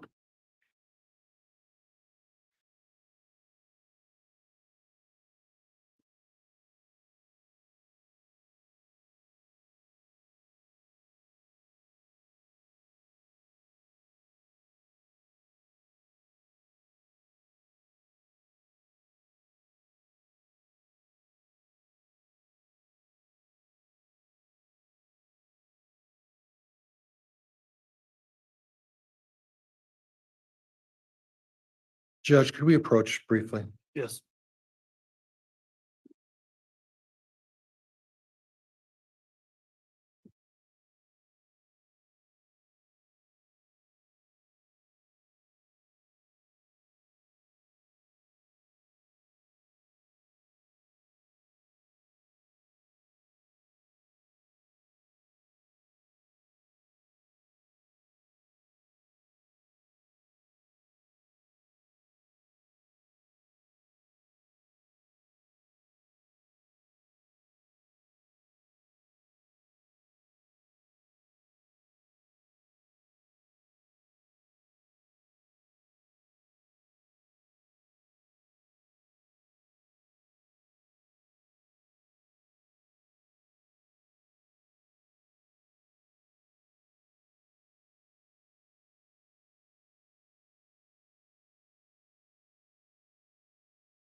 was a co-signer on.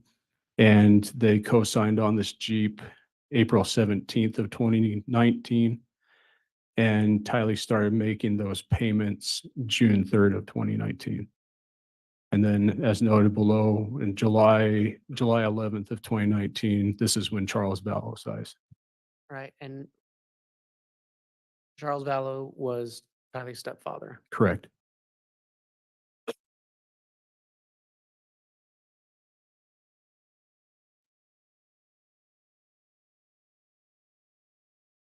And this is still the same timeline, correct? This is the same timeline. Can you tell us about the first couple of boxes? So I was given this information that through Lori's iCloud account that July 18th of 2019, Lori had texted Chad that she would not be receiving life insurance money regarding the death of Charles Vallow, but she would be receiving $4,000 a month Social Security. July 24th of 19, this is the last Social Security payment deposited into Tylee's JP Morgan Chase account, and in 3918. Okay. It looks like on 8/12/19, this is kind of a different subject. What happened there? So we found out that Lori had a life insurance policy in her name to the tune of $2 million. And there was a change made on this life insurance policy, making Colby Ryan, Tylee's older brother, the sole beneficiary or 100% beneficiary. So she didn't include JJ or Tylee on that. They weren't included, no. All right. Your Honor, the court had asked us to stop at 2:20. Okay, thank you, Mr. Wood. We will take a mid-afternoon recess at this time. We'll continue on till 3:30 today. To the extent we can keep this break a little shorter, if possible, to get all the jurors accommodated, perhaps 20 minutes. We could come back on at 2:30. You want to say through this? All rise, please.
Thank you. Please be seated.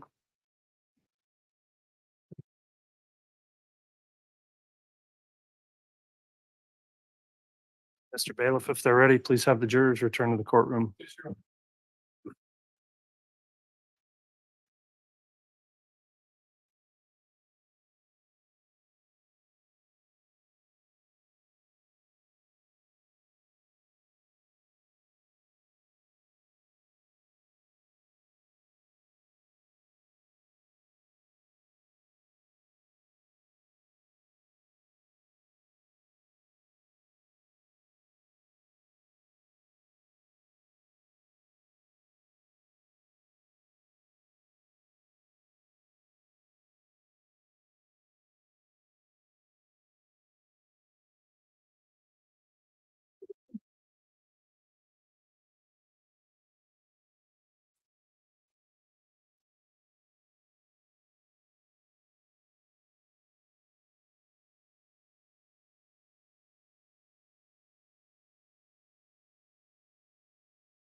All right.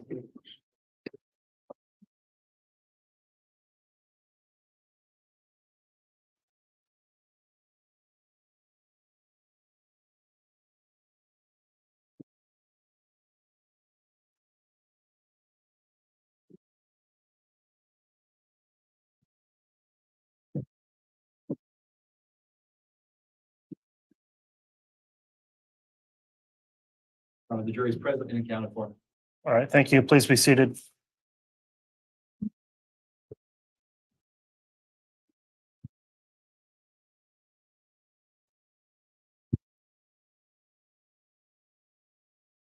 Mr. Wood, you can continue with your direct. Thank you, Your Honor. If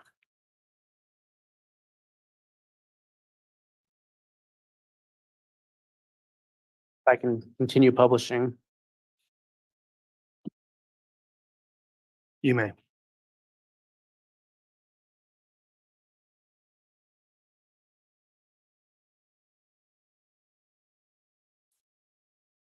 All right, Mr. Douglas, I believe when we left off, we talked about the box marked 8/12/2019. That's correct. Tell us about the next couple of boxes in your timeline. So on August 14th of 2019, Lori applied for her Rexburg apartment, and on the application, she stated that she was receiving $5,740 Social Security due to a dead husband. 2 days later, August 16th of 2019, Tylee's Social Security payments received a change to be deposited into Lori's BBVA account ending 3229. On August 19th of 2019, Lori and Tylee opened Tylee's BBVA account, which ends in the 5794. And just really quickly, that is a separate account than the sole BBVA account of Lori Vallow, correct? Correct. Lori's ended in the 3229, Tylee's ended in the 5794. Tell us about the box with under 8/28/2019. So this is when Tylee's Social Security payments start being deposited into Lori's account ending 3229.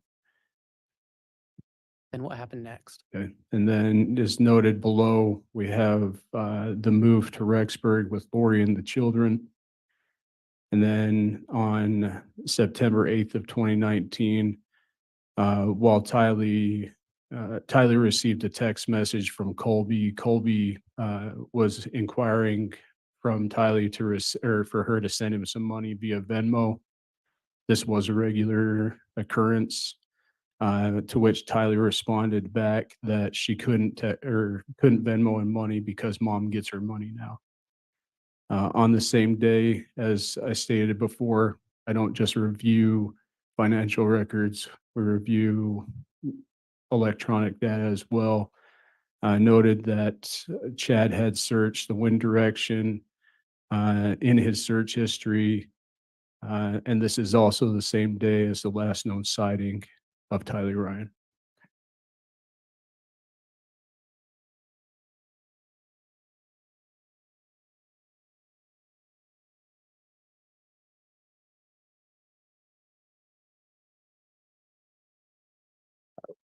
What do you have on September 9th, 2019? On September 9th, we discovered an email from Lori to her accountant that she had with her husband, Charles Vallow, gentleman by the name of Mike Edson. He was their tax accountant, and she was inquiring about a tax refund she hadn't received yet. And the next day? And then on the next day, on September 10th of 2019, Tylee's BBVA account is added as what's called a funding source to Venmo. In short, Venmo is a person-to-person transfer of funds to which you have to link your bank account or your credit card to it. Tylee's BBVA account had not yet been set up on her Venmo account. It was still would have been drawing out of any funds that were in the JP Morgan Chase account. All right. And then what's marked for 9/20? And then on 9/20, the data that was provided to us by JP Morgan, this is when Tylee's JP Morgan Chase account is completely closed and the remaining amount was withdrawn. What happened on 9/22? As indicated below, this is the last known sighting of JJ Vallow.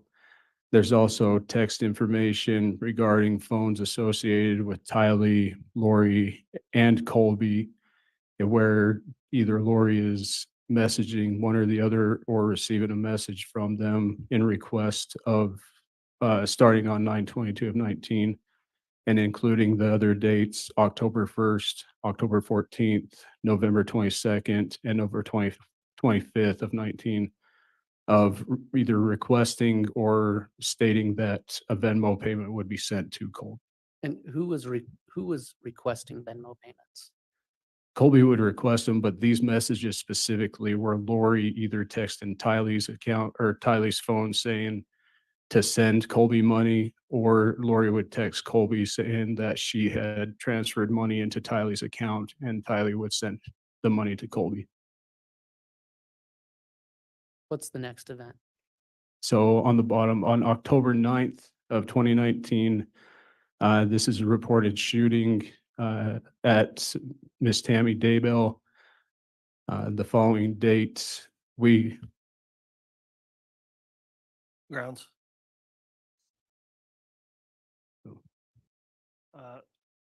Response, Mr. Wood?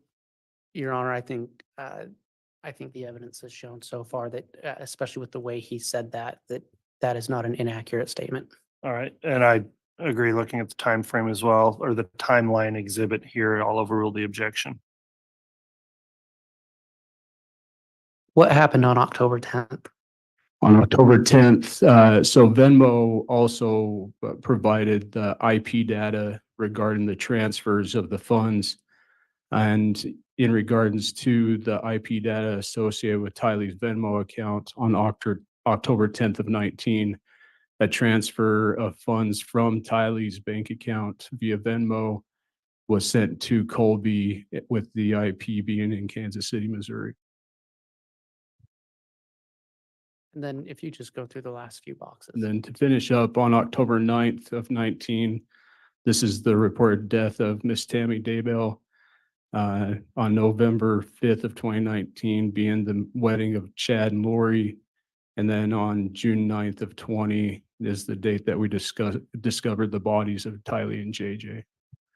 And just to be clear, those dates are on there from what you testified to put this financial information in view of the complete timeline and investigation, correct? That's correct.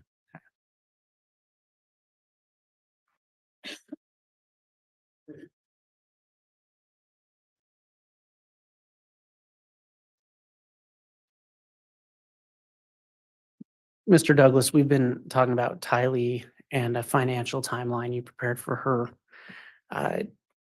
In the course of your investigation, did you prepare a similar timeline for JJ and financial information regarding him? I did. Did you do that in preparation for your testimony? That is correct. Your Honor, I'd ask that the witness be handed State's Exhibit 113.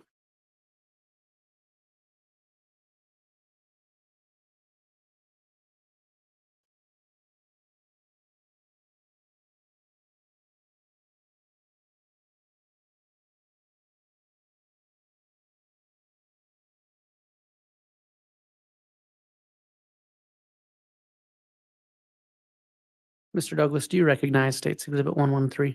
I do. What does it purport to be? This is a similar timeline, but for JJ. And you just testified that you prepared this. I prepared this. And did you do so in an effort to aid the jury in understanding the financial records regarding JJ Vallow? That is correct. And what did you use to create that timeline? This one, there's similar data on this, also included are some history from, again, Lori's, her iCloud account, the rental agreement, and the Social Security and bank records. And is that a true and accurate representation of the document you created? It is. Your Honor, for demonstrative purposes, I'd ask that State's Exhibit 113 be entered into evidence. All right. Very well. States Exhibit 113 is entered and admitted. May I publish? Yes.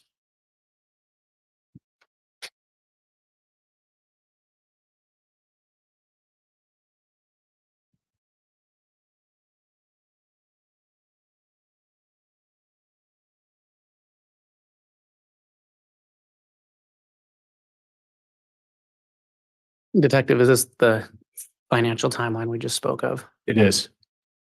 Where does this timeline begin?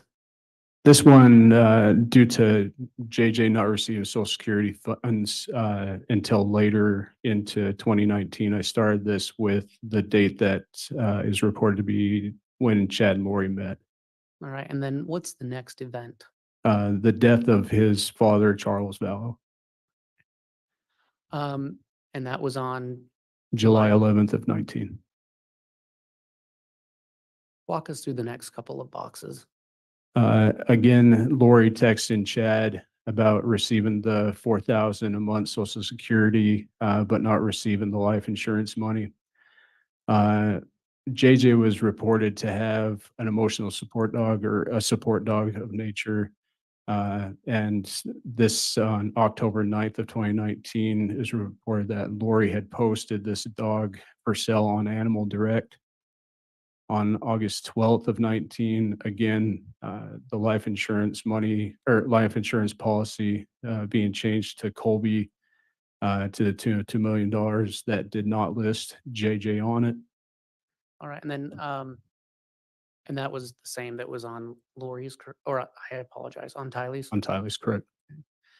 And what's the next date and what happened then? On August 14th of 19, again, this is when Lori applied for the apartment in Rexburg. She stated that she'd be receiving the $5,740 Social Security. And then moving to this information on the bottom, September 1st, the move of Lori and the children to Rexburg. 9/8 being the last known sighting of Tylee. And then on September 18th of 2019, this is when the Social Security payments regarding JJ were deposited into Lori's account. And then what happened after that? And then on September 22nd is the last known sighting of JJ. And then to finish out October 9th, again, October 9th of 19, the incident with Tammy Daybell, October 19th being the death of Miss Daybell, Chad and Lori's wedding on November 5th of 19, and the remains of the children being found on June 9th of 20.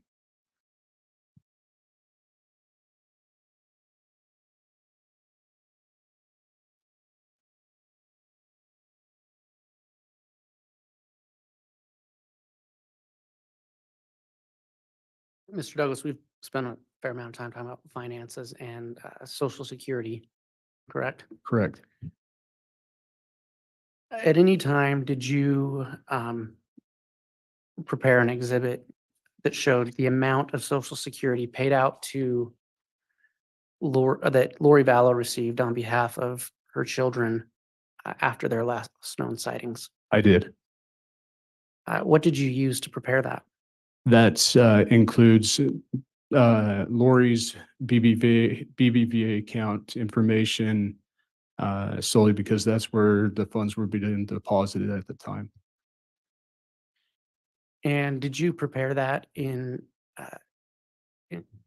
preparation for your testimony today? I did. Did you do that to aid the jury in understanding the Social Security payments being made in this case? That is correct. Your Honor, I'd ask that the witness be handed State's Exhibit 114. I would note that there is a 114A and B in evidence already, but not 114. All right, thanks for the clarification, Mr. Wood.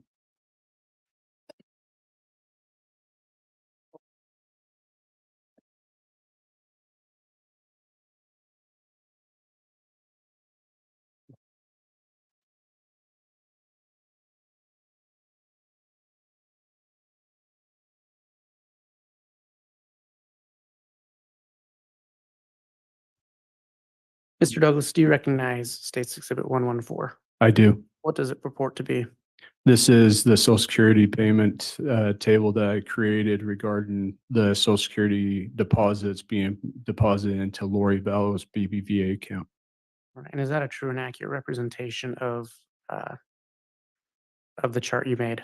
It is. Your Honor, I'd ask that for demonstrative purposes, Exhibit 114 be entered into evidence. All right, without objection, then Exhibit 114 is admitted.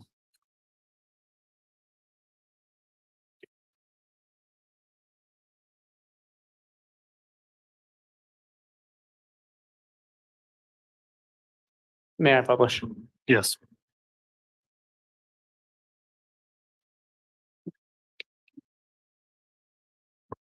Mr. Douglas, can you explain how you put this chart together? So this information is derived, again, just solely from the deposits of Social Security into Lori's BBVA account. As reflected on here, I labeled each account as to the individual that the money was being deposited from or the benefits from. And the benefits come from the information from the deceased fathers. All right, and Right. under the section for Tylee, what is the first date you have marked? The first date being October 23rd of 19. And why is that the first date you put there? We chose that date, or I chose that date, because Social Security is paid later, or back paid. And I didn't feel that it was fair to include payments in September, even though, given the time of death for Tylee, we felt that this was more accurate representation of the funds after the death of the child. So, okay, so that's the first payment she receives Mhm. after you believe that Tylee is deceased. Correct. And for JJ, is that, I see a box marked 10/16/2019. Correct. This would have been the first deposit of his. It is noteworthy that it's obvious that Tylee's deposits were different than JJ and Lori's, to the fact that this is when Tylee's benefits were being deposited into her JP Morgan account and carried forward. That was paid later in the month and on a separate date than JJ and Lori's deposits, All right. with the date being October 16th of 19. And then it looks like you have two sections for Lori. Why is that? I can't testify to the reason that the box with TCS Treasury 449 being less information given to me, that it could be due to bad debts, it could be college funds that weren't paid, but it was being docked for some reason, but I can't testify to it. Okay, but is the reason it's in a different box, just that it's a different amount? Yeah, that's how it's reflected per her bank statement. And so, and is there a total amount of money received after what you believe to be the deaths of Tylee and JJ? Yes, the grand total down the bottom right being the $22,545.05. Thank you.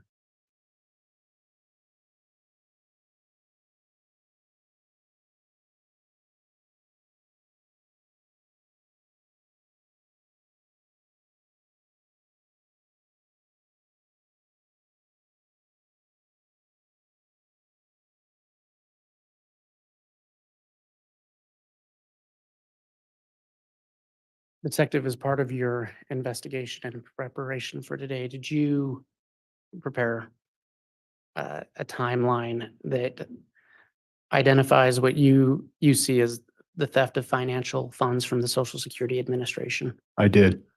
How did you prepare that?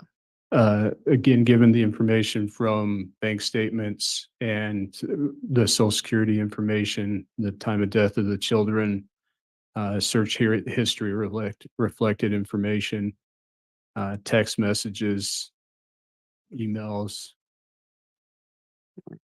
And is some of that information also reflected in the last two documents we've looked at? That's correct.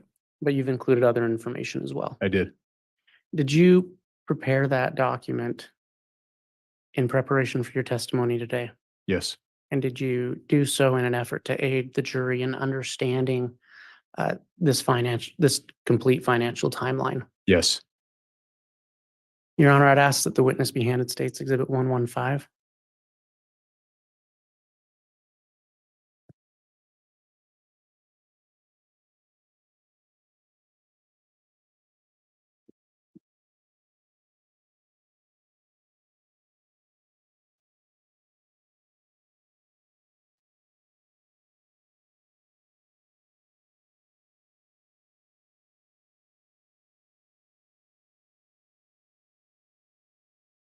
Mr. Douglas, do you recognize State's Exhibit 115? I do. What is it? Is what I titled the grand theft financial timeline. And is this the document we were just speaking of? Yes, Is it a true and accurate representation of what you created to aid the jury in understanding this today? it is. Your Honor, I'd ask that for demonstrative purposes, that Exhibit 115 be entered into evidence. Any objection? No objection, Your Honor. Thank you. Exhibit 115 is entered.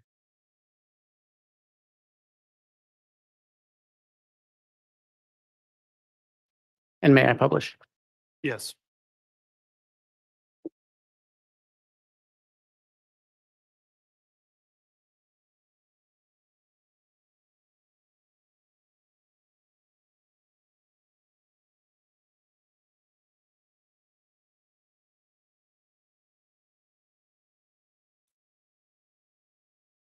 Mr. Douglas, can you walk us through the first few steps of this timeline?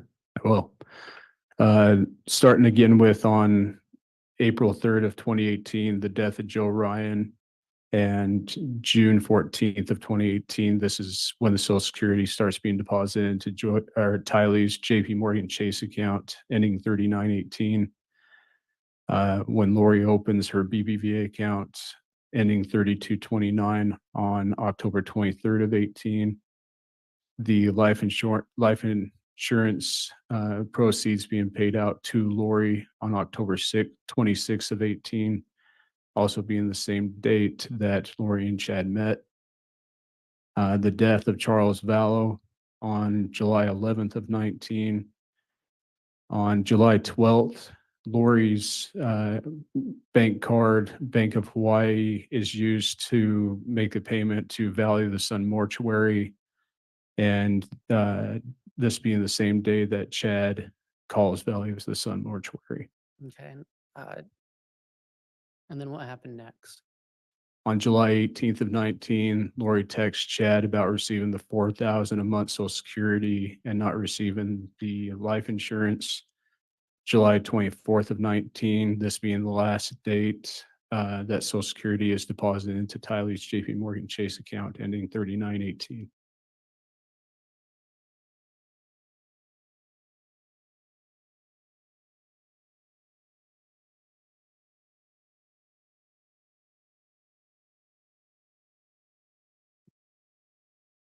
You walk us through the first couple of boxes there. On August 12th of 19, this being the date of the change to Colby for the life insurance of Miss Lori. On August 14th of 19, Lori applying for the Rexburg apartment, stating that she's receiving the 5,740 in Social Security. On August 16th of 19, this is when Tylee's payments are changed to be deposited into Lori's BBVA account ending 3229. On August 19th of 19, Lori and Tylee opened Tylee's BBVA account ending 5794.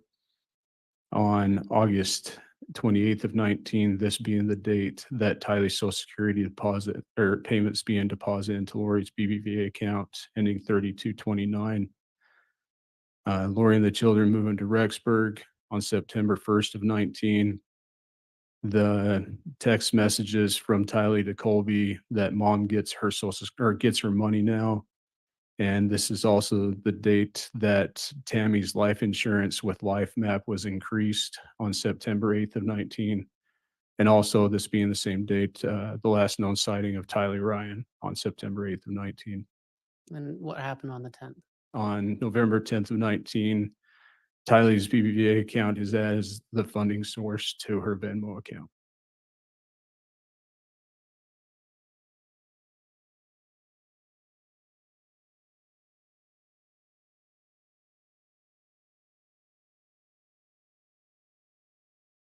And what happened on 9/18 of 2019? On 9/18 of 19, this being the date that Lori and JJ's Social Security funds start being deposited into her BBVA account ending 3229. On September 22nd of 19, the text messages referring to the Venmoing money to Colby, also being the last known sighting of JJ on September 22nd of 19. And if you can move to 10/9/19? On 10/9, this being the date of the attempted shooting on Miss Tammy. On 10/10, this being the Venmo activity that took place in Kansas City, Missouri regarding Tylee's Venmo account. The death of Miss Tammy on October 19th of 19. Chad and Lori's wedding on 11/5 of 19. We recovered an email to a rental company named Kauai Dreams on 11/8 of 19, where Chad was inquiring, stating that they were a clean couple with no kids and no pets. On December 20th of 19, this is when Rexburg announced the investigation. January 3rd of 20 being the first search on Chad's property, and June 9th of 20 being the second search where we recovered the remains of the children.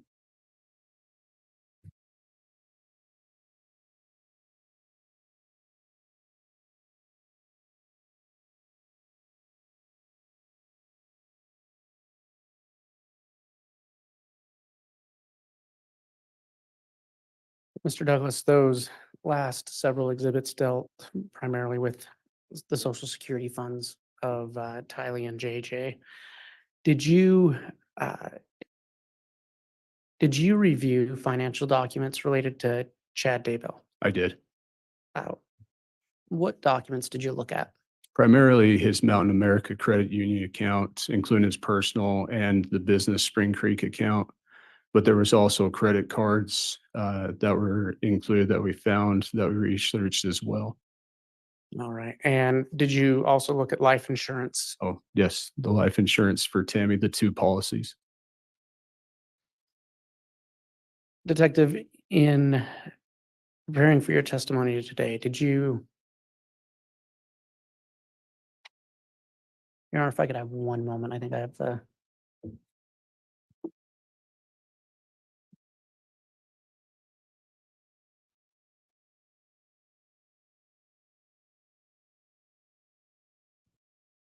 All right. In preparation for your testimony today, did you prepare another financial timeline that focused more on Chad Daybell? I did. And did you do that in preparation? Well, I just asked that for your testimony today. Did you do that in order to aid the jury to understand the financial documents and time frame in which these transactions took place related to this case. Yes. Your Honor, I'd ask that the witness be handed State's Exhibit 116.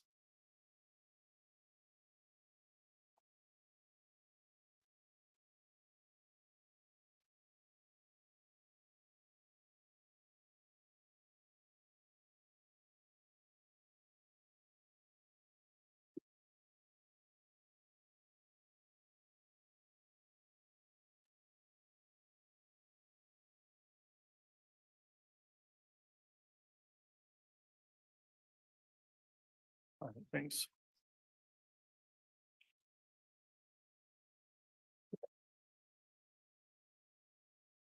Mr. Douglas, do you recognize State's Exhibit 116? I do. What does it purport to be? This is a financial timeline regarding Chad and Tammy's finances, to also include information regarding Lori and life insurance and travel information.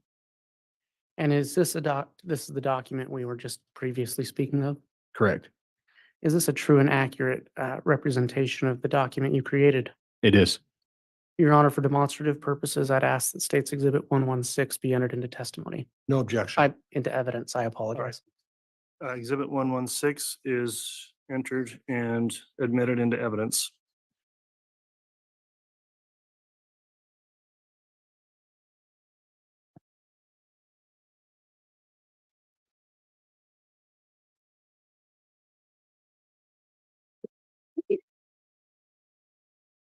May I publish? Yes.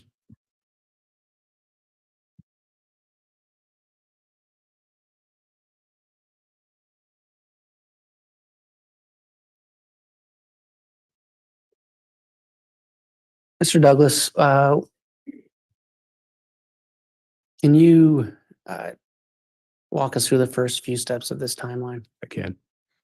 October 3rd of 2018, being the first date that I can report that Chad Daybell had purchased a prepaid phone.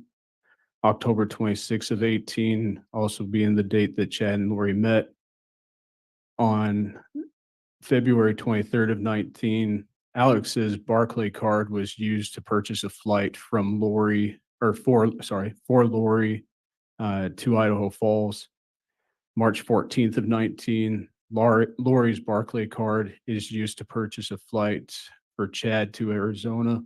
To be clear, that Barclay account, that was Alex Cox's account that she had a card on, correct? Correct. Originally, it was just in Alex's name, but in March, Lori is added as a card holder to where she had her own card on Alex's account. And what happened next on your timeline? April 22nd of 19, Lori paid for Chad's flight to Houston using her BBVA account. May 31st of 19, prepaid phone purchase by Chad. Also June 17th of 19, another prepaid phone purchase by Chad. The death of Charles Vallow, July 11th of 19, Lori's Bank of Hawaii card being used to make the payment to Valley of the Sun Mortuary, and Chad calling Valley of the Sun Mortuary. On July 18th of 19, Lori texting Chad that she'd be receiving the Social Security, but not the life insurance money.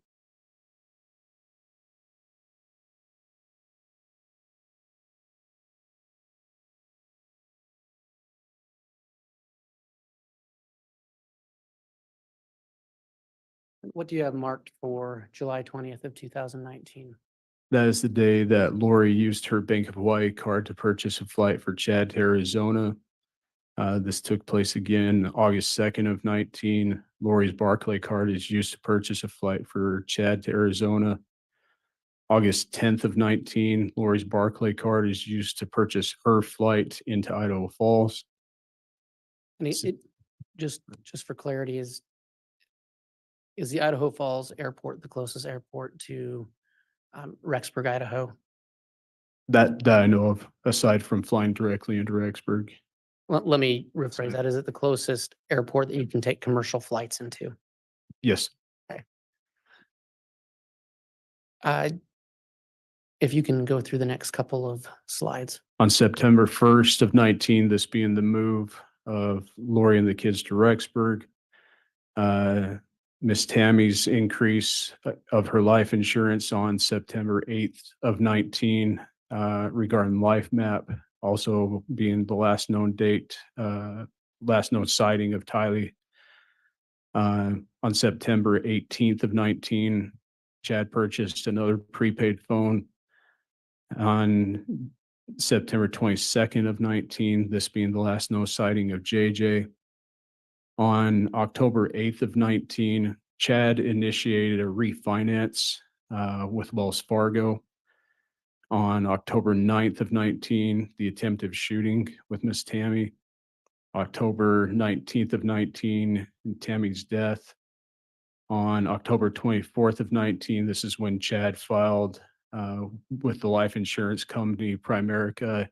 And he also, this is when he canceled the refinance with Wells Fargo. And October 30th of 19, Chad files his life insurance claim with LifeMap.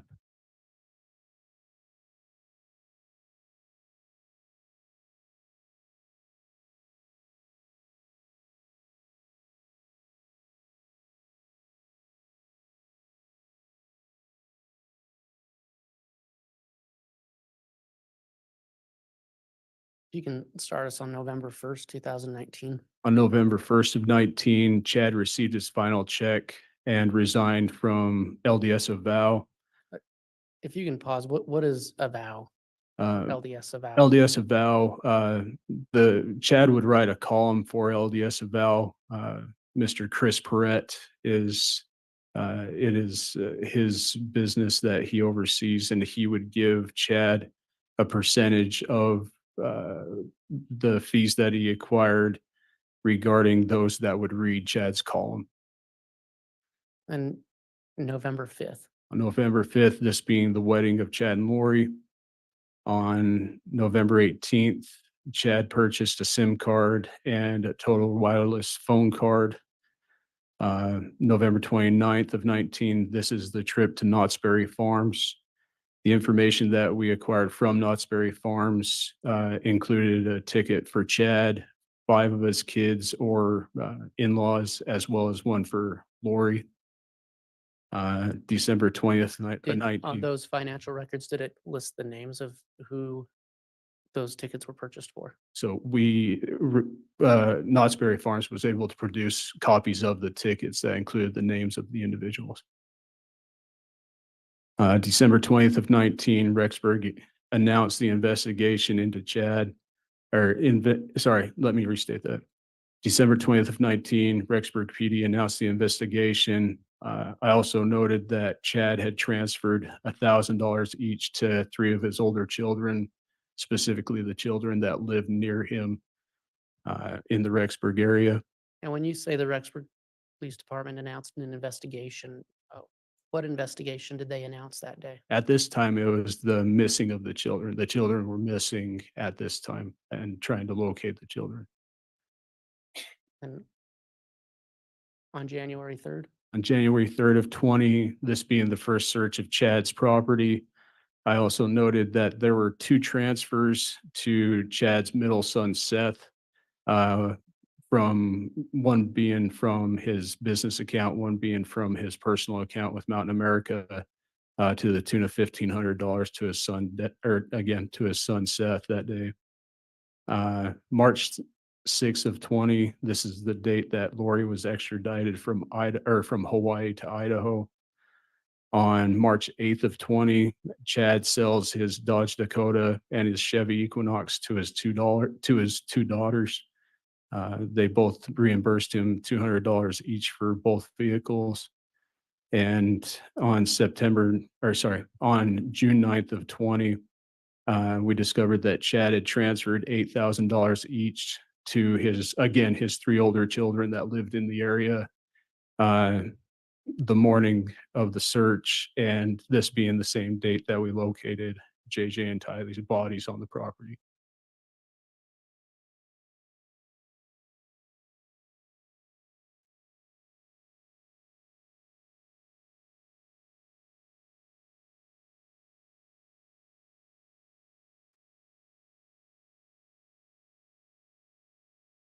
Your Honor, they're already in evidence. I'm going to ask to publish States Exhibit 77G and H. Okay, since they've already been admitted, they may be published.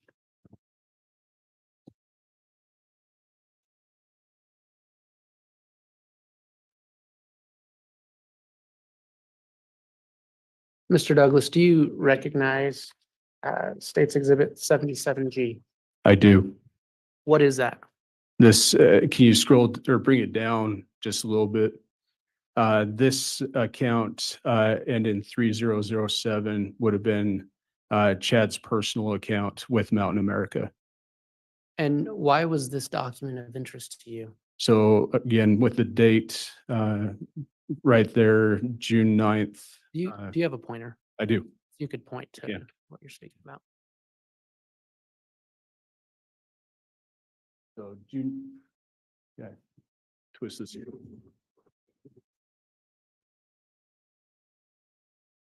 So on June 9th, there was a transfer of the $10,000 into Chad's from his Spring Creek book account that he had that we'll discuss in a second.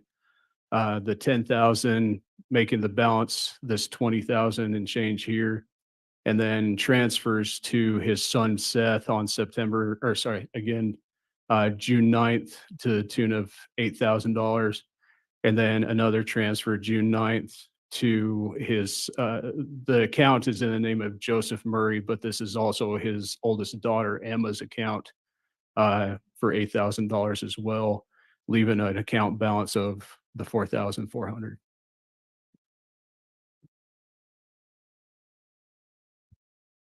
And this is still 77G, second page. Was there anything of note to you regarding your investigation on this page? So this one shows the savings account that was associated with Chad's personal account. And on the same date of June 9th, a transfer to his oldest son, Garth Daybell, an $8,000 transfer that date as well.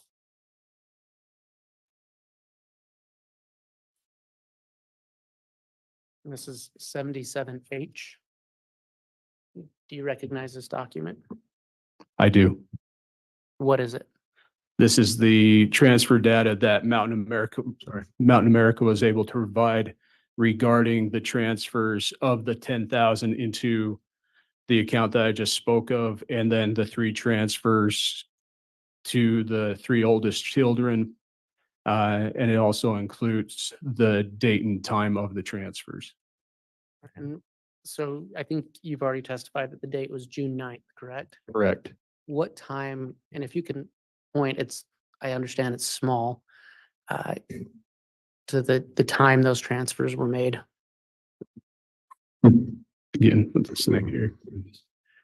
The transfers taking place right here in this area here, right around 9:50 in the morning. And as indicated, they took place Mountain Standard Time, so it would have been 9:50 local.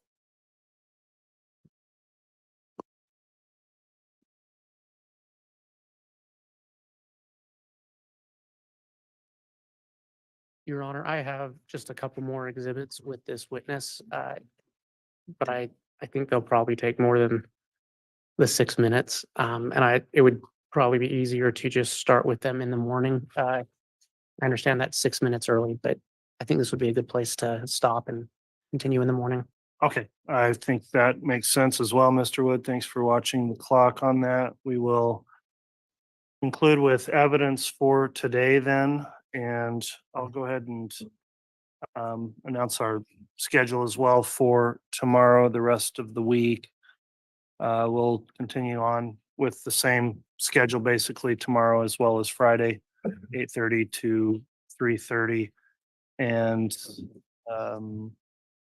I do want to, of course, again, advise the jurors before we break for the day to please follow the court's admonishing instruction to not look into this case in any way while you are home for the evening. Don't do anything to research it. Don't discuss it amongst yourselves or with anyone else. And with that, is the state ready to conclude for the day?